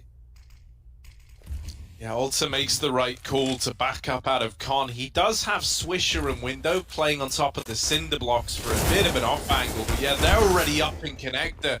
He gets spammed out of the round. And so Spongy's had to take a very passive lie back into CT. We need to have a hero emerge here for Bad News Bears, or else GODSENT are going to walk all over them. Spongy spam does still get the kill, and Jonji, no scopes Lao through the smoke. A 1v2 for Jonji, a rough spot to be in. No one's envying this position. One man trapped in the site who just refuses to give him a fight, and another tucked in at stairs, so Jonji's got to go hunting. He's got to flush them out. The M4 traded into his hands, and now pincer between them. Taco and Co lock in 16 at least, 1 in their first half of overtime. Yeah, they needed that for sure. Definitely. Bad News Bears T sides have been good here, so Yeah, they had to get 1, I think. Yeah. And then, tall order. what feels like forever since we saw this side. We're back at it. Should note that Phelps was very active in that connector area in regular time. Got caught off guard a few times at the end there.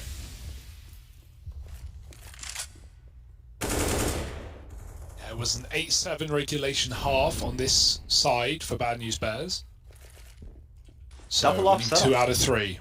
Yeah, it can be expensive. 10k MR3. So, can't double up every round, that's to say for sure. Not unless you're winning them. And that's what GODSENT have in their plan, but is it going to go that way? 2 players at B and a bit of an execute. We got the fake out on the A side. Taco spots the B play, backing up. Martin dropping the molly has really stopped this one in its tracks. And so whatever BNB had planned, they've got to go back and refigure. Still with Jonji at ramp as well. He's gone back from the Palace. And his team is still grouped at B, but Spongie's checking the flank with the bomb. Scared that GODSENT might have pushed up and stacked in that B bomb side. They might even full rotate. That looks like the call. So Jonji can't afford to die in the meantime.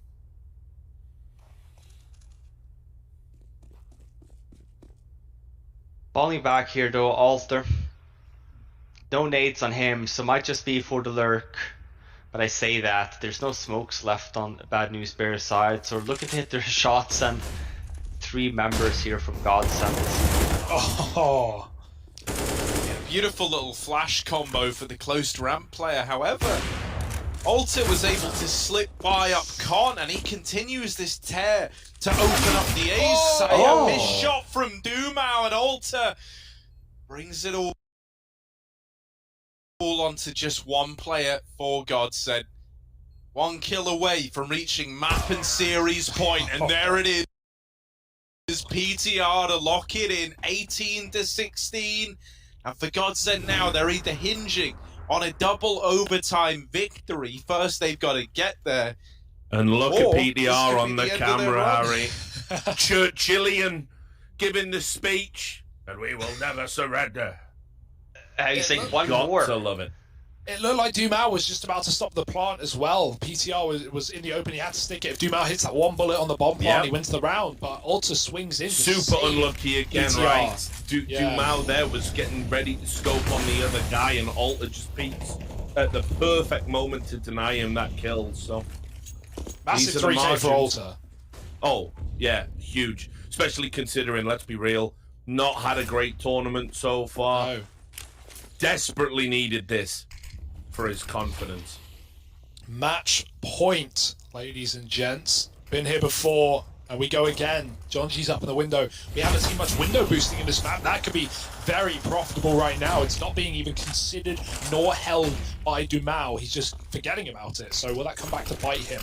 Also with the opening kill onto Phelps and Con, it's like regulation all over again. And I'm still waiting for Jonji to activate. He's so patient here, but he doesn't need to be. Dumao has done something huge Oh, as well. he He whipped pushed that. through the con smoke. And, Alter with the turn.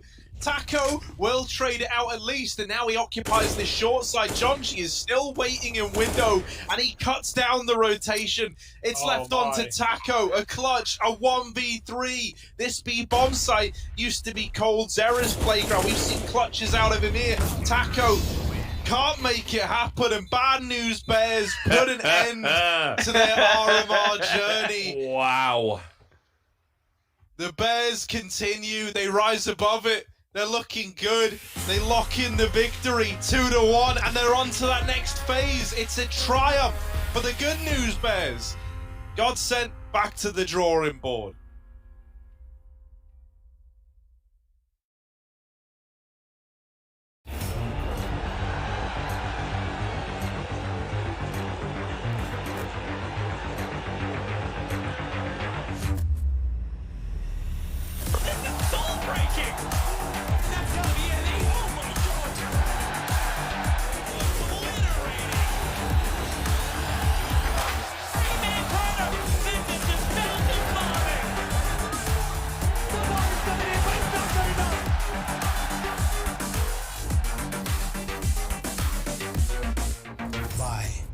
Beyond the bet.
Back to the CS Summit 8. The first series is in the books, and what a series it was. Bad News Bears, GODSENT, they went toe-to-toe, mano-y-mano, and in the end, it is the North American team that come out on top. We're just going to talk a little bit about that now. I mean, I expected it to be a close series. I think the starting point, Robin, is what surprised me a little bit was Bad News Bears being as resilient as they were, because we saw them capitulate on their second series against Pain Gaming. They looked completely unrecognizable here.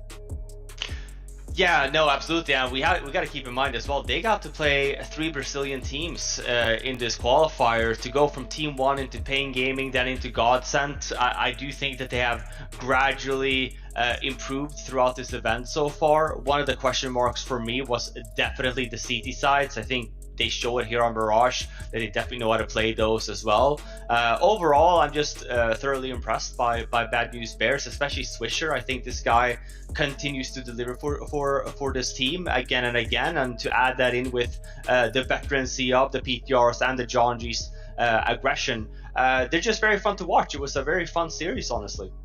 Hugo, Robin's astutely pointed out Swisher there. I think what'll be of comfort to Bad News Bears as they look ahead to the next round is I think everybody showed up at some point in this series and had huge impact. You know, think about the clutches from Spongy, John G with some insane no-scopes, took over AWPing duties. They were all on point when it mattered.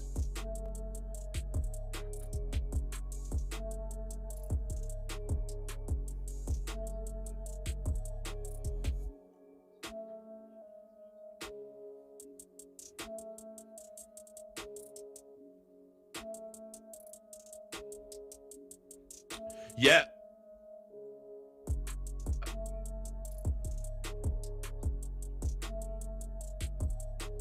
Oh, no problem. Right. Well, listen, guys, what you missed there was just a brilliant and insightful breakdown. Yeah, no, from I mean, Hugo. I got so some of the best work invested. he's ever done. Essentially, he said that I was giving a lot of praise to Swisher, rightly so. Spongy had a fantastic performance today as well, last 2 series, as we kind of saw. Fun to see him. Swisher has definitely been that consistency for sure for Bad News Bears. Same thing can be said for the PTRs, and John just kind of know what to expect it for them, but same thing could be said here for me. Like, I think all these 3 new names on my end, Alter, Spongy, and Swisher, it's nice to see that all 3 of them having some sort of impact every now and then for some of these maps. Well, But sad to say about GODSENT though. You know, I was thinking, Robin, since as Hugo and Harry were disconnected for that segment, we should just redo it, right? That's how we do things in Counter-Strike these days. No, I think we've got you back now. I can hear you at least. Yeah, I mean, I'll just set us up while we make sure the technical stuff's great. You know, I feel sorry for GODSENT. You know, I just want to say a little, you know, part about that, because they did have some incredible individual performances, right? I mean, Dumau stood out, Barton stood out. I think Taco played great today, and they were just so close to you know, doing it for Brazil, but it wasn't to be. And breaking their hearts, joining us now, we have got John G. I'm very surprised. I thought it was going to be my old mate Pete, and here he is. It's John G. I can see you smiling. I'm guessing you're feeling pretty good right now. But we've got lots of time to talk about all the good stuff, so I'm going to start with a question about the bad. What happened against Pain Gaming? Because you guys were like, what, 11-4 up in the first half, and then you won 2 more rounds, and it looked to us watching that something had broken mentally, like something had completely broken down.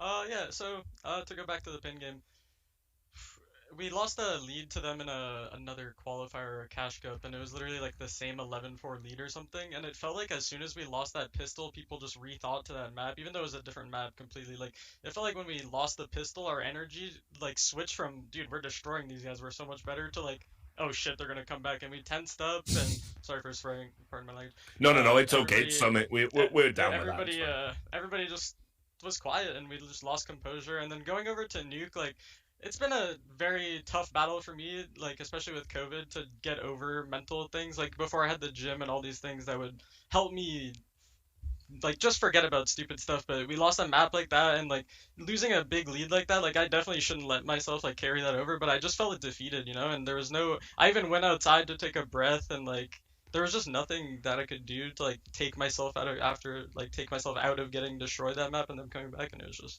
sad. But we showed that we could play way better today, so that's all that matters. Definitely did. Showed a lot of mental resilience as well. Guys, do you have any questions for the conquering hero? Yeah, John, I was just going to say it's a pleasure, firstly, to have you in Counter-Strike right now. Obviously, with your previous team in Chaos, everyone dipped, so to say. Apart from Marky, right? Obviously, with you, you've had quite the time since that point, right? You know, considering leaving, coming back. What does it feel like now, to especially after having qualified for the next stage, to be with a new group of guys, to be up there with the big dogs, and to be competing with the likes of Liquid and EG and the likes in the next stage of the RMR? I think the big thing that takes our team apart from other ones, like we might not have the skill or big names, quote unquote, or like people that you might think of when you think of NACS coming up, like the extra salt guys and whatever. But we're 5 people that really like each other, plus our coach. But people had to go and ruin that. But we have 5 people that really love each other. We play to win, and we want to win for each other. We're not playing for a paycheck. We're not playing for recognition. We want to win for each other, and to get everybody on this team deserves the best. They all deserve an org. They've all worked so hard. Alter's the newest player to our team, and this guy's put an absurd amount of work in from where he started when we made this team a couple months ago, like to now.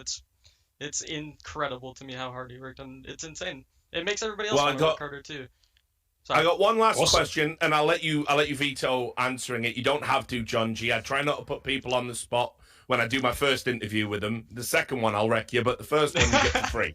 So the question is, I know you had a lot to say about the GODSENT fans, and obviously there was all that stuff with Chaos. Was it sweet to beat the Brazilian teams, or is that just a bit of fun? It's fun. At the same time, I like the way they play, but I also feel like the way they play isn't proper. I'm not saying we play completely proper, but they play a style of CS where a majority of the time it feels like you're just playing against one guy here, one guy here, one guy here, one guy here, one guy here, and then they just either they work a kill or they just like shift around the whole time, and it's like it's good, but when you figure out tendencies, it feel like. And then on Inferno they were throwing 5 mollies at banana every round. I'd never played against that in my life, and I was like, there's just no. I guess they know I like fighting for it, but I was like, there's no way a team's wasting 5 mollies on banana and not doing anything with it per se. It was really confusing. But once OT came around, and I was like, okay, we just throw grenades banana and let them throw their 5 mollies. What are they gonna do when they come to the site? So a sweet victory for you. I'll let you get off and go and celebrate, rip some fat clouds, and which we saw over the course of the series. Looking forward to seeing you against the big boys. Thanks so much for your time, and enjoy the victory. Thank you, boss. It was a pleasure talking to all you guys. I appreciate it. No worries. Take care, John. All right, guys, I had it in my ear from production that I need to get us to break super quick because that was a long one, and I don't think everyone wants to be here all day. So your thoughts, meaningless, but we're going to set up the next series after this break. It's going to be an absolute cracker. We've got Plano going up in action, and they're going to be taking on Team 1 for Brazilian Derby, so make sure you join us.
Welcome back to the CS Summit 8. It is the regional major ranking event for North America. And we've got to pick up the pace here, guys, because everyone's ready to go after that long, grueling series. It's the first time we've actually had a Brazilian derby, incredibly, with all the Brazilian teams that are in. And it's going to be O Plano, the home favorites for Brazil. Obviously, the former MIBR lineup, the one with the huge fan base that's found themselves without an organization, incredibly, despite all of that stuff. And they're going up against Team One, who've been having all sorts of problems in terms of betting in new players, roster changes, and honestly, they haven't looked great here, and we don't know how good they're going to look against a challenge of O Plano's stature. So we will be getting into the game fairly quickly. Boys, let's just set the table a little bit. I'll start with Harry and Hugo since they got the cables back.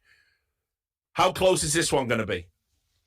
I really don't know what to make of it, Richard, to be honest, because like part of me wants to just go, oh, Plano should run over them. Like, these guys are great. They've got the experience as well. We've got some huge names in this team, some real talents. But then we think about the games we've actually seen from them, and we go, oh, yeah, sure, they took a very close win v Triumph. Triumph who also bottomed out of the tournament. Then they got wrecked by Extrasol. Okay, who didn't and who isn't at the moment? But like, we haven't seen a lot of depth from them, right? On the tactical department, they say they've been doing 8 hours of Counter-Strike a day for 4 months, 5 days a week. It all sounds good, but we don't see that in the server yet. Whereas on the other side, the foundation, the base that is Team 1 is very, very good. Yes, they have a different problem in bringing in a new player, but we got to speak with Malbs after the interview, after beating RBG the other day, and he seemed to be saying that they were getting back on track, right? They were reaching the point that they were at with Skulls and Barton in the roster that we saw them in with their performance last year in 2020. So yeah, Team 1, I mean, the mindset's good there, but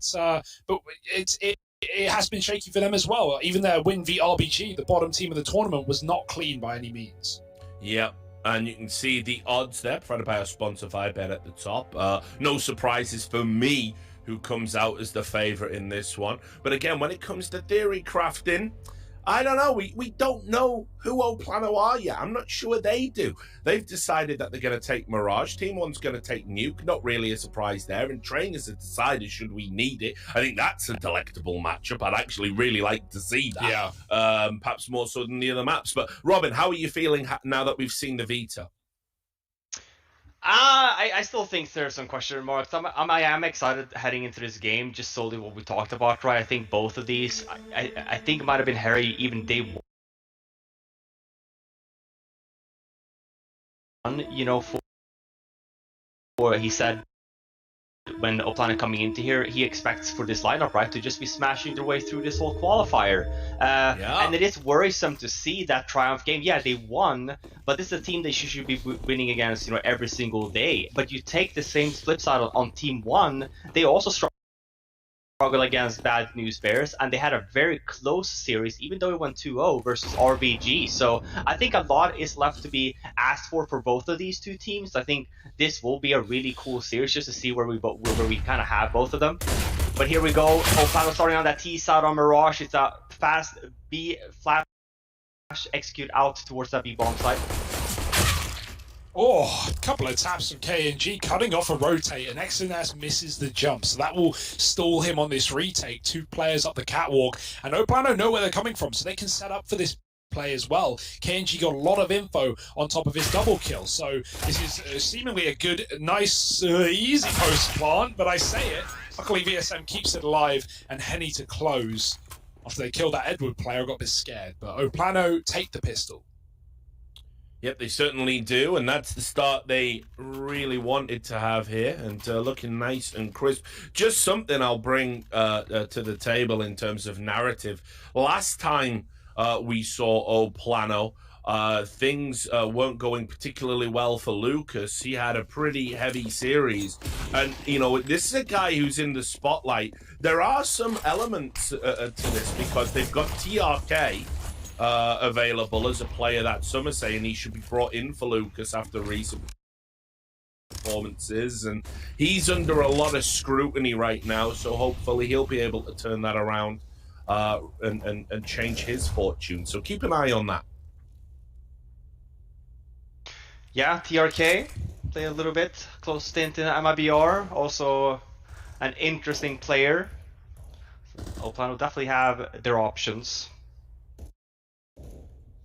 As we mentioned, speaking to Kogu, they've been practicing for 4 months heading into this event.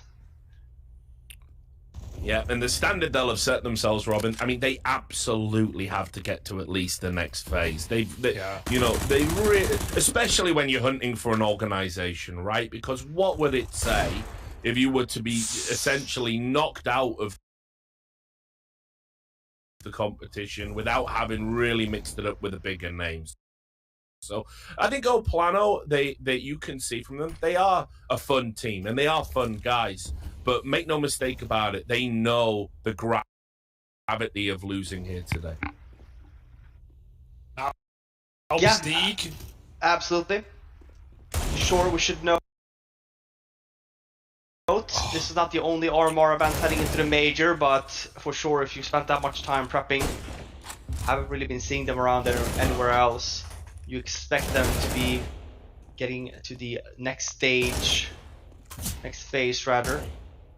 Yeah, because being real, right? Even if you're going out here, firstly, you're not getting any points, and even though there are more RMR events, like if you're getting 0 points in an entire event, you're way behind on a notch versus any other team. Like, well, the next 8 teams above you. So, like, you don't want to be left by the wayside, even if it is the bare minimum, the bottom of the point list. You need that.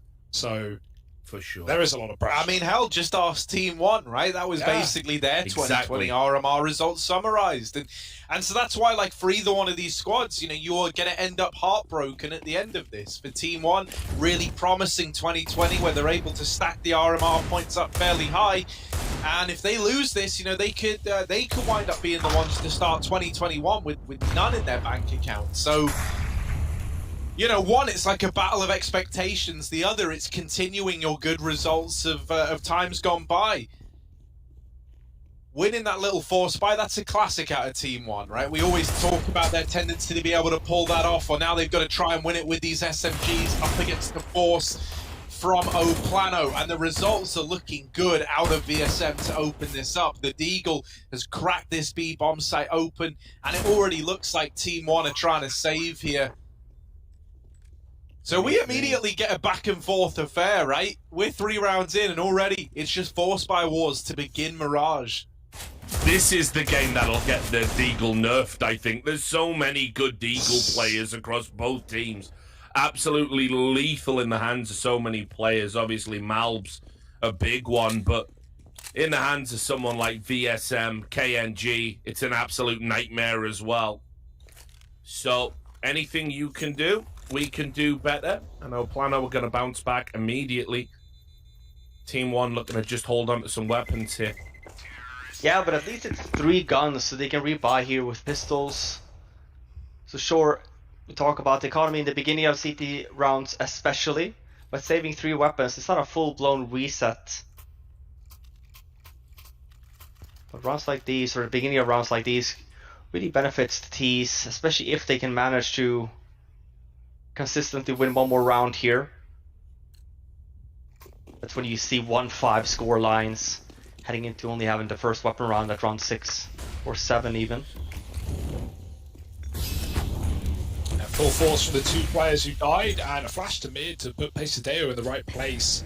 It's meanwhile a B execute. We've got 1 cat lurker again. KNG had a lot of impact doing this exact play in the pistol round. This time he's walked all the way up, and no one is any wiser. PRT's going to realise the bulk of the players coming to the apartments, but that smoke won't stop anyone, especially not KNG on the catwalk. Mouse with the D. We know what he likes to do, but it's only 1, not 2, and now, cordoned out by the Molotov, Pesadeo has to give them the plant. 3 on 4. Is it another save? Yeah, absolutely. It can be, right, considering it should be another eco for Team 1 anyway. So, sure, it was a full buy, which is why you kind of didn't see Team 1 necessarily do any kind of gamble. There was a 3-man stack, no real attention to mid.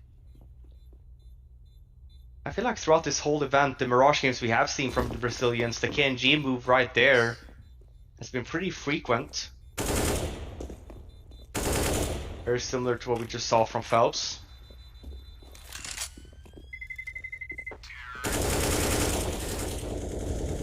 This time around though, like I said, we're essentially saving for next round, so I don't think we should be seeing if one of the 3 members that had saved their weapons, if they had a spare gun or a pistol, they might drop it to PRT or Malbs.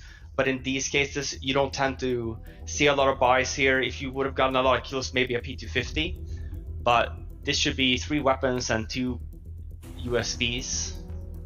Yeah, and a tech pause just coming in as well, so a little bit of time to get everyone in order. But not much.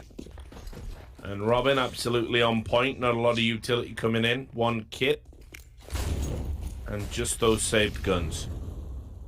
Yeah, and I can see that from Aluke. That's a good call there to buy a kit. Definitely winnable.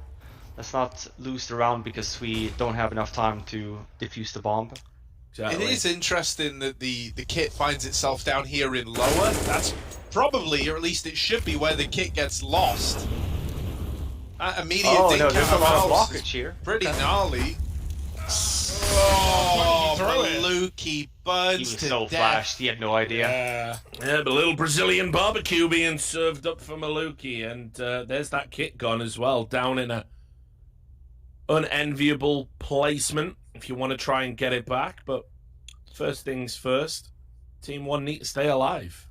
I think we're seeing really good decision making out of Plano though. Like in this position, they know what they're up against. They are in a massive advantage, killing Team 1, trying to make a play in lower, and so they just keep holding. Look at the two mid players just sat back and relaxing, just waiting for more mistakes to be made. And with none coming through, eventually they'll group for this B play. Okay, 2 CTs here, sure, but PRT's jump spotting with an USP, and XNS is actually rotating out at the wrong time. So it's a guaranteed round. That kit will not be used anyway, as there's no retake in this one. Even with a big flank from Pesadeo, it's going to have to be really quickly, and his teammates will have to hold on, at least getting one each. That's a nice dink, PRT.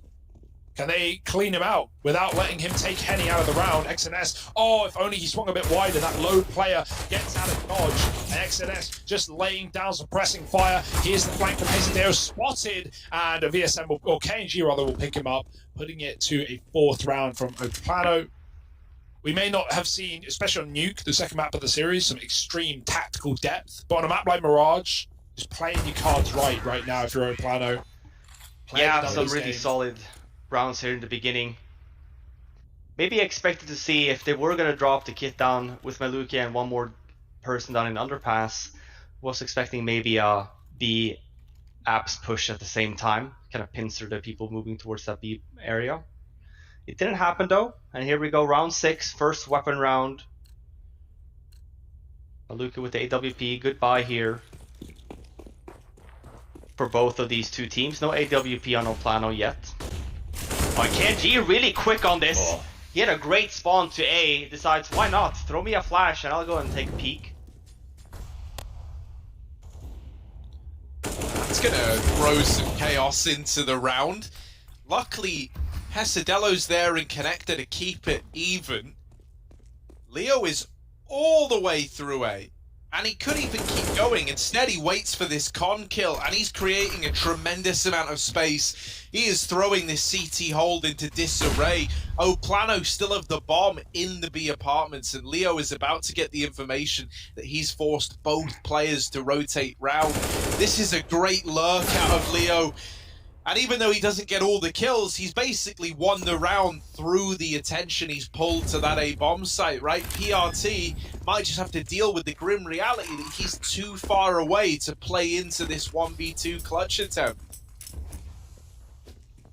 Yeah, looks like he's going to save again, and you can just see how much pressure Plano are exerting on the T side. You're absolutely right there, Harry.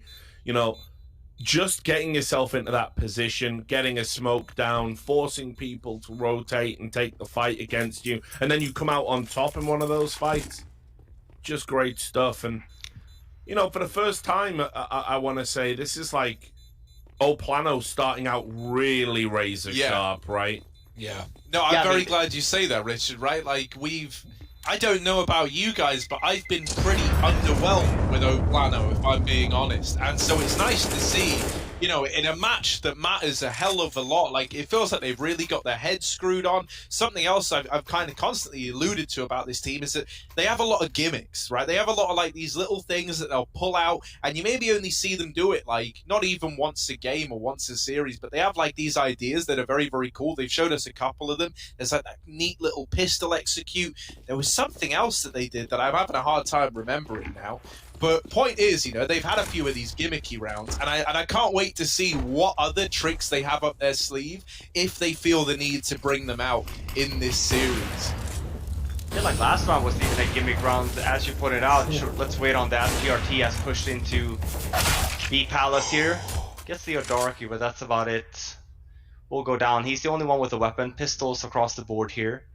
No, but to speak a little bit about the previous round, it's a really cool round that Plano does, speaking to the individual level, right? KNG has a great spawn up in A ramp. He goes up while that is happening, full-blown chaos, Henny is rushing up to mid, so it creates this kind of crossfire setup, taking a lot of map control at the same time. So while this is happening, Leo Drunky in that A apps just drops to go see these spawns. So that's what kind of leads to that round kind of taking place in that case, or in that sense. So if you're CT, all you're seeing at that round is full-blown chaos, right? You're like, they're everywhere.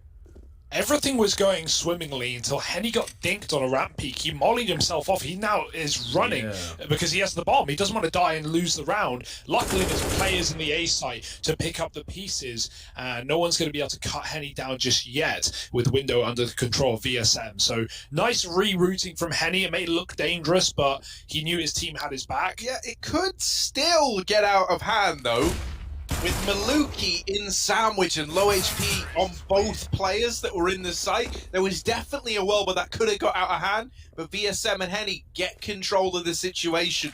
And this is something that is pretty cool. I have been a big fan of VSM, I'll be honest. Like, he's a very, very aggressive player, and I think that is bang on in this team. Like, he's the kind of guy you want, that when you're playing one of these slow rounds and it's all about like one player finding an opening for you to exploit, he's great in those situations, right? You can kind of just, you know, let him run wild, let him make his own decisions, leave him to his own devices, and he'll try and get you results from that. And more often than not, he's very, very good at getting you results from that. I've been a big fan of, you know, just watching how he approaches these rounds and the kind of room he's able to create for his team.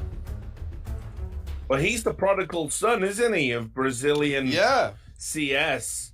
You know, people wanted him in the teams. Obviously, with the changes to the RMR rules, that's now a possibility. And this is his time, you know. He's only 21 years old. He's been around the scene for a while. Say his name, he'll appear. That's a massive opener. Just like Candyman. This round tastes good, that's to say for sure, for at least Plano. They've got beat, and they're still getting a just in case, you know. You want to plot 2 bombs at once, this is how you do it. Fragging out Maluki with the orb, and as that smoke fades, he is on the chopping block. Goodbye. VSM with all the kills we need, and 7-1. Plano, man. This is the team we wanted to see. This is just individual performance, just running havoc, right? Just add to your point, they're just taking B and A at the same time. Yeah, and this was what we were worried about, right? For Team 1, you know, we alluded to it in the very brief introduction that we did before the start of the series. Who's going to step up on Team 1? Who's going to meet these incredibly talented players on Plano head-to-head? Who's got that level of firepower? XNS, perhaps. We'll see if he can be consistent in yet another Deagle round. Mal certainly is a player you're going to look at to. This. So Maluki's got the flash to try and aggress them out of COD. This is a deadly little setup with the Deagles, but Plano have made the right decision, right? Just to sit back in top mid, wait for this aggression. And it's great, man. Any team that can put a stop to a Team 1, you know, partial buy round finding success is doing something right. Yeah. This is a team that so often get away with victories in rounds like this. So big stuff out of Plano to have the read, to have the foresight, to not get caught by that flash deeg push in middle, knowing the money was low and having spotted players over towards corner mid. That's a read they felt comfortable making. And even in this 4-on-1, look at everyone. They've got great positions. They're just holding. Right? Where's this Plano been? Like, this is very exciting. I'm really liking the cooling that's coming out. It's like a nice middle ground between. It's like a passive-aggressive play style. That's, you know, you have like a couple of guys who are really taking like all the liberties, and then everyone else is just kind of sat back, very, very passive, playing this kind of game where let's see the space that VSM can create. Let's see the room that our entries can get us. And play around that.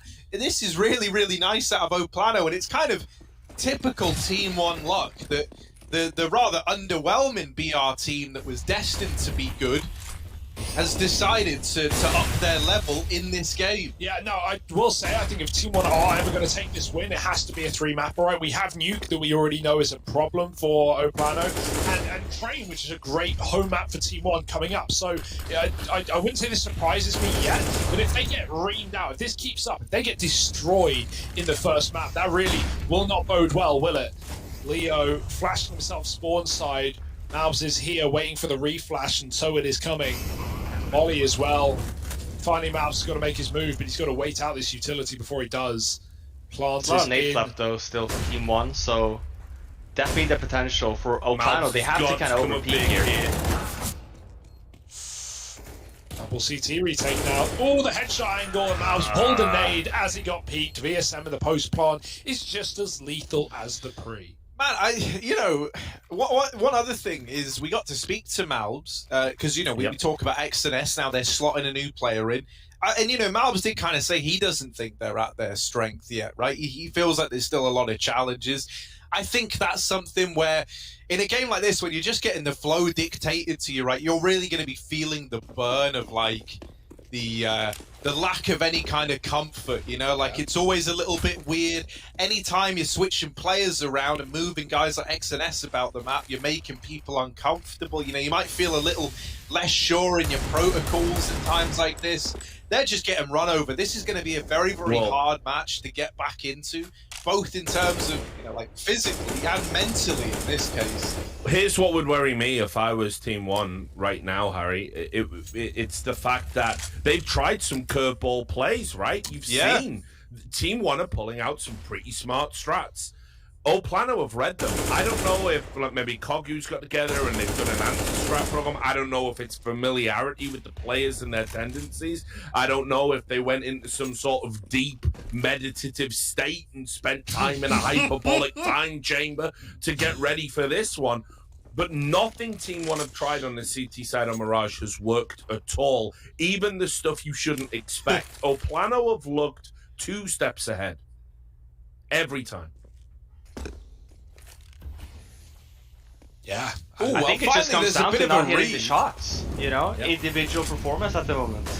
There's a bit of a read in this round right on the Deeg play. They fully stacked this B site, and so we might have a bit of a brawl here. Usually Plano have been good at dodging these stacks. Well, for once they're going to have to try and brave the murky waters of this B bomb site. And once again, it's BSM let off the leash to go and create that space, but the trades haven't come in.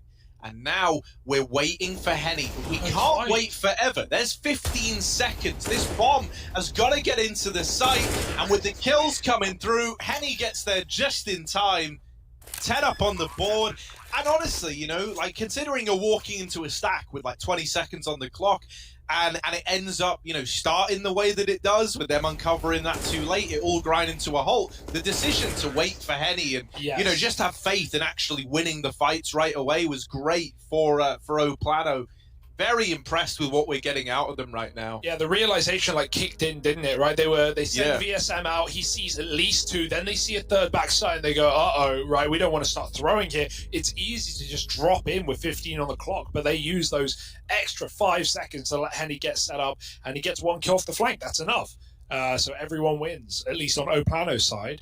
And Team 1, it's not what we wanted, but they have already been at the beck and call of Plano, right? Like, what can they do right now? Also, like, Team 1 are very, very reasonable people, and, like, with this map at least going the way that it is, like, if they were to lose this series, I think they would just feel like the better Team 1 on the day, right? Like, as sad as that is to say, and as good as Team 1 have looked throughout 2020, maybe some more time needed to get this roster back up to shape with some of the changes that have gone on. Yeah, I mean, they're getting completely outgunned at the moment.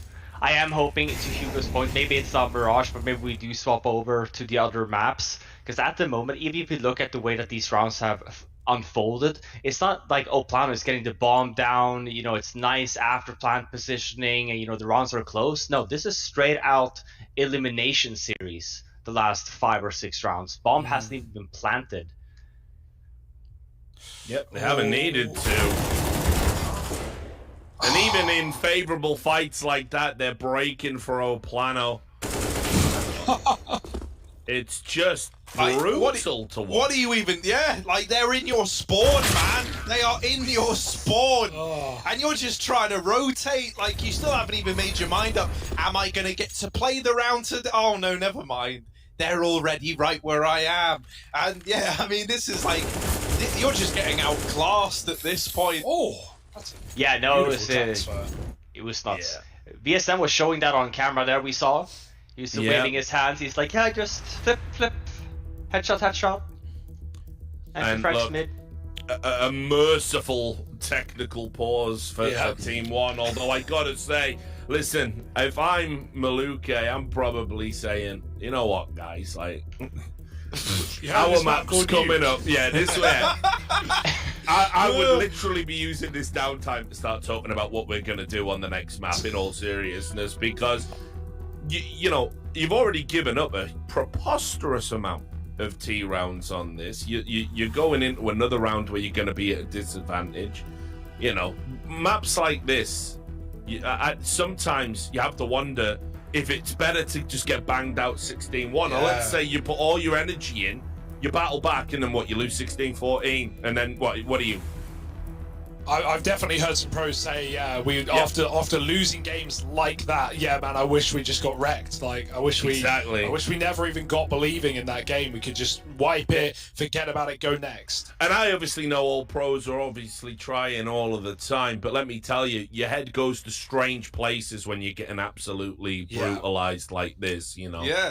Yeah, you know, no one's ever making the decision like, well, let's just not try anymore, you know, like, but it's like, it's kind of what it, you know, we always say we don't like to talk about the psychology too much, but, you know, you kind of experience it even on, like, micro levels when you're playing for nothing and you're just playing with your friends at home, right? You'll have a game where you're getting banged out and the comms go a bit quiet and suddenly, oh, your guy who's been talking a lot or usually talks a lot, well, he's not really saying anything. No one's got any faith anymore. You're going into fights believing already, like, I'm just going to die when I swing this angle, aren't I? And then it happens and it's like, well, at least I got that right. And, you know, man, it is very, very rough. And, you know, like, all this stuff can happen, even, like I say, when you're not competing for anything. Well, you imagine right now, there's a potential shot at the major on the line. There's getting into the next phase to play versus the brightest and best that NA has to offer. There is a lot riding on this game. And so that pressure is, you know, tenfold applied to both these teams right now. And I can tell you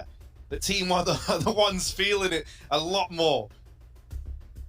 Yeah, well, you absolutely are in this situation. And, you know, as I said, it's a merciful tech pause that's coming in because you have to hope that, you know, you can disrupt Plano's momentum. And if you're not going to be able to disrupt it with your play, you have to hope for extraneous things like this to maybe kick in. But that's it. That was your respite. It's all over now. Plano are going to be coming right back at you. Oh, and back bad news. to the beating. Yeah, exactly. The beatings will continue until morale improves, Team 1. No, but that's what I was getting at as well, right? Like, to your guys' point, it's going to take... There's not even anything you can pinpoint right now other than the fact that they are not winning their duels. Plano is getting... You know, they are just spreading out. They are winning every single duel, and there are gaps. Well, maybe they think second time's the charm. I'm not so sure because the mid control Plano have exerted has been absolutely phenomenal. I have a nasty thought that Maluki's just going to die to Palace and then the round's over. They're pushing top mid. And here's the Palace player. Now, Maluki, help! Please don't let my prophecy come true. Surprise him. Yes, Maluki. There he is. XNS is the Eagles going to help out as well. And so maybe second time was the charm for Team 1 in this round. VSM has opened up the B side though, so a new set of problems start to present themselves. Oh, it was going so well. And now look at it. Maluki and Pesadello left alive in the 2-on-3. And they have to go for it, I think, Harry. I think at 11-1, you've got 2 AKs. I mean, like, what even is the right call here? Like, because on the flip side, they tried going for rounds before, and it hasn't worked, so...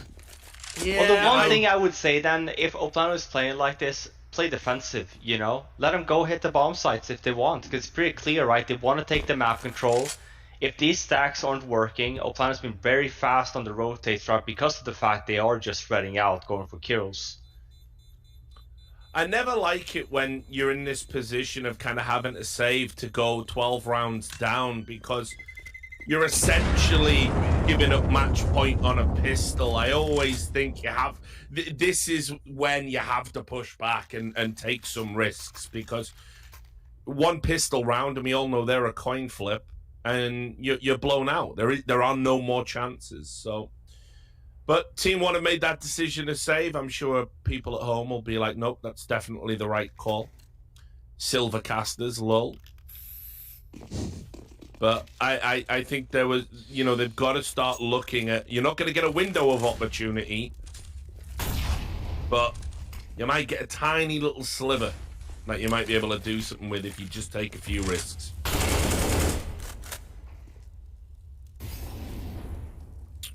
Oh my. B-Fake being sold by Leo, and look at the reaction. We got a double under push, and he's ready for it. Ah, give them a chance, Leo.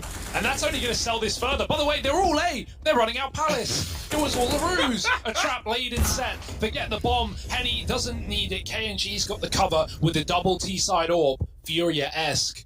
It's only PRT. Mate, when Plano are pushing both bomb sites and taking both of them, like, what can you even do?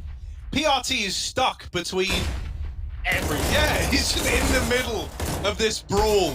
That's nice, he's blind, he gets the kill, but will he be able to survive? He's getting tickled down lower and lower, and it feels like a matter of time. There's Leo to cement it, taking the gun away, adding insult to injury. On one side, a hard place. On the other side, an even harder place. Don't want to go there. Think Plano are like, look, if we can do this in 2, we can get down the pub before closing time. This is absolutely insane. Just the pace they're playing this game at.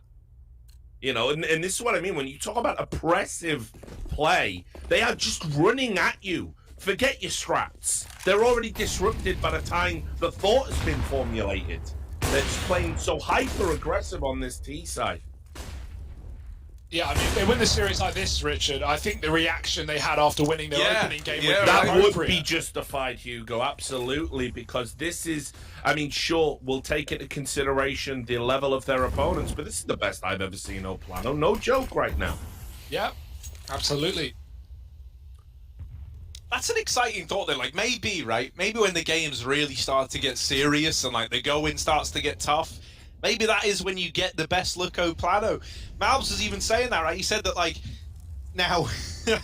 Yeah. Bad example to use on account of the scoreline right now, but he said Team 1 feel like they play at their best when their backs are against the wall, right? Wow. When they're in the lower bracket, when they're in rough spots. Step up or shut up, I guess. But I just mean, you know, it's a pretty common phenomenon that some teams come alive when they get put in these undesirable spots. By the way, we have triple orb T side. I just think that needs a note. Yeah, Henny's bringing this No one wonder over it's from been a slow Furia. round. This is the one they'll lose. They're like, oh, we didn't rush fast enough. As I say that, though, KNG won't miss one more shot. Yeah, they're just going to play Quake in a moment, probably, and just be like rail gunning people from all over the map, but...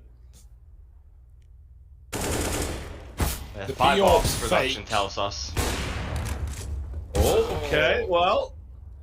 They're doing anything they can. They're They're doing anything they can to avoid being, you know, like the Team 1 round meme, you know, like, ha ha ha ha ha. That's all they're going to get, though, unless they can't make this retake happen. And it's a 2-on-3 for PRT and Malbs. All alone, both through CT and into the waiting guns. As Slaughter, as they face the Orcs in the open. Henny sends them both to the Shadow Realm, and Team 1 round versus Plano's 14. This is looking like it could be a quick mirage. Join us after the break.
So indeed, as Harry said, it is Team 1 round. Everything is definitely going according to plan. Wish we'd seen this plan a little bit earlier, but Plano are certainly hot favourites to close out Mirage.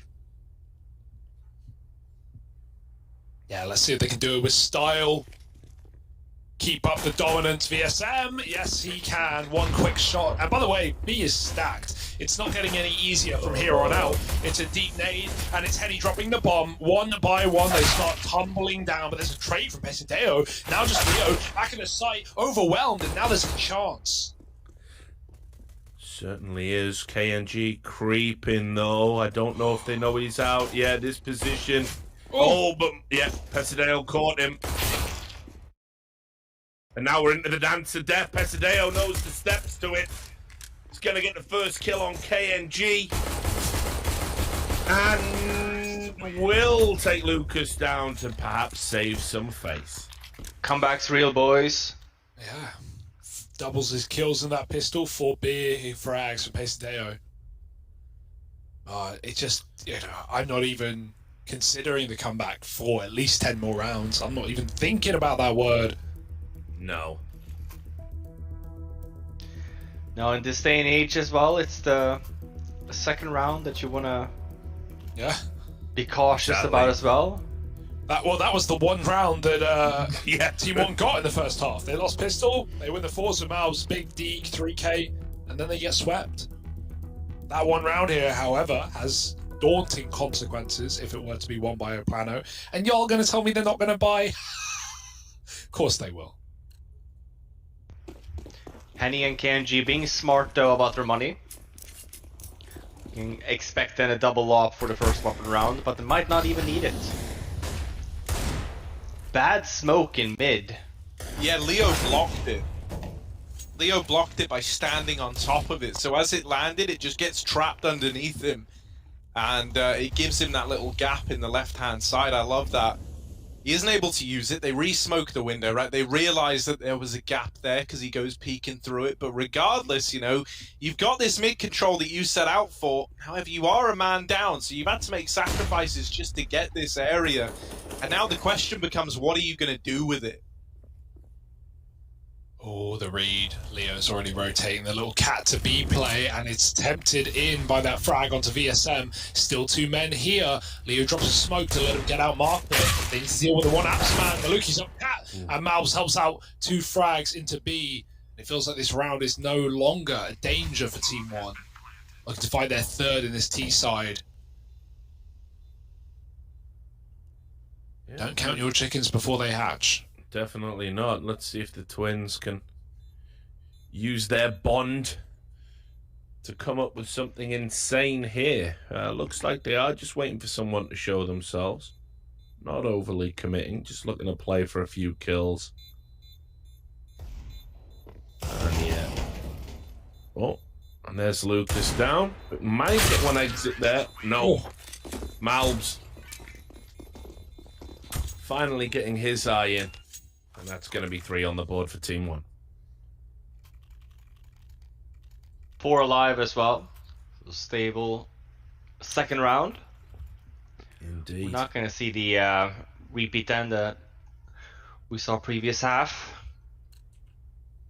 And with this, should mean a relatively safe third round. It really depends. You can't really be discounting these still, especially with Plano stacking a little bit towards A.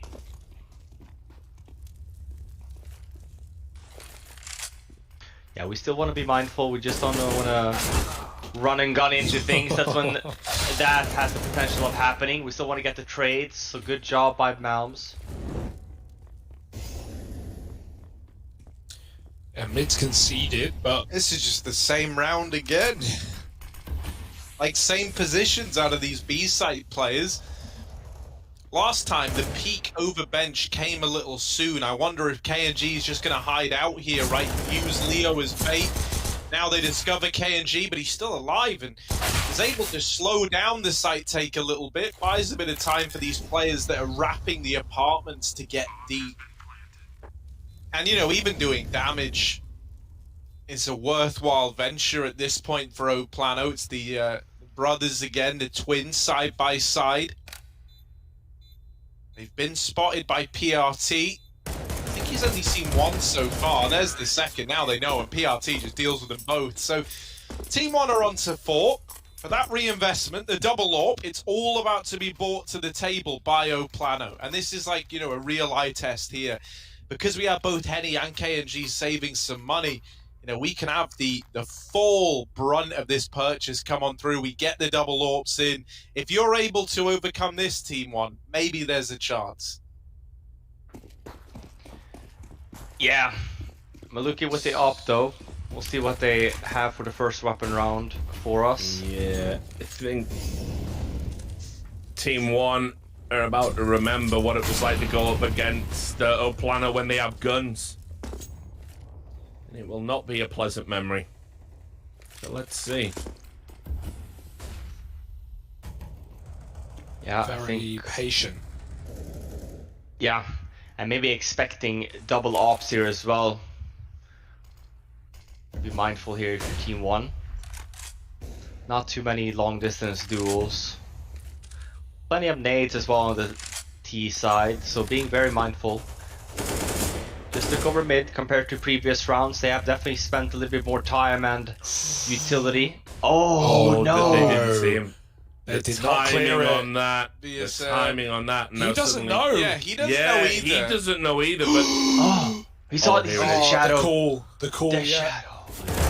Oh, he can backstab if he wants to be a crazy man, but it's that take 2! Wow. And he's got them both. Now the apps players filtering out, but Leo's not giving them even an inch. VSM is cutting off the cross, and the bomb is loose as well. Only Pesadeo in mid. What an awful timing for Team 1 as well. Like, they didn't full clear that corner. You can full clear it without jumping up the ladder, but they, I don't know, they just didn't believe it, man. Yeah, a little bit sloppy. VSM catches the shadow as well on top of the box. And then just incredible timing. He gets a guy in B apps as well. Yeah, it just meant the B players didn't need to peek, right? Leo just tucked in, knowing that the cross to him was covered, and then peeks as soon as the bombs dropped. Has to be a save. 15 rounds now for Plano. One more. And yep, the memory of guns, well, it's bittersweet.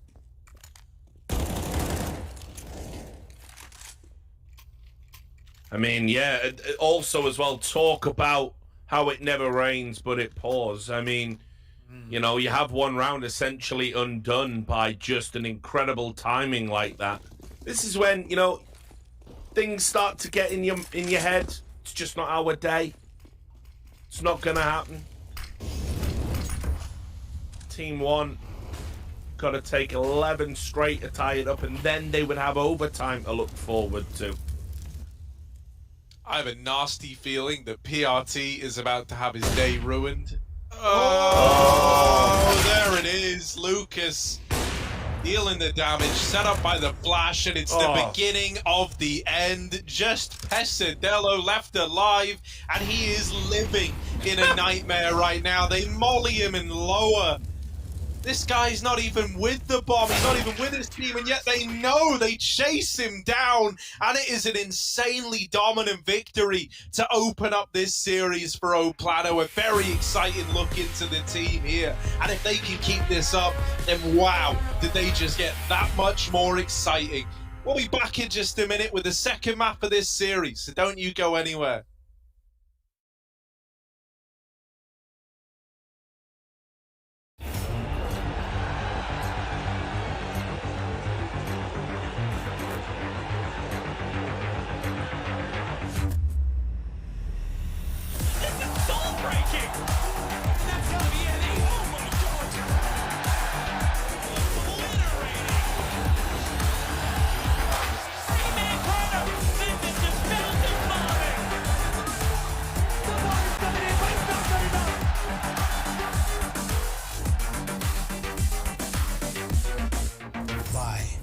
Beyond the bet.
Welcome back to the CS Summit 8, the regional major ranking event for North America. Plano took the first map, and man alive, did they look good doing it. It was their pick, but even so, Team 1 will be absolutely shell-shocked after that. I'm going to start with you this time, Hugo. The good news is, I suppose there's not really a lot to analyze except just to say, wow, Plano were just explosive, brilliant. There was brains and brawn in one complete package. Yeah, it was just solid, right? Like we had it from the get-go. They started T side, they win a pistol, they get forced, and you think, oh, here it comes, the classic Team 1, forced buys, back and forth economy like we've had all day. And then no, they 14-1 the half. And like I said in the game, like 4-1, we're not seeing anything hugely tactical. We're not seeing anything crazy brain. We're just seeing good, solid Counter-Strike being played. They're not over-aggressing. No one's making big mistakes. The individuals are there. VSM had a hell of a game, 24-9 by the end of things. Lucas ended the map with like 4 frags. Like, that's how little he needed to get involved, because his team was just there to pick up the kills. And yeah, all the clutches won by Plano, safe to say. I don't think there was anything for Team 1. They tried a lot, right? They had some aggression. I remember that double under push where they tried to come up into B apps and Leo was selling the fake and he killed them both. And then Plano come out A, like, man, it felt like Team 1 couldn't catch a break. They couldn't get a read. And even when they had the read, they would get melted in the bomb sites. Yeah, I want to jump in, sorry, Rich. Yeah, I wanted to just hop on to something Hugo said at the end there. That was, Leo getting away with some of these lurk kills. Yeah. I don't know if you guys felt this, but it felt like, we saw Henny doing a lot of the lurking early on, and I know he had the responsibility of fielding that double AWP alongside K and G a lot of the time here, but I felt like we saw less of that in this map, and I think Plano looked better for it. Leo seemed very, very suited to just being off in his own little world, getting away with kind of murder. Then you've got VSM creating room for the rest of the pack, and it was like this very, very deadly punch of, like 2 hyper-aggressive players who were both finding impact on opposite sides of the map, which I can't imagine how restrictive that must have felt to Team 1. Like, we joked about it, but a lot of the time on that T side, Plano would get both bomb sites in the site push, and I think that's just a testament to how good Leo was when it came to this kind of lurk role he found himself in. Yeah, and Henny as well had that responsibility, and you could see in this of holding mid on that T side, making sure you didn't, cutting off the map, making sure you didn't get caught by any rotates. It was structure. That's what it was, and that's what we've always felt Plano is lacking, like a clear identity. I said on, the first day we saw them play, I said, the Plan is the most ironically, inappropriately named team in World Counter-Strike, because they are chaotic, crazy, brilliant, exciting, but frustrating ultimately as well. Not today. Robin, I'll bring you in. How much of this is about Team 1 kind of wilting a little bit under the pressure, and should we be as over exuberant as we're being about Plano? No, I think we absolutely should be. I think this is exactly what we've been asking for, right? When we were saying, like, we felt like these guys should be smashing their way through this phase of this event. One of the things I'd note, and we saw that there on the last screen when we saw the scoreboard, as I kept on saying on that dominant T side that Plano had, to Hugo's point, they didn't do anything spectacular, right? There's a reason why it felt like, they were just hitting both bomb sites. It's because they were just running defaults. The issue for Team 1 was they weren't getting the kills. Nothing was really going their way. We had Mams was really the only one showing up on 13 kills, but everyone else was pretty quiet overall. Going back and looking at the total kills that game, I'd argue that probably not a lot of things went Team 1's way. So swapping over to Nuke now, we see the bet odds up there on the screen as well. Now I fully agree with them. The one thing I'd say for Team 1 that I worry about is just that the individual performances. When we talk about Plano being such an experienced team, when even VSM is showing up dropping bombs, it comes down to as well, you can have the best strategies in the world, you still have to shoot headshots. And when that is not happening, you're bound for a world of hurt. Just to kind of follow up on that point as well, Robin, right? You talk about like them being a very hyped team. I think that's an important thing to remember, right? The danger of like a team that plays the way that Plano are. We saw how excited they got on day one, right? And that was over a pretty like, you know, victory that pales in comparison to what we're seeing right now, both in terms of the cleanliness and the implications. And the danger with these hype teams is when the go-in's good, it can feel relentless for the guys they're up against. Right, you imagine how much energy is going to be coursing through Plano right now. They are feeling it. This looks like it's just going to keep on rolling. I think if Nuke begins in the same way, man, with Plano, you know, hitting the ground running and keeping this up, I think Team One are going to get blown out the water. As sad as I am to say, well, we've got a little bit of a break at the moment to sort of catch our breaths, as there has been some Steam server issues. So waiting on that, and that gives me an opportunity to shout out our sponsor, ViBet, the only NASDAQ-listed esports betting brand. You at home can use the code BTS to double your first deposit and back your favorite team today. Remember, though, gamble responsibly, and it's only available to 18 and over. So, well, let's set up Nuke, because obviously it is now or never for Team One, but there is a glimmer of hope in the sense that Nuke hasn't been particularly a happy place for Plano. Yes, we did see them beat Triumph on it. We saw them manhandled by Extra Salt as well, and it is typically a map that they do try and stay away from. So if Team One can put something very special together here, then we could get a third map, right? Yeah, I think actually this one's just going to be on. It's going to be on the minds of Team One more than anything, right? Like we know what we can expect from Plano, given what we've seen in the previous couple of games. I think it's on Team One to keep their head in it, right? Robin mentioned how, you know, a lot of what Mirage was just not winning the fights, not getting the kills. Like they need to be a lot more warmed up coming into this game, clearly, because Plano certainly are. On top of that, they can't tilt, they can't think it's over already, because this is certainly a map pool that gives Team One a chance in New Train following. So I hope Team One don't, you know, fall over head over heels after getting beaten, although I probably wouldn't blame them with the way that game went. So I still think it's winnable, but man, something needs to change in the 5-10 minutes the Steam servers are down, right? That's, if anything, pretty positive for Team One right now. Yeah, or perhaps time to dwell on the horror. Robin, I mean, some thoughts about Team One and how they set up on Nuke, and perhaps even why Plano have struggled on this map here at this tournament. Well, Team One, they can play Nuke, but I think the worrisome part for them is that the wins that they've had is versus domestic opponents in North American teams. And based on how Plano's playing, you would argue that they play a little bit more European in some regard, and they have not had great success there for Team One. So there are some clear potentials here of, you know, another like a quick 2-0. I will say though, the side on Plano, but we haven't really seen this is from day one, and maybe it was just because they were cold and whatnot. But on that new game that we keep on referencing and going back to, we were seeing defaults into really nothing.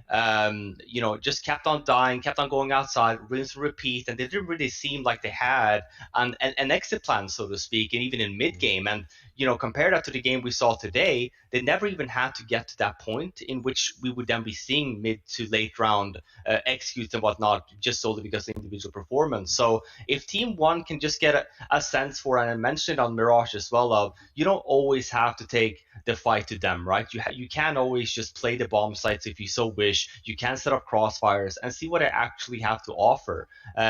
That's the one thing I feel like is missing still for me to kind of, you know, say that Plano has like been playing really good Counter-Strike. I think they have a lot of the buckets filled, but the one that I'm still like waiting on a little bit is that like kind of late round execute, let's go in together and let's do a proper kind of team-based game that it also involves retakes but also after plans. Hugo, anything to add to that you've noticed? Well, I'm a little worried for the T side of Plano, right? Like their CT side was fine in both games they played against Triumph and Extra Salt. It was coming down to the T side. It's weird because if you remember, I can't remember which of the 2 games this was in, but we saw that. I think it was the Extra Salt game. They gave that really nice pistol round on the T side. Yeah. They had this like Molly exec on upper with a smoke in heaven as well. They boosted a player off. There's never see that in a pistol, and that looked really good, and that got us all hyped up for their T side. Like, wow, what are they prepped? You know, Kogu talked about how much work these guys have been doing, how much prep, how much play, and so I thought there's going to be a wealth of T side executes, of ideas. We saw absolutely nothing past the pistol round, so I'm a little worried for that. But it has been a few days since those games, so you know, playing some officials, warming into the region as well, and after a win like that, I think even just the confidence alone could pump you up to a point where you're going to be taking more audacious risks, taking more map control, and just winning all your fights, which was the be-all and end-all on Mirage, at least. Right, well, we're going to go and get an update on what's happening with the Steam servers now. So rather than keep talking and use up all of our solid gold, we're going to go to a quick break. We'll see you in a moment.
Welcome back, Counter-Strike fans, to the CS Summit 8. We took a quick break there to get an update on what's happening. As I'm sure you know, the Steam servers are down. Looks like they're back. We're just checking if they're connected.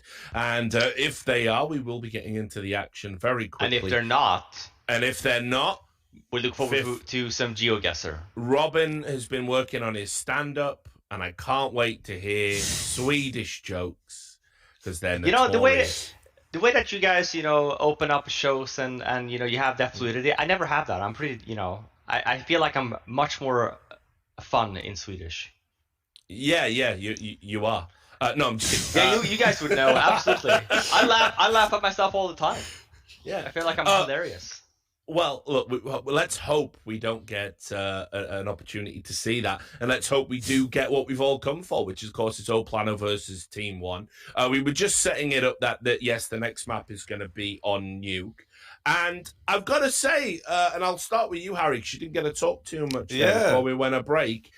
I don't know if there was a little bit of like maybe holding back some tactics. Robin, obviously, as the season pro, seems to think it was more about individual levels of performance. I do wonder, though, if like we are going to see something very different from Plano on Nuke, that maybe Kogu has had an opportunity to implement a system that hasn't been used prior to this point.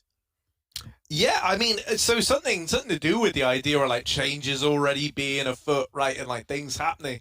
I'm really curious if we have Henny, you know, out of this kind of lurker. We had him back in lobby a lot on like T sides, you know, lurking there. You throw some outside smokes. We know that Plano love taking outside, and then it felt like they were like waiting to see if Henny was going to get pushed in lobby.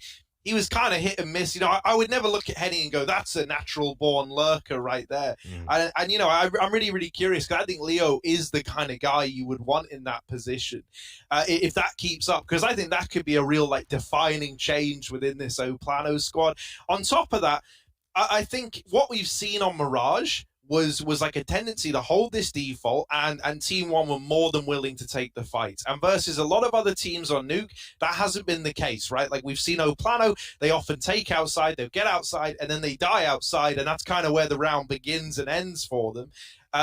With Team 1 being so willing to fight back on Mirage, if they keep that up on Nuke, I think they could play into Plano's hands, even if Plano go back to the calls that weren't really working versus, you know, the other teams we've seen them play. So I'm going to be honest, I'm not like Richard. I'm not like Robin and Hugo here, you know, in thinking that Team 1 can bounce back because it's Nuke and it's one that we've seen Plano on struggle. I just think Plano are going to steamroll them. You know, I don't want that to happen. I want Team 1 to bounce back. I want to see Train. I think it would be a great third map. But I'm just not left with a lot of belief after that Mirage, if I'm being honest. Yeah. Anything to add to that, Hugo? You chime in and you're hot to trot. No, I just, good points. I agree. Right at the end of the day, like, I'm trying to build a world where this isn't just a complete shitstorm. That's what I'm trying to do. Yeah. What do I think? What do I actually think? Okay. I think they're going to get rolled. Of course. Okay, but nice. You know, we'll see. We'll see. I hope we're all on the same page. I hope I'm wrong, because I want a 3-map. I want a bit of Train in this one as well. That's always super fun to watch Team 1 on Train. So I mean, time will tell, Richard. Time will tell. And so, Robin, I mean, obviously, are there any components that we need to look out for here with Plano? Because I know you've played a lot of Nuke in your time, and you know, what's the secret to a good Nuke setup? No, I think what you should be looking at for Plano's sake, if we just compare, because don't get me wrong, even if you look at the way that they play Mirage, their Nuke is kind of similar. It's very individually strong, right? We go for picks, and we hope to kind of wrap, or we kind of closed off the round by just killing a bunch of people, right? So on Nuke, you're looking at basically the same thing, right? What was the plan against Extra Salt? We have a guy lurking in there. You're probably going to be seeing them pretty active this series as well versus Team 1, you know, peeking into hut, going into ramp, trying to get a kill there, while you do see these active 3-man squad outside actively going and trying to go for picks. So if you're Team 1 here, exactly what we were discussing, right? Don't let them have it. You know, let's see what they actually got going for Plano here. Once you get to a point in which they have to plant the bomb, it's after plant. All of these now star players that's very keen on over-peaking. You know, will that go well? Team 1, they have, as we mentioned, right? They've spent a lot of time in Europe now. They have spent a lot of time together as well. The teamwork should be there, right? If you can't kill them just by facing them one-on-one, the one thing that I've always said is, give me a team that is 5 strategical minds versus 5 pure aimers, and we'll just flash them to death, right? They can't kill us. It doesn't matter how good their aim are if they're white. You know, you kind of have to run by that mentality, right? If they are much better than you individually, you have to figure out other ways in beating these guys. And by that, you should rely more on your teamwork, especially on versus a team like Plano that does like to spread themselves out. Go for these easy killings, right? And go for the good things that you're good on, for example, the retakes. But this is where I feel as well, you know, the kind of nightmare scenario Team 1 have found themselves in of, you know, you bring in a new player. Wow, you found a real diamond in the rough in the form of Skulls. Yep, sorry, you're not keeping him. We still don't know why. Here's another guy, XNS. By the way, you're off to one of the most important tournaments in your team's history, and you've got 3 weeks to figure it out. Oh, yeah, and here's some really high-level technical maps that you've got to figure out as well in the meantime. My heart goes out to them because this situation they're in is just so unenviable. You know, it's so sad that we don't get to see the best version of Team One, a version I know you guys are familiar with. Yeah, exactly. Man, no, 100%. Like, this was a team that stocks were on the rise, right? They were looking really good, looking really promising. And, you know, like, we've seen roster issues. You know, it's not just one of these things where you think, oh, well, we just slot someone in, and as long as he's sick as well, like, it should kind of match up. Look at what it's done to teams like Complexity, right? We all remember the ending of their 2020. They went from being a team that was like, oh, man, Complexity are going to be at this tournament. They can make a deep run, to suddenly, you know, it just felt like they were kind of soaking up a slot that another team could have had. And it's because they were plagued with this issue of trying to have a fifth man come in and, you know, get him accommodated very, very quickly to what you're doing. And it's not that simple, you know, like it takes a lot to build a team. It takes a lot of time, takes a lot of understanding of one another. I don't know if they're entirely there yet on Team One with XNS slotting in. I think it's putting a lot of pressure on guys like Maluki. I can imagine he's having to like really, you know, micromanage on a level that maybe he doesn't normally do. So he's kind of, you know, maybe suffering some performance drawbacks as a result of it. Other players are maybe more uncomfortable trying to accommodate a new guy.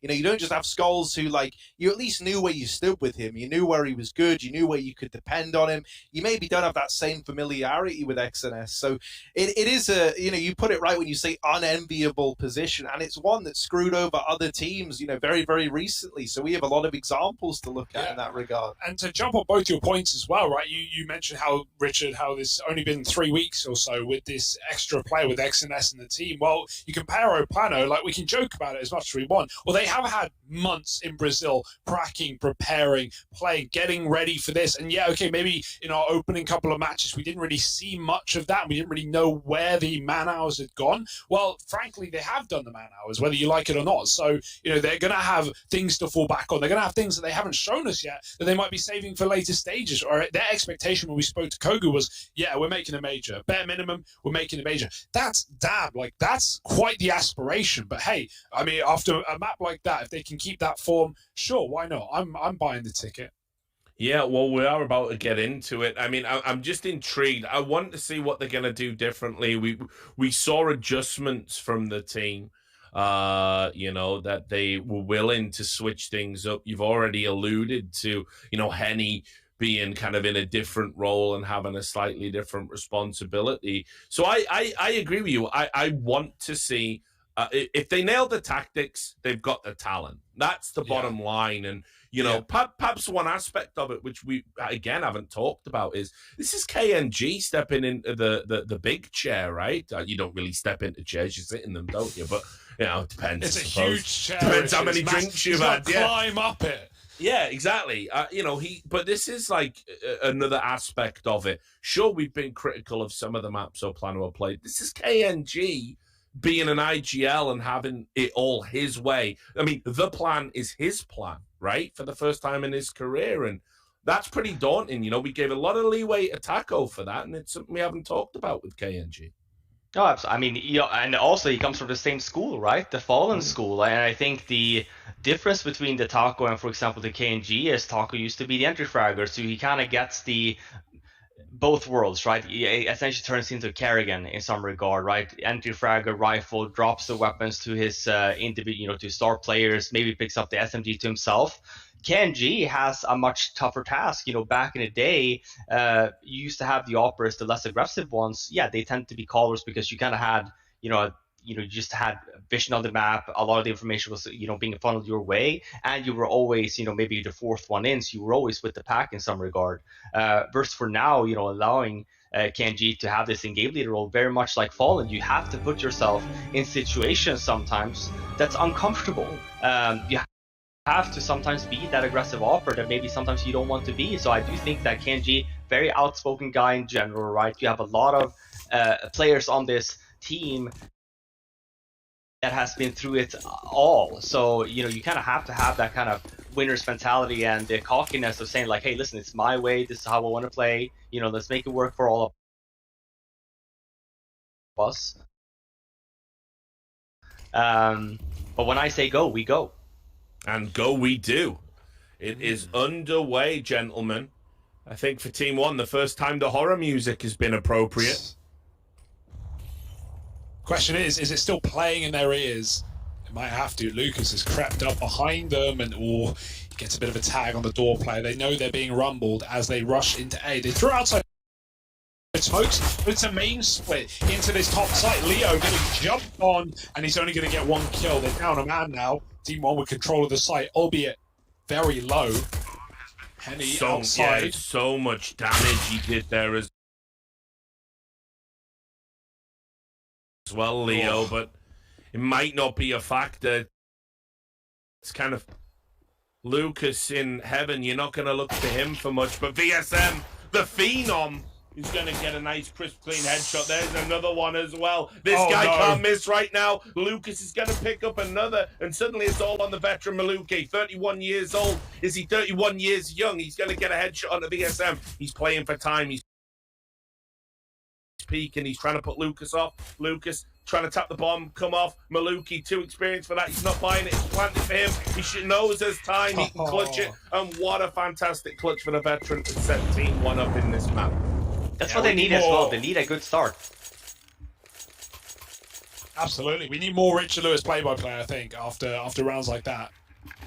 Just thought I'd do one. Just, you know, like you say, like Mick Hucknall. One round they win, of course. Years. Singing and casting. He's got it He all. does it all. I'm triple threat. Hosting, casting, singing. Writing a hit TV show, Mind Cop, out soon. Indeed. Got Just, the scout you know, force. Don't ask me to get in shape for a role. That's not happening. That's where you draw the line, Richard. Exactly. I'm like Meatloaf. I won't do that. It's gonna have requirements on yourself, you know? Can't be just saying yes to everything.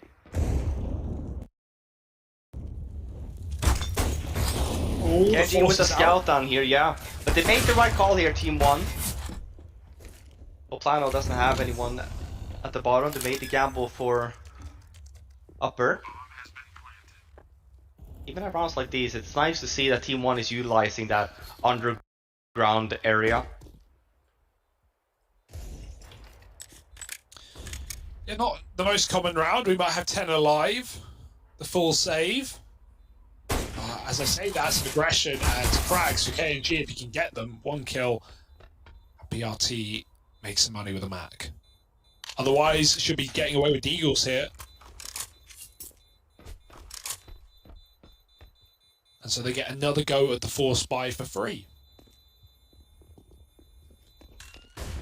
Oh, kind of free. I think the admission is, you know, 1 round. But that's all well and good. I always like it when you force up in that second, you know, if, especially on Nuke, if they just deal you a fast lower play. To make a call like that, I always like it. Just gives you another shot at winning with this buy again. So still a dangerous 3rd round. Let's see, Team 1, they've got to navigate it once more. Yeah, absolutely. This is a map as well. It's very hard to get information right. You kind of have to gamble a little bit. So, to you guys' point, saving these pistols. They do go ahead with another inner stack. They have some people done events this time around at least.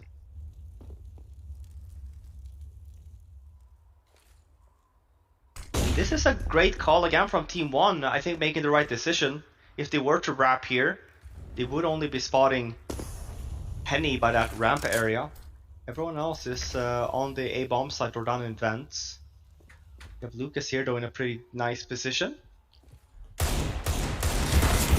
Oh, lots of damage. Alright, maybe not the kill onto Malbs, but still brings him down low. KNG removes another. The lobby aggression from VSM has just spotted a player here as well, and the bomb is cut loose outside.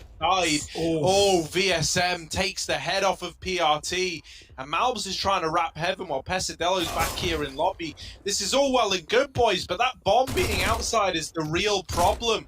Plano looking like they're going to snatch this round away, and they only lose one man. That is a huge win for the Plano squad. They can look to come in with AWPs in this round, whatever they want, they can have it. A huge third to pick up. Yeah, and look it comes at what it's done, man. Look at what it's done to Team 1. And it's rounds like that as saving. well. If you're Team 1, you can't even buy towards, right? Because you're like, well, that was a saved Deagle round from Plano. They're not, you know, they were going to buy next round anyway. So on Team 1's end, yeah, absolutely. You are now stuck on this wonky half buy, looking to do some damage as much as you can. Those rounds are dangerous on nuke.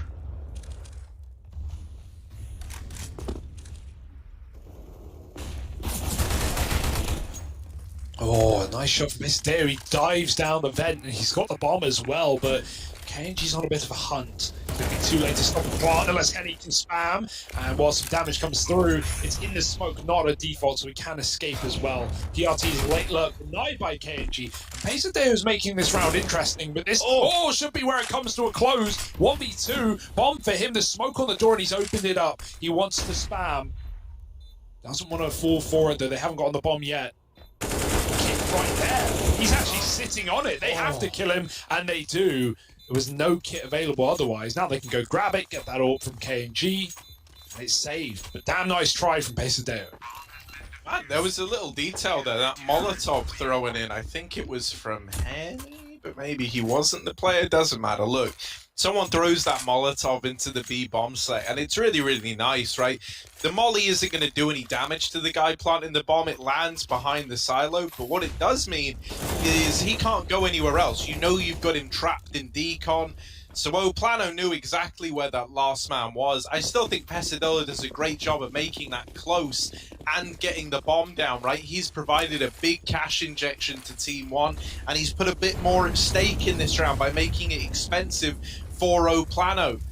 As expensive as it was, though, hasn't stopped the double AWP coming into play. VSM is dead over at the door, and Leo's followed up onto this A bomb site, overran. And that might just be a save. I think you might be right, Harry. Yep, you can already see. It's already a change as well. Team 1 hitting some shots. Just running into the bomb site there, yeah. Inner executes. To your point about saving here, Plano will have enough money to support these 3 weapons. And for Team 1, they're not going to be necessarily chasing all too much here. They want to also be saving. They're collecting some money in their banks.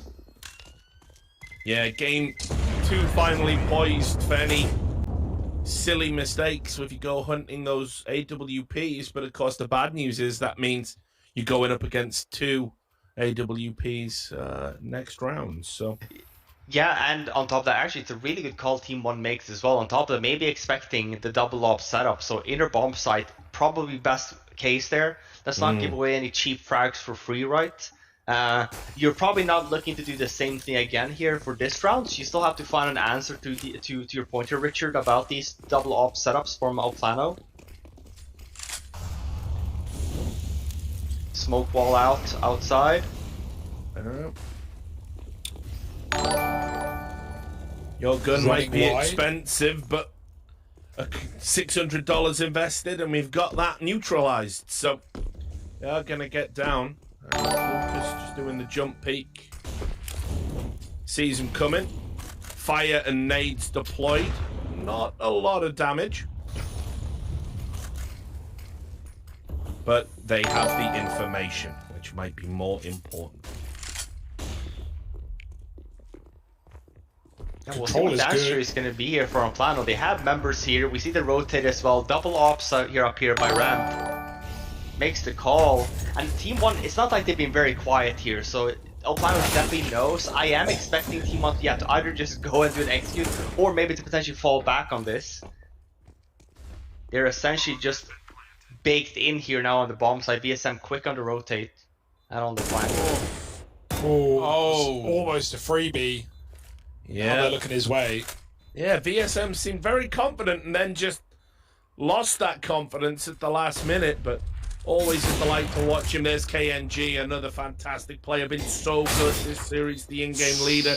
Leo weighs in with another kill. It's all going to be on Mal's. Oh, He's got the trigger discipline. discipline. He has got the trigger discipline. He's going to get 2 headshots. He's going to get 1 more. No, he's not. VSM's going to trade him out. There is no time. There is no time. I thought he was able to get a kit. Yeah, I thought so too. Oh, I don't know if did he pick it up? Did he not have it in the after he got that kill? Yeah, if he could've got shot it. straight on it, I think there was time. There was I a don't know window about that for one. sure, maybe a miscommunication. Here's what I do know. What a fantastic play from Malbs there. Yeah. Hold his nerve. So he didn't have a kit here. KNG has and- the kit. Yeah, Oh, that's why he caught it, yeah, yeah. he grabbed it, and by that point it was too late. No, that's fair enough. Yeah. Oh, it looked like he had it, man. Good catch. Devastating. Yeah, I just knocked a light over and caught him midair. I'll take that. I think a good catch about the kit.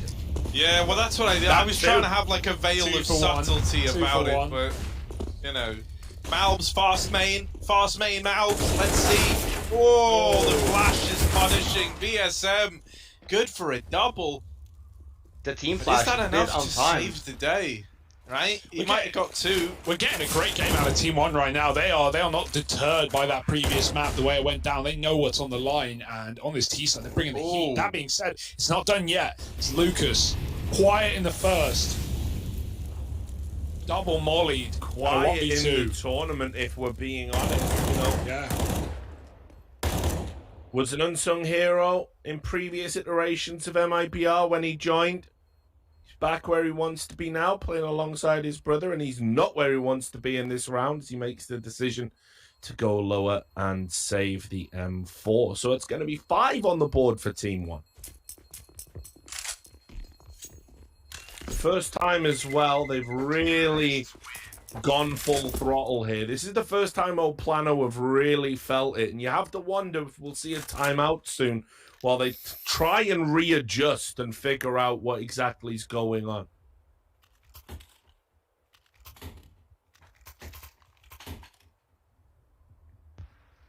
Yeah, they're talking about it. Pistol buy. Yep. See, maybe a lobby squeeze here. 1 flashbang on Henny. Could also be a push through ramp. Let's see what they go for. Great movement from Leo. Just drop down off her. And there's the rifle. Neutralized. Yeah, you were hoping it was going to get away with more, right? Ideally, Henny would have drawn the attention in. Instead, he falls off down ramp at the first sign of danger. Still good for a kill. You needed that out of him. Leo Drunky, though, with the deagle. Oh, he has just ruined Team 1's day. They thought the B bomb site, they thought it was the answer to their prayers. Not the case. Maluki, last man left up, and he has dealt with KNG on this wrap round, but in getting that kill, he's rung the dinner bell, and these Deagles are hungry for more. Leo open this round up with a big Deagle play, looking to end it with the Deagle in his hands, out through the window. Molly gets him off the angle somewhat. I mean, I don't really know who this is even favoring. The Molotov is kind of obscuring everyone's vision. Oh. And there it is, VSM to close it out. A nice try from Maluki to get that down to a 1v1 in the first place, but it was always going to be the problem, right? It was just the trade potential and the fact that that bomb was lost out in the open. The power of the Deagles. We said so many good Deagle plays. I don't even think I mentioned Leo, but turns out it's pretty good with 1, but this is just the dream for Leo. The head's just at the perfect height for him. And suddenly, a round completely turned on its head. And funnily enough, after that, it's going to be Team 1. And they're going to take a little time out. Yeah, and it's kind of the same round we saw as well for Noplano's first round. They saved the Deagles. This round, it's a Deagle buy. Weren't necessarily expecting to win it, but off of that, they get an incredible buy here with full utility, only really KNG. AWP full armor. And I can see why Team 1 wanted a timeout. They're by, sure they have one, but they don't have full sets of nades. Definitely can't afford themselves to take some peeks somewhere. It doesn't have to be a full-blown rush. Maybe a game plan. Oh, I like this tucking. Oh, well, the gap in the smoke is favourable, but VSM was trying to stop the vent play instead. He started it. Nice shot from Leo, covering Lucas on the reload, who will pump him full of lead. And Leo steals all those kills. Lucas gets none. And that's a lovely little top site hold. VSM's death, if anything, baited Team 1 out into that bomb site. Yep, going down in a hail of bullets.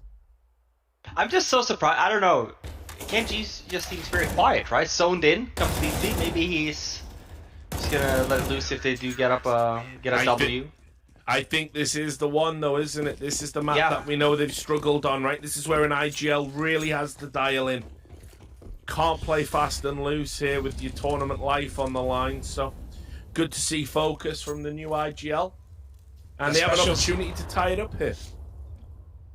Especially on like CT side, KNG might be calling rotates, right? He might be telling his team what to do when certain areas are taken, regress here, give up that. Nuke's a very hands-on map. Even on that CT side, you don't want to be making bad rotations. Lots of ways to get B, but you need to use the right ways. Right now it's just pistols. They're going to crunch A. Pesadeo's lining up a flash, or at least he's got one, ready. Holding out some of the Glock like that's going to make a difference, but... Yeah, right. I mean, I would just have the flash out ready to go, but, you know, he wants to pretend to shoot at someone, I guess. Right, they've given him, like, the toy gun in the round. Here it is. This is a good flash, though. This is good. Not yet. It will be. It will be, yeah. When it comes. VSM can drop vent if things get naughty, right? You can just reset. He could. The JW effect. Oh. Don't get caught with nades out. Here it comes, surely. Oh, well, hang on, you go, hang on. Eventually. Just waiting for this flash. Here it is. Yeah, there it is. Now we go. In they come. The nades. Not a lot of damage. They don't push with the flash. No one was blind either. Only KNG. Damn, all that hype for that. Yeah. Eco. It would be like just having build up in an EDM song, and then like it always just crescendos into like when it sounds like it's gonna, you know, have the drop in like your dubstep, but it just never arrives. It just keeps crescendoing for the entire duration of the song, and the song just ends abruptly. Mate, that round was the equivalent of being catfished on Tinder. That's what that was. It promised so much, yet delivered so little.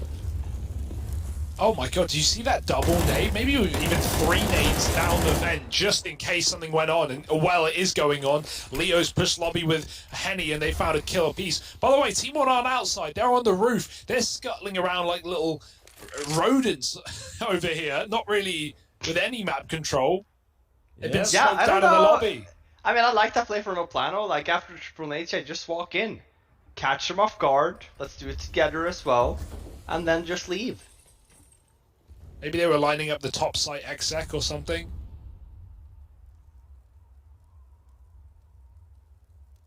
And yep, suddenly, think about where we were just a few rounds ago, right?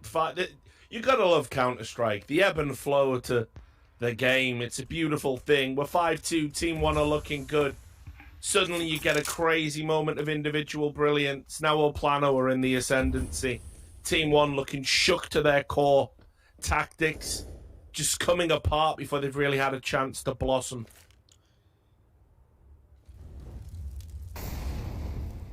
VSM, even more hungry for it, drops the bomb in the door, and with that, the round is probably locked in, as good as done for Plano. Maluki has got a very unlikely 1v5 clutch attempt on his plate, and VSM just swings it, beating him to the punch. One of the things I will say, you know, Plano, we've talked about the tactical depth, or I guess, you know, lack thereof of this team. One thing they are getting very, very good at is not so much, you know, playing their game. It's more about disrupting your game at this point, right? It's like whatever you have planned, you've got to watch out, because at any moment you can have some of this insane aggression come through from guys like Leo Drunky, like VSM. There's a lot of loose cannon players on Plano who are more than willing to push your shit in at a moment's notice. And that is a terrifying feeling to go up against. That round there, Team 1 were kind of out of the round before it even began, you know? They were still getting their like chess pieces in order, and Plano would throw out the whole damn box. Well, you have to do that sometimes if you're playing on, you know, the CT side, just a little bit of random aggression, especially, you know, look how many times have we seen Team 1 with these like big, timed, patient setups. Yeah, throw a spanner in those works. You know what they're doing. Oh, look at the timing here as well. Yeah. They even said, okay, let's go 112, not 110, you know? It's a new meta. But here we go, smoke's still here. Oh! Ooh, down the vent. Bye-bye. Sneaky beaky like, and they'll all make it. Fairly impressive. Now Lower is control with still a lurker in the lobby, or in the silo rather. This is ballsy from Henny, like to get so deep, right? It puts a man in the sight, which is good, because now he can try and deny the bomb part. But he doesn't deny the bomb. It's still fine. It's still okay. However, his teammates haven't even really began to rotate yet. VSM is running behind Maluki. Maluki never reacts. They trade onto VSM. This round is very disjointed, but Henny is finally exerting some pressure from inside this bomb site. However, you've got to get... I can't have it happen again, right? It's Pesadilla waiting. They need to get on this bomb. He swings from decon, and they chase him down. They'll grab that defuse. 7 on the board for Plano. And yeah, you know, there were a few big risks taken in that round there that almost came back to hurt them. Yeah. But they see it through to the very end. To clarify that VSM Maluki thing, VSM was throwing the vent flash that you could jump through, and it bounces off the roof of A, and it goes perfectly, pops down the vent. Really nice lineup. And Maluki is just walking out as a late lurk. VSM, first you got to aim the flash higher. I'll tell him that much. That's one for me. Okay, nice. That's for me. For Hugo. A new series with Hugo. He did miss it. But Maluki, I mean, yeah, fair enough. Just didn't really know what was going on there. Why is he still top site that late in the round? Can't blame him. But... Well, I mean, the late lurk could have helped the key, right? But obviously, if VSM's there doing a flash and you're just walking going, surely no one's here at this late stage in the game. And you walk into a face full of a bad flash, which absolutely wrecks I love you. this idea that, like, he just sees the flash go in a vent, but, like, miss slightly. It didn't go in, it bounced off the roof. It went in, maybe he would have turned, right? Yeah, if it had gone in, he would have turned away from it. Yeah. So it was a tactical missed flash by VSM. That's how good 400 IQ him. Yeah. 4-dimensional Jenga going on from Plano, like, you know. Much this harder tower's game than top lane. chess. True. 4-on-3, and well, we've seen some lobby aggression, some benefits, some problems maybe, as they're now down a man, and look at outside, it's getting taken by Team 1. Moving everyone down. KNG. Yeah, but, Hugo, the KNG and Henny effect is that, like, these AWPs, right, whenever they were on their respective teams, they had this X factor to, in moments like this, sometimes snatch you advantages away. And, well, speak of the devil, and wouldn't you know it, he's appeared, KNG, on the AWP. Oh, no. He's stripped them of the advantage. He's slowed down the B play. He's bought time for Leo to get set up as the fail-safe. Oh, no. Maluki with a missed shot. Luckily enough, Malbs is keeping his wits about him. Nice. Maluki just moves off the angle, and another missed shot. Now, Leo can just slow it down and wait for Henny. Instead, he's peeking early, and he's that confident in the fight. Henny was nearby to trade regardless. The defuse is in for Plano, and that's perfect, man. You couldn't have asked for more at a KNG in that moment. Yeah. Like, they're the reasons, you know, he gets that AWP. They're the reasons he gets the big green gun when he wants. He can turn around rounds like that, and it's just brilliant to see. Crazy to think as well, right, Harry, that, you know, when you see a lot of these teams that are capable of running 2 AWPs, right? Like the secondary AWPer is a guy that's just kind of good at it, right? Yeah. You know, it's very hard to think of a team, certainly at this competition, where your secondary AWPer used to be a primary AWPer in one of the best teams in the world. Well, this Yeah, is on why top of people that, want right, so So much. much from a Plano, you know? On top of that, I think like a lot of the time you often have AWPs that like try to complement each other in the sense that like one of them might be a bit more passive, one of them might be like, you know, your more explosive AWPer. Whereas in this squad, I think both AWPs are just like very in your face, very explosive, very, very good at providing that X factor. And I think that does just both come from the fact that they've got heritage as AWP players. So yeah, Leo, dead in the heart. Finally an opener found on the back of this aggression. Lucas is really making a mad dash and gets one to the back of the dome. I picked up the AWPs last round, but this is one where surely it's too far gone. I do like what VSM has done here. This is really playing fast and loose with this vent position. He's already made it up the vent, and actually Team 1 don't know about that, but unfortunately Pesadello, one step ahead, puts a stop to what could have been, you know, a real defining moment from VSM. If he gets a couple out of that, Plano is suddenly going for that round. I was gonna say we can use that same example for the old MIBR lineup with Fallen and KNG. But I do For agree. sure, This yeah. is. I think the playstyles of these 2 AWPers are very identical in some sense. It creates a lot of pressure for the opponents, but it's very costly, right? It's very pricey to kind of get this up and running. So when you do have it this way, yeah, it's really powerful. But you have to get to that point too. Plenty of money. So, even though they saved there, not a reflection of the piggy bank. And this is interesting. Leo's gone for an AUG this round. See what he's going to do with that. Well, we knew they wouldn't be AWPless for long. Right? Oh. XNS. Well, that's a compliment. Everyone reacted bad. Leo, double kill, and dropping the bomb. Leo! Oh, and the Luke even killed himself. He couldn't bear to look at the server any longer. 9-6 in favor of Plano. 3 ahead of Team 1, and now they move into their T side. We've seen them have problems here. We've seen some flashes of brilliance. What Plano are we going to get? Can they 2-0 this, or do Team 1 keep the dream alive? Join us in just a minute to find out. Don't go anywhere, or else your parents.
Plano are just 1/2 away from glory. Team 1, 1/2 from becoming Team Gone.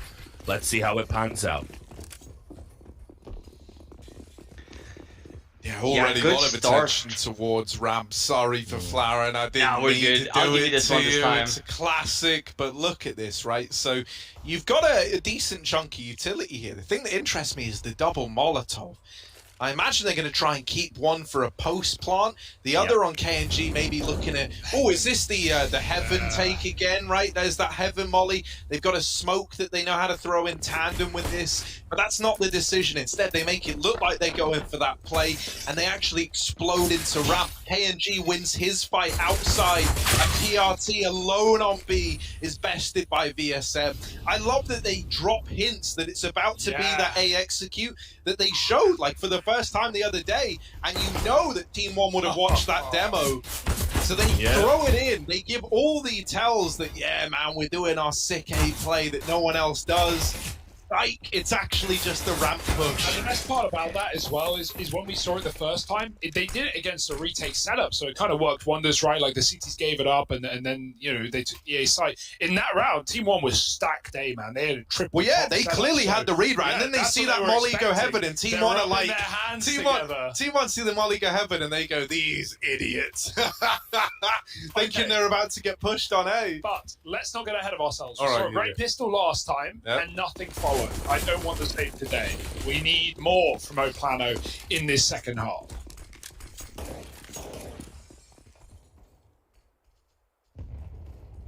Yeah, starts the same. No